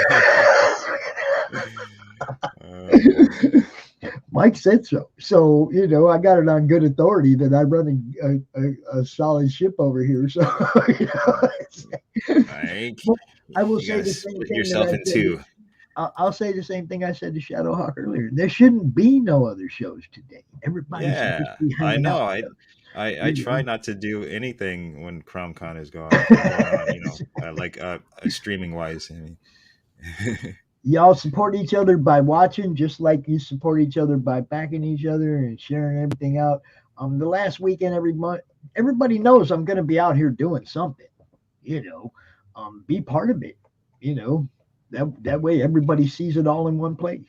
Just bring your action to the madness and hang out with us the last weekend every month. The Madness Hub. A hub of madness, right? And that way, I don't have time to watch a million replays either, guys. Come on, yeah. You know, I mean, after I spend the weekend here, I want to catch up on all the shows I missed through the weekend. Right? I don't have time to catch up on that many shows. Y'all just need to come hang out with us. Put it all here to me. You know? And then take the weekend off, you know, and then take the weekend off. Everybody deserves one weekend off a month. Everybody. Yeah. You know? And that's the one that I work, right? I'll work. You guys take the weekend off. I'll promote it. I'll do what I do. Yeah, you know? They'll get it one day. Yeah, we hope so. Shadowhawk says Florida Man was fun. Got mine. Yeah, it's pretty good. Yeah, Florida Man. I loved it, you know. I mean, I like things that make me laugh. The trailer made me laugh when I first watched the trailer. Oh yeah, I gotta have this book. My ass off. I'm gonna have fun, right? Yeah, and it's the power of the Florida Man graphic novels that now every time I see on news and a news crawl that says Florida Man this, Florida Man that, all I can think of is the graphic novel. Yep. So, I know exactly what you're brilliant. saying. Yeah, me too. Now down here, I think now you can see some of this art. Now this artist is also a full-time police officer. Oh yeah, he's brilliant. Yeah. And Mike's like, man, that dude puts out pages quicker than these guys that do this for a living. So he's challenging you all. This man right here, God, Joe wrong Arnold. notice. Be doing some work, y'all. All right? Look at that. Look at that. Inks. Oh man. Dude be doing some work. And if Very he's rich. doing a full-time job and putting this out like this fast, the way Mike says he's putting it out, he's like, yeah, this is dedication to a project, to something he's like enthusiastic about, passionate about. They have the Adopt a Cop thing where they send, they get a certain amount of money. Every contribution, they're throwing a little bit of money into a police assistance programs. Adopt a Cop sends a cop to, Brazilian jiu-jitsu and helps teach them how to, apprehend and put somebody in the cuffs without fucking them up.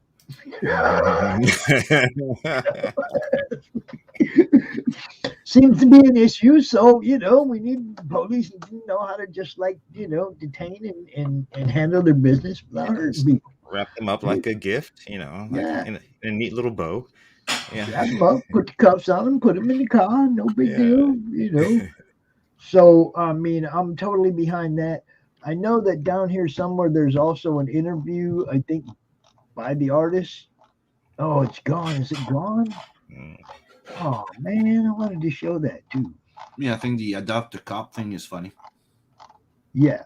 Oh, it's there. There was a second interview. There was an interview with Joseph here too somewhere, but they took it down, I guess. Oh. I was going to probably show maybe for his protection. Who knows? Oh Jeez. no, I don't think dude is tripping about that. He Oh, good. He's his name's still up here. Not have to His be picture's still up afraid. here. and he should not have to be afraid. No, he should. But yeah, the you can just look at the art here in the fight scene right here. It's like it's lavishly richly rendered. Beautiful stuff. They make it very obvious what's going on here. She gets the arm, takes him down, slam. Doesn't take him down easy, takes him down hard. You get the full feel of it. Then you go to this panel right here. You get this cityscape back there. Right? That looks killer. He knows what he's doing. Have we heard what sort of training Joe has? I don't know that there was. That was kind of why I was hoping to see that. He's just active duty police officer. Did the pencils and layouts, and Slemons finished it and put the inks in there, and I wish I knew more, Mike. Oh yes, let's not discount the inker as well.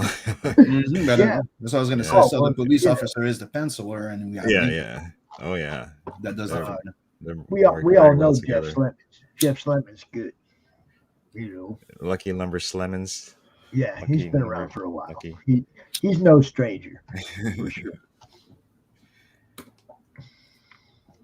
Yeah, there you go. 60 hours a week probably, especially now when there's so many people that had to walk away from their posts over the mandates and shit. Yeah, they probably are putting in crazy hours right now. So sports police, yo. Oh yeah. That's coming from a two-time convict. Hey, once they got you. What are you dumb enough to fight them for, man? It just don't make no sense to me. I don't get it. And people that do that, it's like, man, either they have mental issues or death wish. One or the other. You don't mess with police, man. Or just plain evil. Well, yeah. I mean, it's like it's just not smart to poke the bear. I don't care what the bear's wearing or what the bear's carrying or whatever. It's just not smart to poke the bear. That's why I'm pretty. I don't poke the bear. I only deal with the shit that comes my way. I don't go looking for it. You don't go kick a beehive. Yeah, you don't. Yeah. But look at this, man. Look at that piece right there. That's amazing. Oh shit. He's here, y'all. He's made it. Oh, there he is. Florida man. I don't know how this happened, boys, but I booked myself on 3 shows at the same time, and I made them all. And this is the 3rd show. Save the best We for covered last. you the whole 20 minutes it took you to get here. Pops, you probably did a better job than I would have, and I thank you. Cut that out. And this is undoubtedly the best of the shows. What happened to the Joe interview? Got it. Did Joe say he was going to come on? No. No, he means gone the from interview on the page. campaign. There was another interview here. One with your On the campaign page. Yeah. You mean with Joe Arnold? Yeah. Where'd it go? He did. Are you talking about that video he made? Yes. Geez. It Let me was see if on I the can dig that up. campaign page. In the meantime, we will carry on. I'll ask Chris if he can forward it to me. Well, I mean, it was on the campaign page, I thought. I thought it was yeah? like down there where you could just click it. Cops, did you check the updates? Maybe that's where you saw it. Oh, that could be. Okay, we'll see. We'll see if he responds to this. He may have drifted away from the computer.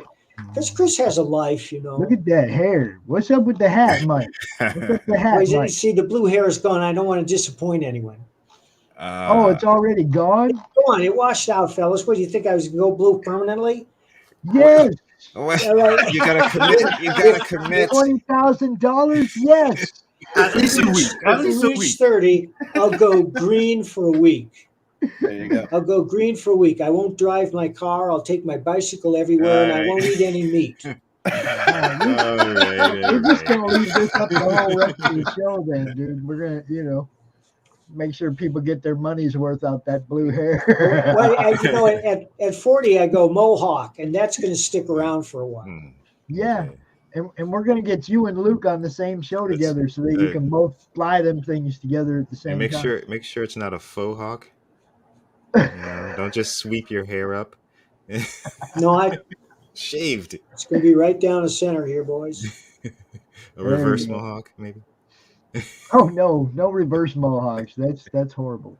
That's when you take the shaver and you shave like a lane down the middle of your head. You have the 2 stripes instead of just the centered one. Just look like Larry, the Three Stooges. Yeah. All right, Mike. So give us the pitch, bro, because I know you're better at that than I am. Okay. Hi, Shadow. Thin Blue Line is about 2 police officers trying to survive the night in a riot-torn city. Anybody who was in front of a TV during the summer of 2020 knows what I'm talking about. Cities on flame from one end of the country to the other, mobs rampaging through the streets, rampaging into stores and looting them wholesale. Over $2 billion worth of damage, thousands of small businesses destroyed, dozens of people died. Some were murdered, some were just killed in accidents, and always out front, you had some idiot facing a camera saying, "These mostly peaceful protests." And then about a week after that, some politician started calling for defunding the police. And my response was, what the fuck? Civilization depends on the rule of law. Yep. You're either for the rule of law or you're not. And that rule of law propelled the United States to the greatest and most prosperous country on earth, which has inspired nothing but envy and resentment. And we see it now in our duly elected officials who never worry about where their next paycheck is coming from. They have a private police detail to guard their ass while they're calling for defunding the police. And we've seen the results from coast to coast. Seattle, Portland, San Francisco, Minneapolis. These are ghost towns downtown. And I'm sure you've all seen the video of mobs rampaging through stores in Chicago and San Francisco, hundreds of people just clearing them out. Mm-hmm. And people wonder why the police are quitting. They're walking away in great numbers because they no longer enjoy the support of their communities. Now, one of the reasons I wrote this is because I know a number of police officers. Joe himself, the artist, is a police officer. And everyone I know is a civic-minded individual who joined the force to make a positive difference in their community. We all know they're bad cops, but this isn't about them. This is about the good cops. And vaccine mandates have driven even more police officers from the force. Police officers in San Francisco, Portland, or Seattle are very reluctant to answer any call because they fear being attacked by the crowd, and they know they will not be backed up by their superiors. That's one reason I wrote the book. But the main reason I wrote the book, and my number one reason for writing, is to entertain you. And I promise you, this is the most entertaining comic you're going to read all year. It's not didactic or preachy in any way. It is solid drama from the first page to the last. I've learned how to do that. There are no wasted spaces. There are no wasted panels. There's no spot where you're saying, well, this writer's just marking time or doesn't know what happens next. Every word, every picture matters to the story, and they all come together in an organic whole. So when you finish this book, you're going to turn to the person next to you and say, you got to read this, because it's a really good story.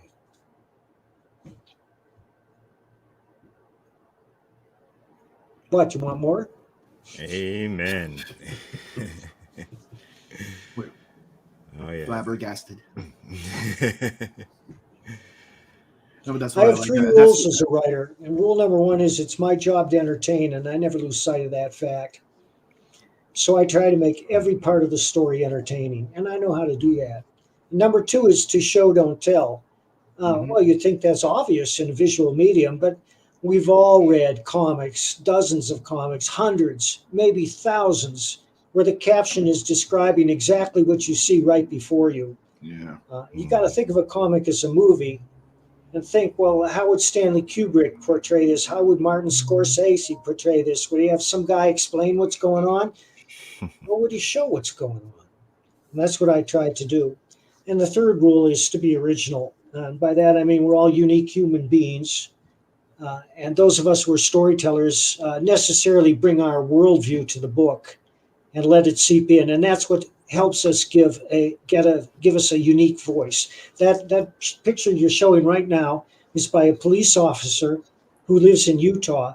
We've been contacted by police officers from all over the country. Many of them are artists, and many of them are contributing to the back of the book.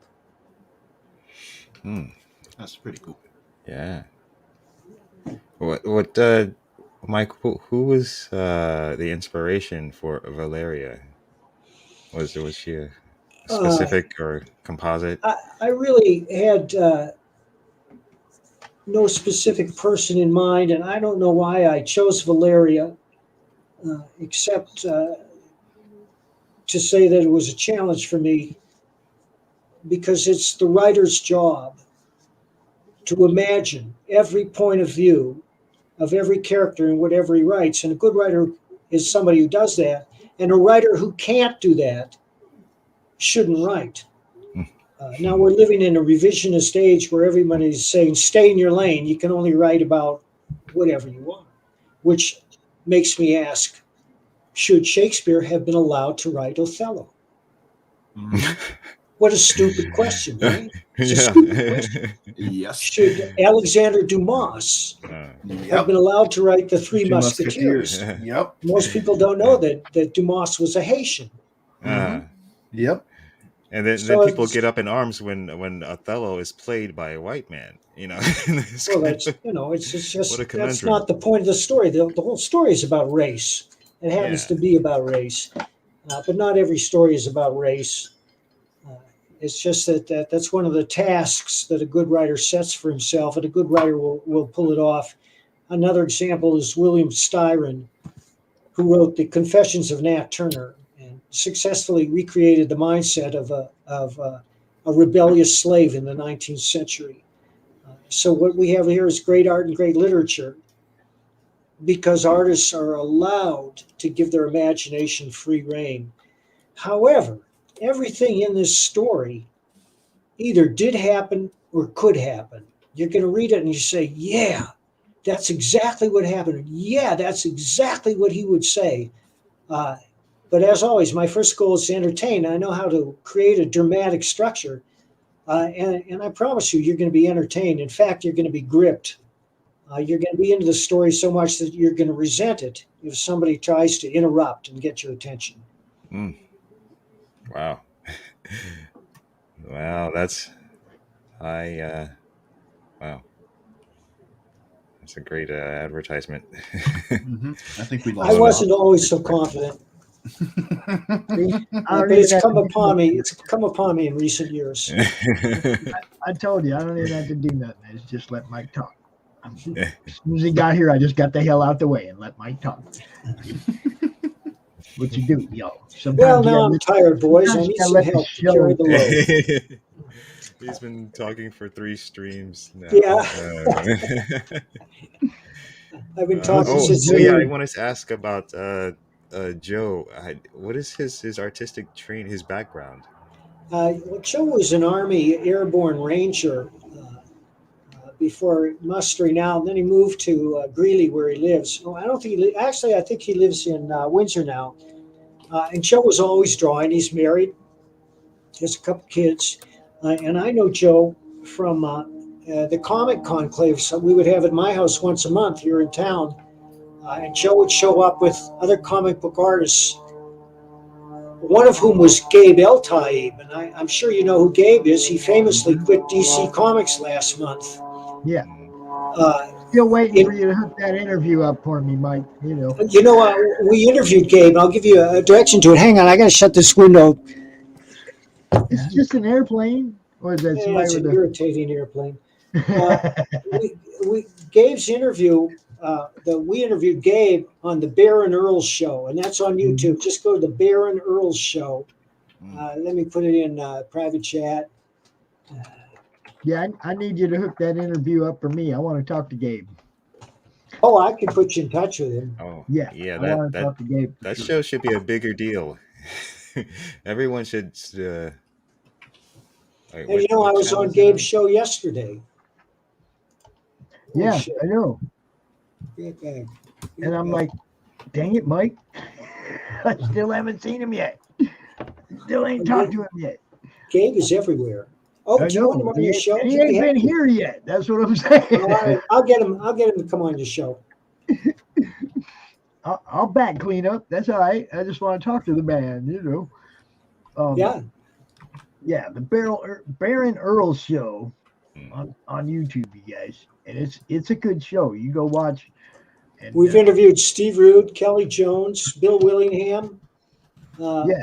We got Chris Ryall for next week, and Bob Layton is committed. So we got some good interviews coming up. Cool.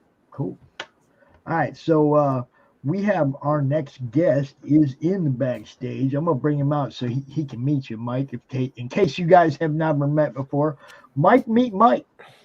Mike, hi. It's a pleasure to be here. I think I have met Mike before. Mike, Mr. Barron, Mike, go ahead and give everybody where they can find you. Thank you, Hex. Hex is posted it in the comments. Yeah, there you go. Baron Earls Show. Go check that out. Let everybody know where they can find you, Mike. I'm on Twitter at Bloody Red Baron, and on Facebook. You can sign up for Mike Barron or the comics and novels of Mike Barron. I got 2 pages there. They're business pages, and they confuse me because I don't know if you have business pages, but you go there and you can never find what you want. Instead, there are all these ads edging in saying, for $20 you can boost this or that. You can never actually get to the meat of the matter. Never Yeah. pay for ads. Never pay for ads. Never ever. Yeah. I'm out here all day. Facebook I ads are rarely worthless. see a comic ad from anybody. And it's certainly not on Facebook. That's what I mean. Don't ever pay for them because I'm out here all the time and all I do is talk about comics and share comics and comic. And I don't ever see ads that you guys pay for your comics. Very rarely do I see, maybe one. If you paid for it, I might see it one time during your whole freaking campaign. You see what I'm saying? Don't pay for ads. That shit ain't worth it. You know, send me your trailer. I'll play that thing every show. I know you will. You know, send me a 30-second spot. I'll play it every show. You'll get more exposure here than you will on Facebook. I guarantee it. You know, it's sad. If you ain't big money, you don't got no pull over there. So. No suck. So we are going to move on. Mike, you're welcome to hang out, but we are going to focus. No, I got to feed these dogs, or they're going to rip the house apart. Yeah, I was going to say I need to step out too. Well, cheers, Mike. Thanks, Pops. Thanks, guys. Later, for Mike. having me on. As always, you are always welcome, my friend. Thanks, Pop. You bet. Yeah, I'm going to need to pop out too. All right. Y'all get out. No. I gave myself like an hour with you guys, and now it's time to go back to taking care of some of the family stuff so I can get back to work. Right on. All right, Sim. So later, everyone. Thanks for always good talking to you, man. I'll handle a little bit of some crosstalk here for a while. And yeah, Doc. I mean, Doc was like, he kind of signed up to co-host with me this week, and it was like, but his power went out a little while ago. Oh, really? And that's exactly why I have to have a co-host in case power goes out here, right? You got to have somebody keep the show alive, right? You need a co-host generator. Yeah. I need a co-host and a backup co-host and a backup co-host for the backup co-host. You know, but you know, I mean, I never want the show not to go on. I felt horrible yesterday morning. You know, I was puking all night long after Thanksgiving dinner, bro. I was in bad shape yesterday morning, and it was like, I don't have a choice. I got to get up and do this. Oh, was it a bad turkey? Was it too I don't much know. wine? I mean, there were so many things from so many different people. It's like it could have been anything. It could have been just a mixture of all of it. Who knows? Could have been the booze. What's up, trash can conductor? What's happening? I love that name. Nice. I do love it. All right, so let me get this one out the way. Mr. Swan, do you want to share something with us? Oh yes, I sent you a picture on Twitter. I don't know if you. Oh, let me go over there. Let me see. That's like the new reveal for the new panel on the new page. We're at the halfway point now of production, and we've got 4 days left on the IGG. I had to scroll down 30 pages to find that. No. Are we talking about the lady on the chair or the lady on the desk? The sexy lady. All right. The lady on the desk, y'all. Are you ready for this? Let me unshare that one and start this over here. I am sort of getting better at messing with this stupid thing, but yeah, it's nice to have a co-host take care of all this kind of stuff. You know? Hey. There we go. Now look, I've seen this girl before. Yes. I think I've sent you the picture. I'm going to make a kind of sandy orange color this time. And I still haven't decided on the dress because we've already done red. We did in the last book. The femme fatale had a red PVC dress, but I don't know. I think I might go for black or blue, something like that. What do you reckon? Okay. The tattoo on the left cheek, is that a guitar? It's more of a representation of a guitar. Yeah, she likes music. Okay, cool. Oh. Yeah. See, I'm an Easter egg guy. Wow, you're good. Yeah. You know. Man, what an I did ask for the lava lamp that gets you stoned in the background. You'll know, there's something next to the lava lamp. I don't know if we're allowed to mention. Oh yeah. Beads of some sort. Yes. We're not only allowed to mention, but we're allowed to partake in the background. Oh, nice. Yeah. And it looks like there's a girthy root on the right. Amen. Yes. But, Well, yeah. what's the name of this property again? Oh, it's Crue So and people Chris, can. and it's the second Oh, book. and So why don't we have a Say the whole thing. page, the IGG page? Bear with me one moment. Let me see. I can put it into the private chat. One moment. Here we go. There we are. Should be showing up. Yes. So, yes. So, if anyone has any comments as to what colour the dress should be, definitely tell me, because I don't have a clue at the moment. Yeah, obviously, I'm a huge fan of Total Recall, so I went with the 3 breasts straight away. But yeah, I named her after a character from an old 70s kids TV show, Madame Chalet. I just thought it was a cool name, so it sounded slightly French. You know, like she's a prostitute though, so she needed something classy. But yeah. Now this also reminds me of Are You Blackness Tailless? Ah, yes, yeah. I keep calling his one furry porn. I don't think he likes me calling it that. That's not fair.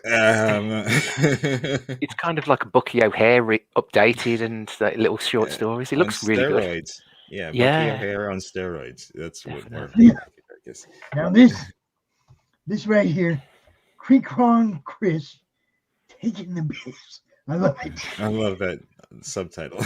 Taking it. Yes. The next one is going to be called CRoM Chris Utter Bollocks. But yes. Yeah, this looks like a lot of fun. All right, let me get this campaign up so we can take a look at it real quick. Oh, that ain't what I meant to do. That one. Oh. That one. Okay.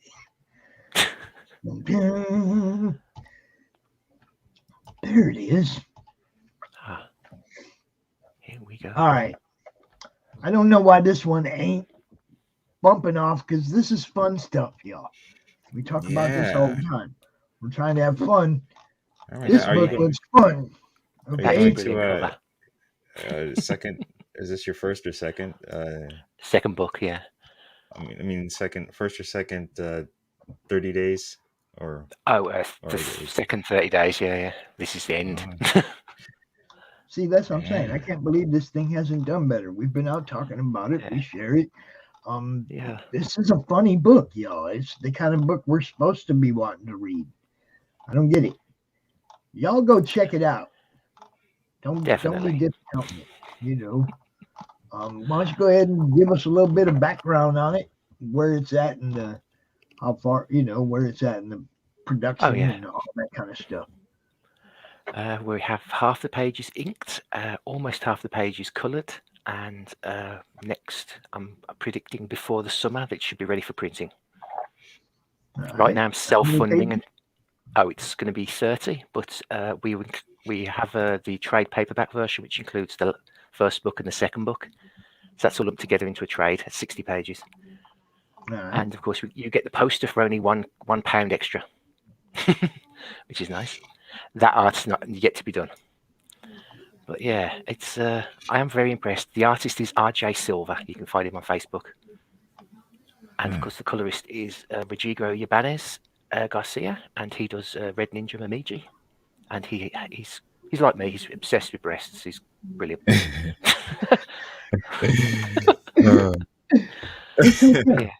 There's nothing wrong with it. Oh man, I didn't realize. I didn't realize that if you say Gate Comics the other way, it's Comics Gate. Oh no! My word! I'm just. Oh man, I'm so thick. I'm just not getting that. Oh my god! And this is why I'm saying I don't understand why this one ain't getting more pull. You guys come together like you're supposed to. It ain't going to take much to get this funded over the next couple of days. Everybody go get that trade paperback. Yeah. You get both 1 and 2, it's $25. There you go. Get caught up and come on, man. You guys know what's up. We're out here Yeah. talking about what a great community we are, I backing know. each other up and taking care of each other and I all totally, that. I Prove it I totally right was there. expecting this one to do better. Ah, man, yeah. Yeah, that's what Let's I'm help saying. him out. You know? Huh?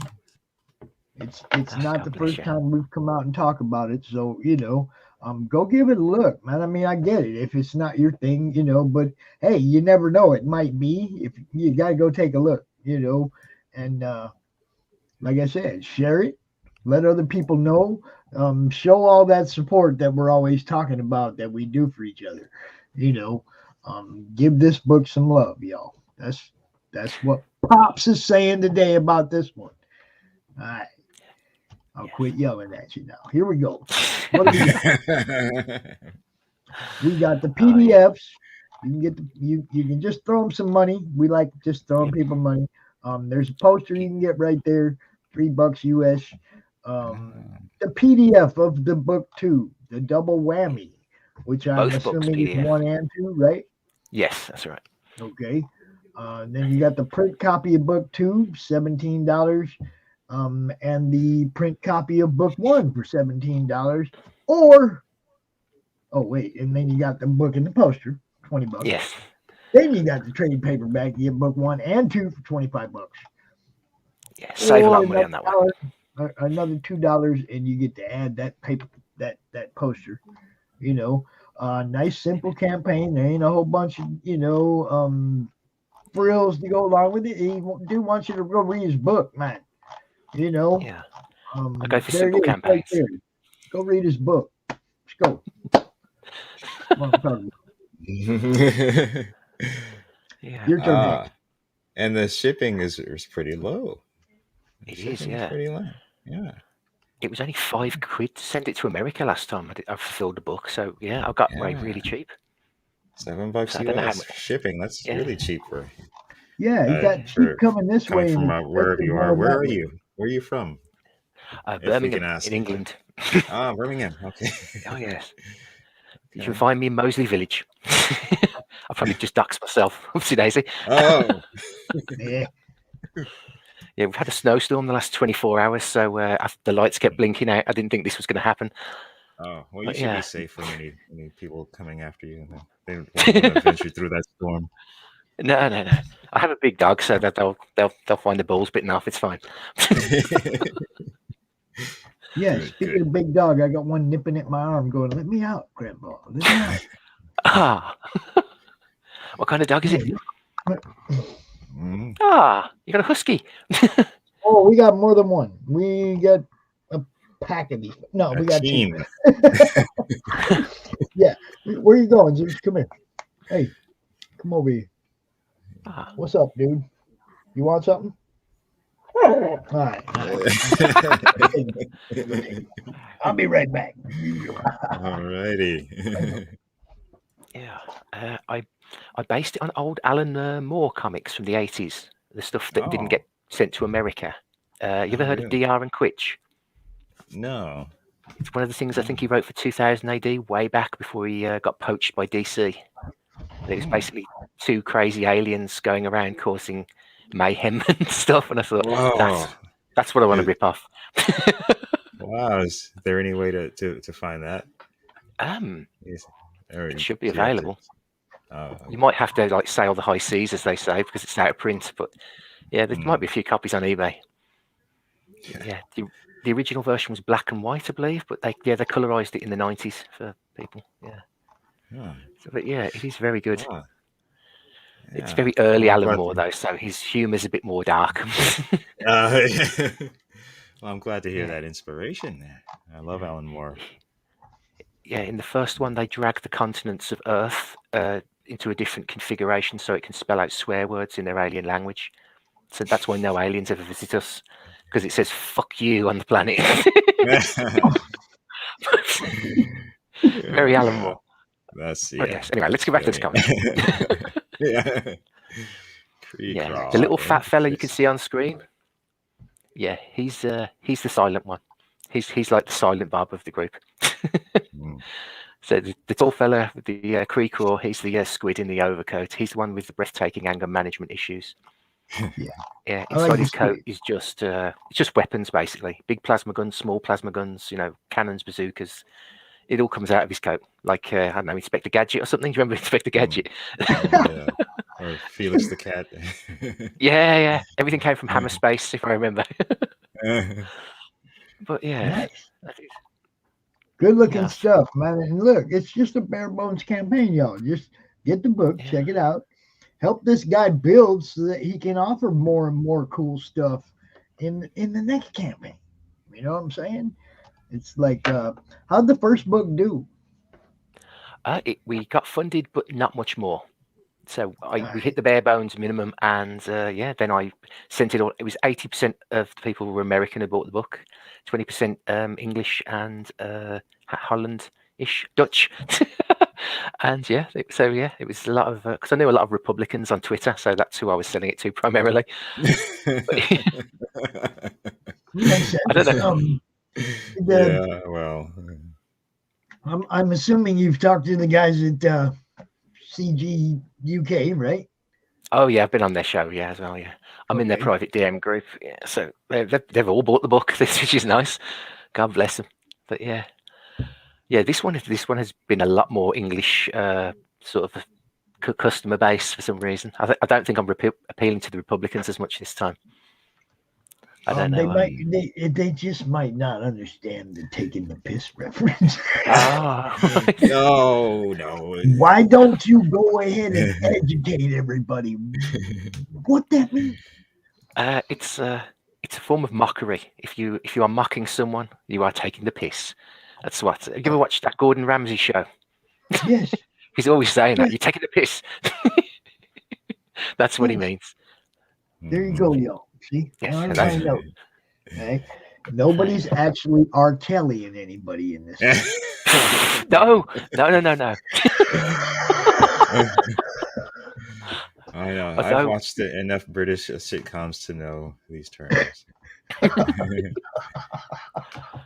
Although the little fat kid does get pimped out at one point, but no one's R. Kelly. He's 16. He's fine. That's awesome. So there's no video to watch. So we got to. I'm going to throw it on you hard now. Pitch Okay. everybody. Pitch everybody hard. Why did people want to buy this book? Let's see. Well, it's a labour of love, basically. I wrote it years ago, but I couldn't actually get around to having it made because I was a full-time carer for my father, and I kind of I know it sounds morbid. I kind of had to wait for him to die. Sorry, but he passed away, and then I was able to focus on my life ambition of doing a crazy, wacky sci-fi adventure book with two buddies who fight everyone else in the universe. So I can read the plot for you. One moment. It's when their stolen mining ship, the Saucy Susan, is damaged in battle by the Ultra Bastard. Our dirty duo must find a place to lay low, but I can only find a colonized asteroid filled with ladies of negotiable affection. A gang war is brewing between the leaders of the various pleasure palaces, and Crue and Chris must find a way through the madness without getting shot, stabbed, lasered, or vaporized. 30 pages of violence and whores. What more could you ask for? That's the spiel. It's Whores. whores. My Irish parents used to call them hooers. They couldn't say it properly. Hooers, yeah. The bleeding that's hooers. That's what they say in New Jersey also. Oh, wow. God, this is great. You guys, come on, man. This is funny. Go buy it. Take a Jeez. refresh on that. I just don't get it. I mean, this is the kind of stuff I'm looking for. Of course, unless I make a whole bunch of money this weekend, I can't back it either. But I'm hoping, refresh it. Let me see what happened. Did Hex back? I don't know. He refreshed himself out of the stream. Oh, I told you that's why I need a co-host. What did I tell you? What did I tell you? Nice. All right, that was 207 10 backers. Yep. There you go. Come on, y'all. We can get this 3 days. Look, What are you doing tomorrow night? I don't know exactly what my schedule is, or not tomorrow night, but Monday night, Monday Madness. Oh, my schedule is empty. If you want to put me on again. Yeah, well, I mean, Definitely. I'm gonna help try to push this to the end. I want you to get funded, and that's God bless you. Yeah, let's open up the floodgates for Gate Let's unleash Comics. hell. Comics Gate, open up the floodgates for. Yeah, you guys know what's up. It's not a secret. We're trying to help each other out, man. So definitely go check this one out. Go back it. By all means, man. Look, this one, as soon as you said Horror Wars, I was like, oh, come on. I know way too many people that like this kind of stuff. Why isn't this one getting popped, man? Really. Yeah. I mean, yeah, actually, maybe it's actually, when I first saw it, even though it said taking the piss, I kind of thought it was more of a all ages sort of thing. Right. But when you mentioned the Alan Moore and and yeah, when you mentioned Alan Moore and the inspiration and you showed the three-breasted woman, I'm like, wait a minute, this is not all ages. This is up my alley. Maybe I don't know how you market it as this is not for kids. Maybe more people. Oh yeah, I've definitely there's definitely been pornographic pictures when I posted it on Twitter. One of my favorite parts of this right here is the cross between Squidward and Bane. The Ultra Bastard. Yes. Yeah. Scroll down. He looks like Bane from Star Wars, the bounty hunter dude, bad guy. But he's also Squidward, right? He's got them little floppy feet, the tentacles. Oh, So I'm like, this is what Squidward would be if he was from another planet. Squidward is coming after that bounty. Yeah. There you go. Yeah. Oh, nice. Oh, can you scroll down so we can see the ship? Say what? Can you scroll down so we can see the spaceship? There. There you go. There we go. That's the Saucy Susan. It's their mining ship. It's a stolen. Yeah, they stole it, and now they travel around the universe trying to find home.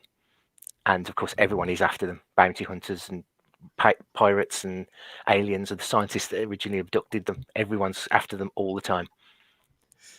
Yeah, that's their bad guy. There's no way you could hide in a ship like that. Yeah. Like, which one is it? It's the bat. It's the bat-shaped ship. Yeah. I ripped off the name from an episode of Blackadder. The Pope's personal sex barge was called the Saucy Susan. Oh, nice. Yeah, a lot of inspiration, different places. A few episodes of that. Good stuff. I love it. Yeah, I think Rowan is better when he's being evil. I think Mr. Bean's okay, but I like him when he's being like evil Blackadder. Oh yeah, that's that was because I saw Mr. Bean first, and then like later on I watched Blackadder, and I was like, wow, this is such a departure. Yeah, that's great stuff. I grew up on that shit. That is awesome. So yeah, like serious business, man. You guys, over the next couple of days, we'll well, obviously tomorrow I'm doing my thing all day, but Monday I'll have you on the show again. Tuesday, obviously it ends. What time does it end? Oh, that is a very good question. I believe it ends around lunchtime here, which would probably be 7 o'clock in the morning or something like that. Yes, unfortunately. That'd probably be about lunchtime. Yeah, lunchtime here would be 7. Sorry. 7 o'clock Eastern means like 4 o'clock on the West Coast in the morning. We probably wouldn't make a real big splash on a countdown party. Yeah. But Monday night we'll do something. We'll do something. Monday afternoon, I should say, nighttime your time. So it's prime time over there and afternoon over here, and we'll try to make sure everybody gets one more good look at it before it's over. And don't judge it by its cover. It's not a kid's book. Well, don't buy it for your kids for Christmas. Hopefully, piss is a dead giveaway on that one. Yeah. That's what I thought. Yeah. Somebody be buying a book for the kids called "Taking the Piss," right? Well, you know, I mean, just feature the hua, the hua mua. Feature the horror more. Now, is she running things? I just got to know. Yes, she's running for re-election. Okay. I kind Hence of the figured power she had struggle. to be a lady of re-erection power, you know, a lady Power, yeah. of standard, up above the minions, you know. You ever wonder what it's like to think that way? To even be cool, to even be rich enough to think that way? You're better than everyone else. I couldn't do it. I didn't have all my friends up there hanging out with me anyway, so it would be like, you know, it wouldn't be no different. I'd just be like, be able to be more generous with more than just my time. Right?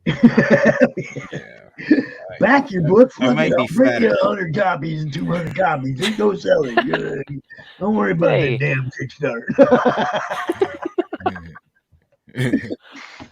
Nice. You know, I mean, if I had the means, I'd be that guy. That's the weird part.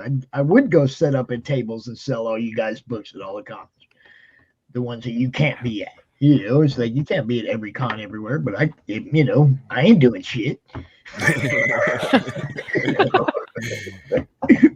So, you know, there may come a time, man, when I'm doing good enough at this where I have the money to go set up at different big cons.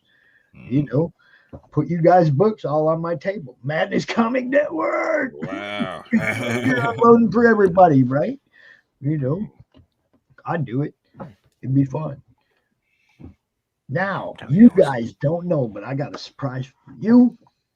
I got somebody in the background that is building something to help put you guys in more of a retail setting.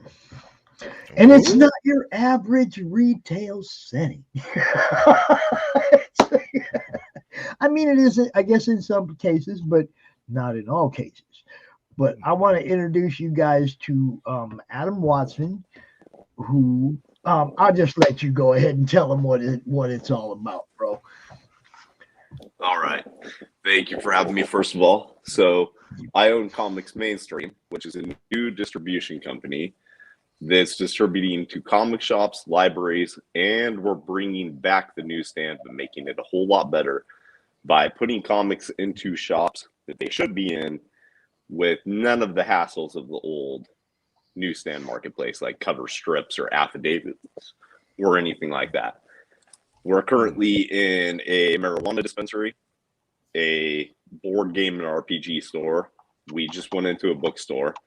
And then tomorrow, we're starting a brand new option at a comic shop. It's going to be called the Shelf Option, where we have multiple shelves at one shop that we're responsible for completely filling and keeping product on. That's awesome. Now, is your webpage is comicsmainstream.com, right? That's correct. Yep. All right. I want to make sure I get the right link in the chat. I don't want to be repping somebody else up in here. All right. So check it out. This is the website. You can go check it out. Now, I have personal friends that are actually have their books in your spinner rack. So, you know, you're definitely somebody I'm going to be repping every time you give me a chance. We'll be out here talking about you. And I'm serious about getting me that video spot so I can play it during these shows. You know, I do the same thing for Liberty. Okay. I play theirs. You know, I want that video ad. Okay. I'm just saying, Adam. I know. We just have to make it because, you know, video, it's not my forte. It's not what I'm best at. It's not mine either. But I mean, there's so many cool people out here in this family right now that do stuff for each other. I got 3 different people that make video stuff for me. You know, all my videos are made by different people. All the intro, all the CRoM CoN stuff, Madness stuff, they're all made by different people. You know, they just do it. You know, they want to help, and then I tell them, "Oh, Lee Reese did that. You know, dude did that." You give them their props, and they're happy that they're getting. You know, people know they do this stuff. Red Gage Right. did the Monday Madness video. You know, Lee Reese did the CRoM CoN video. There's, you know, we just have fun, man. And I tried to make one for for my, you know, just the network, the promotion network, and Shay took it and cleaned it up because it was ugly. But you can you make one. So that's what happened to people, it. and they'll be like, "Man, just send me that. Let me edit that. Let me fix that up for you." And then they send it back, and it's all pretty with music and shit. And you're like, "Yeah, you know." I mean, that's what these people out here do, man. You know, they're awesome people. But to get back to what you do and the spinner racks and everything, I don't know, some of you guys might have seen 47 Furious Tales all up in that spinner rack. We had Alexia out here earlier, the artist from that book. She was out here earlier today. So, you know, I love it. I love that WSQ got with you, and he's got his books over there. Look, you guys, every opportunity you have, every place you can drop your books and people have a chance to buy them. That's what you're supposed to be doing. This guy's setting you up with somewhere where you can put them where they're right there, where people pick them up and go, "Oh, hell yeah, I can buy this." It's not how much is shipping going to cost, blah, blah, blah, blah. Right. Not only that, but look, the dispensary, all them potheads walking by a comic rack, come on. Oh yeah, and they have money. Oh yeah. You know, I mean, come on, man. This guy's got it going on. So definitely go check this out. Have you know, it's another place, like I said, another opportunity to put your books in a place where people are going to see it. And you, and we're building you know, new locations all the time. So, you know, within the next year, we're going to be announcing a whole lot more dispensaries, bookstores, more of the geek type stores like the RPG/board game stores, those type of places. Nice. So I currently have 5 we get others out that at I'm the waiting cons for too, them. we watch. For cons? Well, as a publisher, I do a tremendous amount of conventions. I do like before COVID hit, I did 42 shows in 1 year. That's my record. See? But See? average like 23 to 25 a year. So, you know, when cons really start taking off again, I'm going to be out there doing a ton of those again too. But they work differently for distribution because I can't just show up and start selling everybody's product because like I actually have to have a retailer there to do that. But, you know, that's something I'm working out.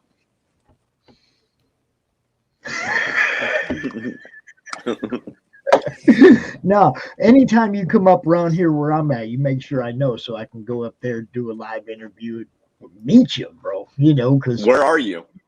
I'm in Southwest Michigan. I do the Grand Rapids Comic-Con and Hall of Heroes. I like that one. It's a small one, but I like it because I like the people that do it. You know, it's a nice little con. And they always have like not like super huge guests that are going to just kill the attendance for the comic people, but you know, I mean, sort of cool guests. You know what I mean? Like Cliff Clavin from Cheers, right? He's not going to draw everybody away from the tables, but it's cool if you walk by and see dude. You might spend $5 to go talk to him for a minute. You see what I mean? But he's not like one of them people that's the draw and everybody come to see him and leave. They're not killing you with that kind of, you know, and they got all kinds of cool stuff, you know. All the 501st Legion from Star Wars and all those guys show up there and all the Mandalorians and, you know, I mean, it's a good time. I love doing the cons now. It's way more fun to go to cons now than it did when I went shopping. Now I get to go walk around, talk to you guys, interview you guys live, and, you know, come back home, put it all up on the channel and show everybody, look, I talked to this guy today at Grand Rapids. Go see him tomorrow. He's going to be there for a couple more days. Whatever. You know, I try to go early. I don't wait till the last day so that it's still an advertisement as well. You know, right. I'm still out there telling you, yo, he's still going to be there tomorrow and the next day. Go check him out. You know, that kind of stuff. I don't want to go on Sunday and then come home and, well, you missed out. You know, so I'm always thinking of the promotion angle, how I can help these guys. My dream from the beginning has been I want to go to my local comic store and be able to buy everybody's books. I want everybody in the stores, in the retail store. I'm tired of paying $10, $15 to have everything shipped to me that I want, you know? So spinning racks like what you're doing, Liberty trying to get the books in the retail stores. I'm 100% behind that. I want to be able to go to my store, buy Hex's book. Okay. I don't want to have to pay to have it shipped. I want to go to my store and buy Michael's book. I don't want to have to pay to get it shipped. I want to go to my store. You know, now if my store can't get behind all that, then I want to find another store around here that will, or I want to get one of your spinner racks in the dispensary here. And we will eventually. It's going to take, it'll probably be about 2 years. You know, but you know what I'm saying? It's going to be about 2 years before we're fully across the United States, right? At the moment, there is a regionality to what we're doing, but within 2 years, we are going to start building easternly. So eventually you will see spinner racks in your locations. Right. And see, that's all I'm saying. It's like, I want to be able to go buy you guys books in a place where, you know, I don't have to pay to have them shipped. I'm going to be able to drive to one place, maybe two. Right. How soon do you have plans for California? California is actually the first state that we're going into after Oregon. So the place that I have my warehouse through, they already have locations in California. I've already spoken to them. So that's probably, I would say, 10 months to 14 months out, something like that. Oh, sweet. I have, there are probably 3 comic shops within 2 miles of where I live. Well, as far as comic shops go, any comic shop can order through us. We can ship to any shop. The spinner racks are what are more regionally locked.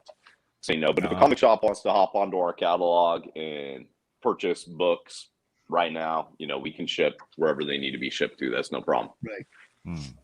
The spinner rack is just such a classic idea. Dude, right? It was a class, and if you look at the site and you look at the actual racks, they're nice racks. They're not I see. you know, they're not the kind of racks where books are all going to be folded up underneath each other like when you were a kid and you went to the drugstore. You know, I mean, they're bagged and boarded. They look good, right? They're not bagged and boarded.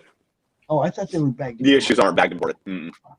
Okay, no, all you people that have the retail shops, all you people that get one of these spinner racks in your retail shops, you better bag and board them books. The mesh on these particular spinner racks keeps the issues from getting damaged. So, like, you know, the front copy, of course, somebody comes by, they flip through it, it's going to have damage from that, right? But it's not like the old steel style spinner racks. We actually tried out a number of different types of racks before deciding on this one. And the mesh grating on this makes it so that when the issues go up against it, it doesn't damage it in the same way the old steel bars would. Now Shadowhawk wants to know if he can buy one of your spinner racks. Well, we're not manufacturing the spinner rack, so you know you can buy one of those online. Let him know where. Tell him where. It's just Safeco is the company that makes them, so anybody can order them. Cool. There you go. Yeah, Gate those Comics things are was a good awesome, rack. man. I mean, I really like those things, man. I don't know what happened to Michael, but he just popped in the private chat. He says, "I like a good rack." Yeah. Now, look.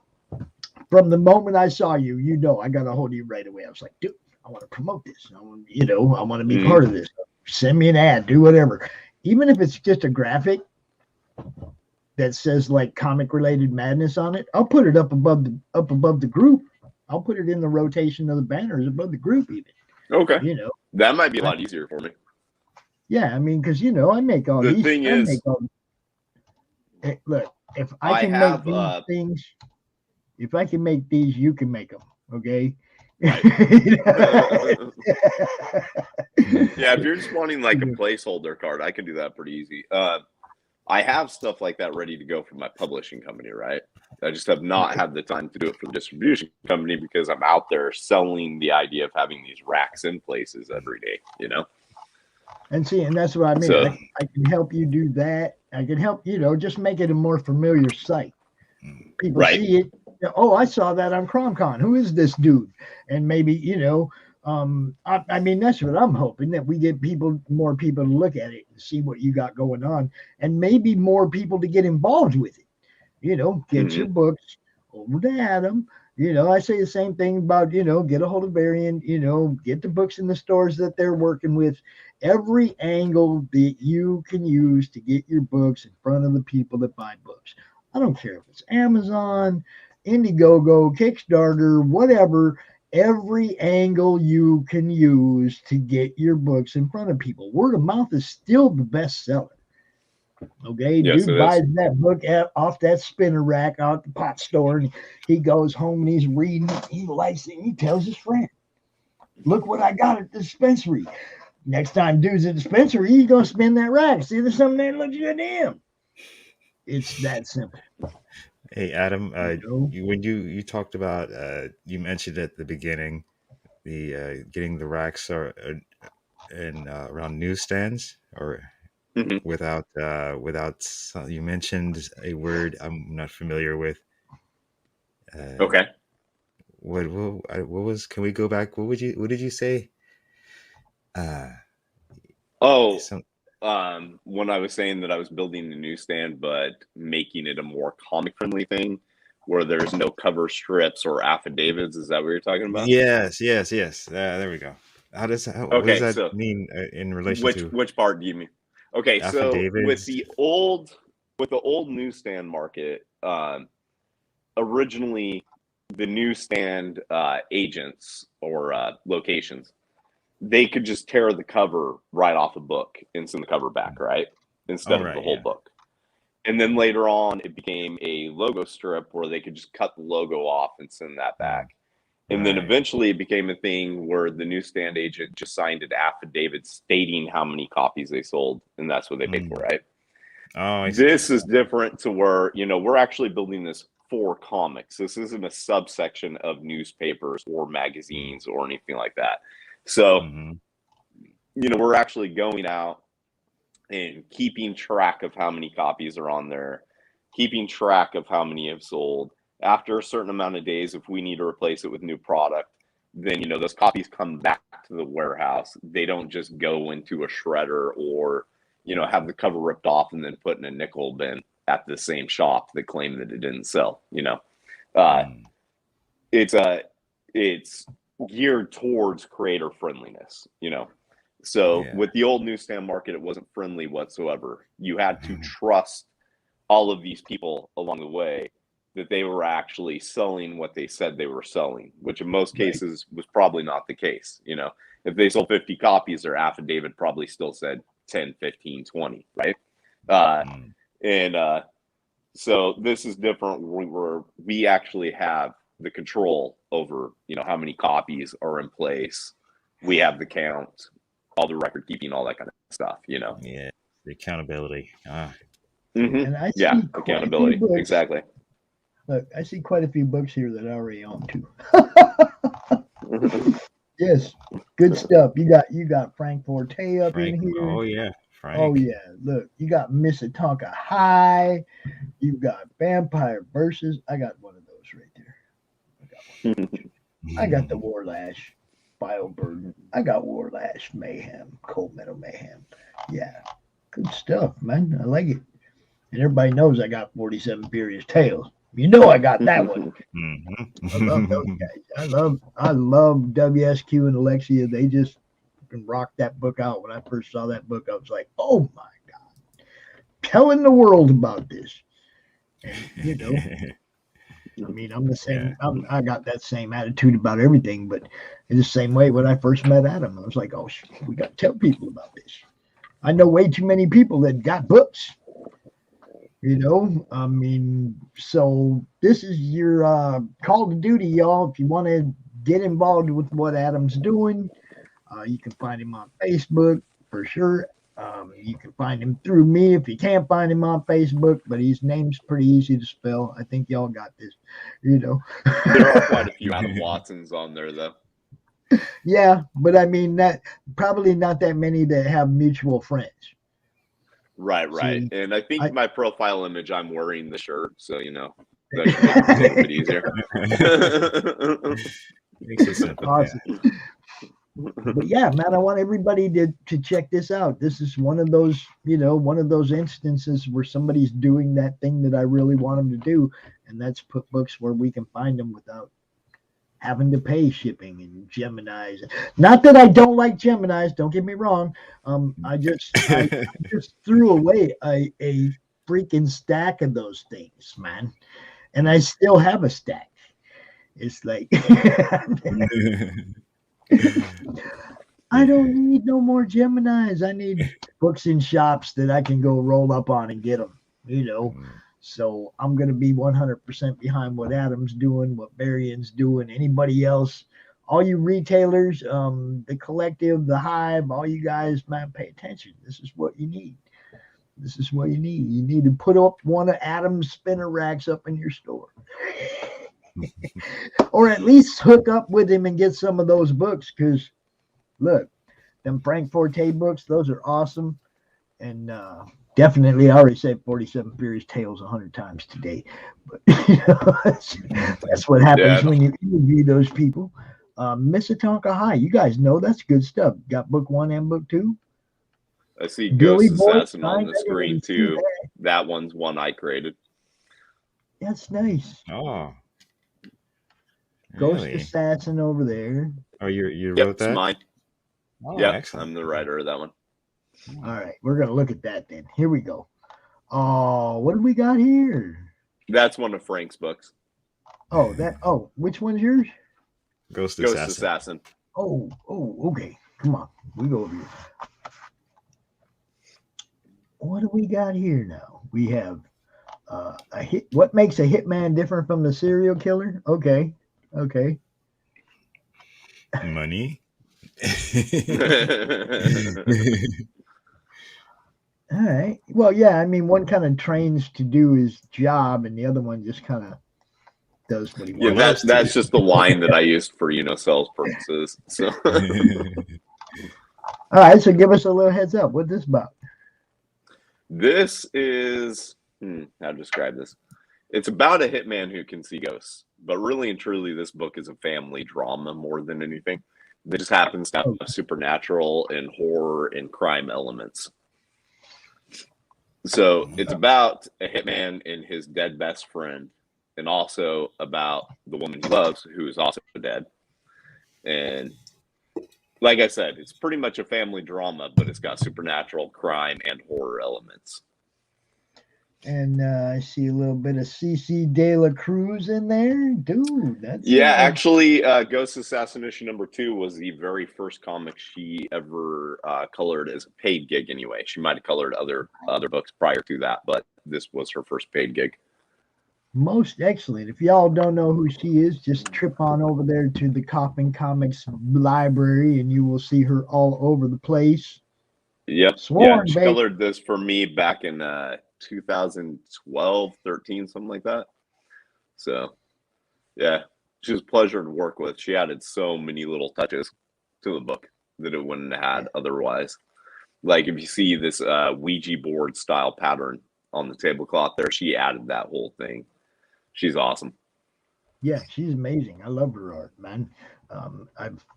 The few times when I've been able to catch her doing a live stream, she doesn't do that many live drawing streams, but the few times you catch her on somebody's show or something, dude, I'm all over it. I'm watching. Her and Dawn McTeague, I watch her too. You know, love watching her draw. That talent scout over there at Coffin knows what he's doing. I'm just saying. You know?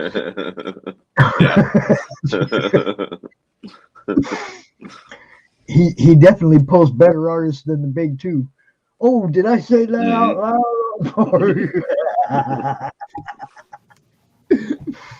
There you go. Thanks, Hex. Right there. Check out Comics Mainstream, y'all. Go check this out.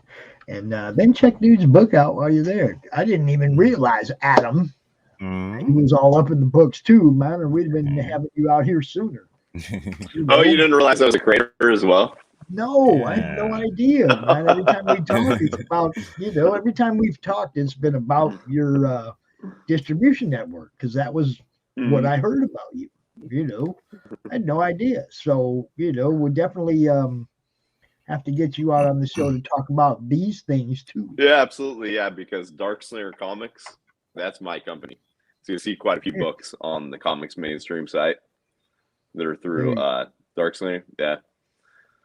And all the little web comic pages I share all the time, those are generally mine too. Okay, so who's Ren? Is that you? No, Ren is Pottyville Books, and that's a pretty cool one. It's about the farthest thing you can get from superheroes. It's a alternate historical tale set during the Black Plague. It's really good stuff. All right. Centuries? Centuries, Switchblades, and Cogs. Those are all by Valor Printing. Dan DeMille is the creator on at least two of those, Cogs and Centuries. They're relatively new editions. They're a newer company. He's got about, I think, 4 to 6 issues out for each one of those that we'll be adding over time. Like I said, they're relatively new editions. They have some people looking being able to go back and get the 1s and the 2s, because I know things like Miskatonic High are way past 1 and 2 now. So right. Yeah. We have up to issue number 4 on the spinner racks, but we've only added up to issue number 2 on the website so far. Right, cool. And okay, so Miss Tonka High, we know who that is, and you got Billy Boy. Mm-hmm. Yep, that's Frank Fortes. Right. Yep. It's Asylum now who Press. is this? All of this stuff. This is all Asylum Press right here. Okay. I kind of thought, I knew Vampire Versus and Warlash were for sure. I saw this done. Okay, yeah. And Frank, I love Frank, California boy. You know what's up. The Zombie Terrors. What is this? Yep, that is also Frank. So we actually just got our shipment of those in. That's a brand new one for 2021. And copies literally arrived on Wednesday, I think. So this is Zachary Moraes, Dwarf Star Comics. This is Voyage. So let's see. These are variant covers to the same issue. It's about a character named Sonderon. It's a new spacefaring character. He's actually got a Kickstarter coming up here pretty soon. I think he's going to hit you up about an interview, actually. And then somewhere on the page, there's also an anthology for this one. And then that is Asylum Press stuff for the next couple lines. And then those two are mine. So Ghost Assassin and Ohbaig are both mine. Because the catalog, the way it works is it populates by whenever you add the product. Okay. All right. You got to look at the collections if you want it done differently. Yeah. Okay. So there's the one you want to get first, Ghost Assassin 1. It is available, and that's one of the things I really like about this is all the number 1s and number 2s that are available. Helps you all get caught up to all these books that you might have missed out on earlier. Like I didn't even know about this one, Frank. We're gonna have a talk, bro. I didn't even know about That's really cool. Know about that. Yeah, I didn't even know about that. Did I miss a page? Oh yeah, here we go. Last page. Okay, so this is all mine until 47, of course, which is Sam's. So 47 Furious Tales number 1 and 2, those were actually the first things I added from a publisher other than myself to the catalog. Sam was the first one to sign on with me before I even had a website or anything. So Sam, I think Sam's the one that told me about you. Yep, he's been in the loop about this for the last, let's see, I think we've known each other now for 5 years, I think, 4 or 5 years. And he's been in the loop about this the whole time I've been building it. So, when it was finally time to go, I called him up and I was like, okay, so website's not launched yet, but I'm ready to, start adding publishers. And he was the first one to sign up. So. And that does not surprise me a bit because Sam's a smart man. See, I don't know what kind of numbers he's doing with you personally, but I know the numbers that every time I talk to him, the numbers sound good. He's doing good. So I hope the relaunch of number 3 gets better. I I don't know, support than the first run through try. The first try did. We'll push it. We'll push the hell out of it, just like I always do for Sam, because Sam and Lexi, good people. Right. I just, and dude, come on. Did I show? I don't know if you saw it or not. Oh, it's gone. I can't never keep anything right here handy. I showed earlier the first thing of Alexia's that I saw, other than that cover of #1, the first time I opened a page, and it was the 47 Ronin's graveyard. And it was like, okay, I'm hooked. She nailed it. I mean, I knew exactly what I was looking at as soon as I opened the book. I was like, oh. And this is supposed to be about furry samurai. I didn't think it was going to actually have historical reference and shit. And I was like blown away right away. She nailed it. Like I said, I knew exactly what I was looking at. Oh, yeah, 47's fantastic. There are, I figured out why the other Wage book didn't show up. So you're in comic book specifically. There is a graphic novel section as well on the website. Yeah. Okay. Oh, he did it again. What happened? Oh, refreshed himself out of existence. So, I'm so good at this stuff.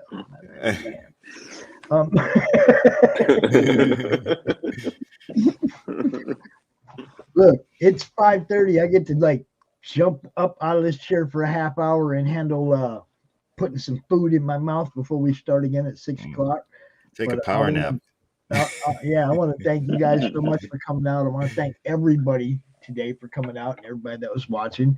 And we start again at 6 o'clock. Just, watch for the notification to go ding, ding. And we'll be back out here with Dreaded Dinosaur, James Eric Hodson. Y'all know who I'm talking about. From over there, hangs out over there with the Indie Vault people. Yes. Good dude. So we will be back. Adam, thanks so much for coming out. Thanks for having me. That out. You go check out Comics Mainstream and look at the graphic novels, because I didn't cover those, but y'all can go look at them. Go buy some books, man. You guys know what's up. Check out Ghost Assassin. I wanna get Adam out here now on the show so we can do a little bit more in depth on that.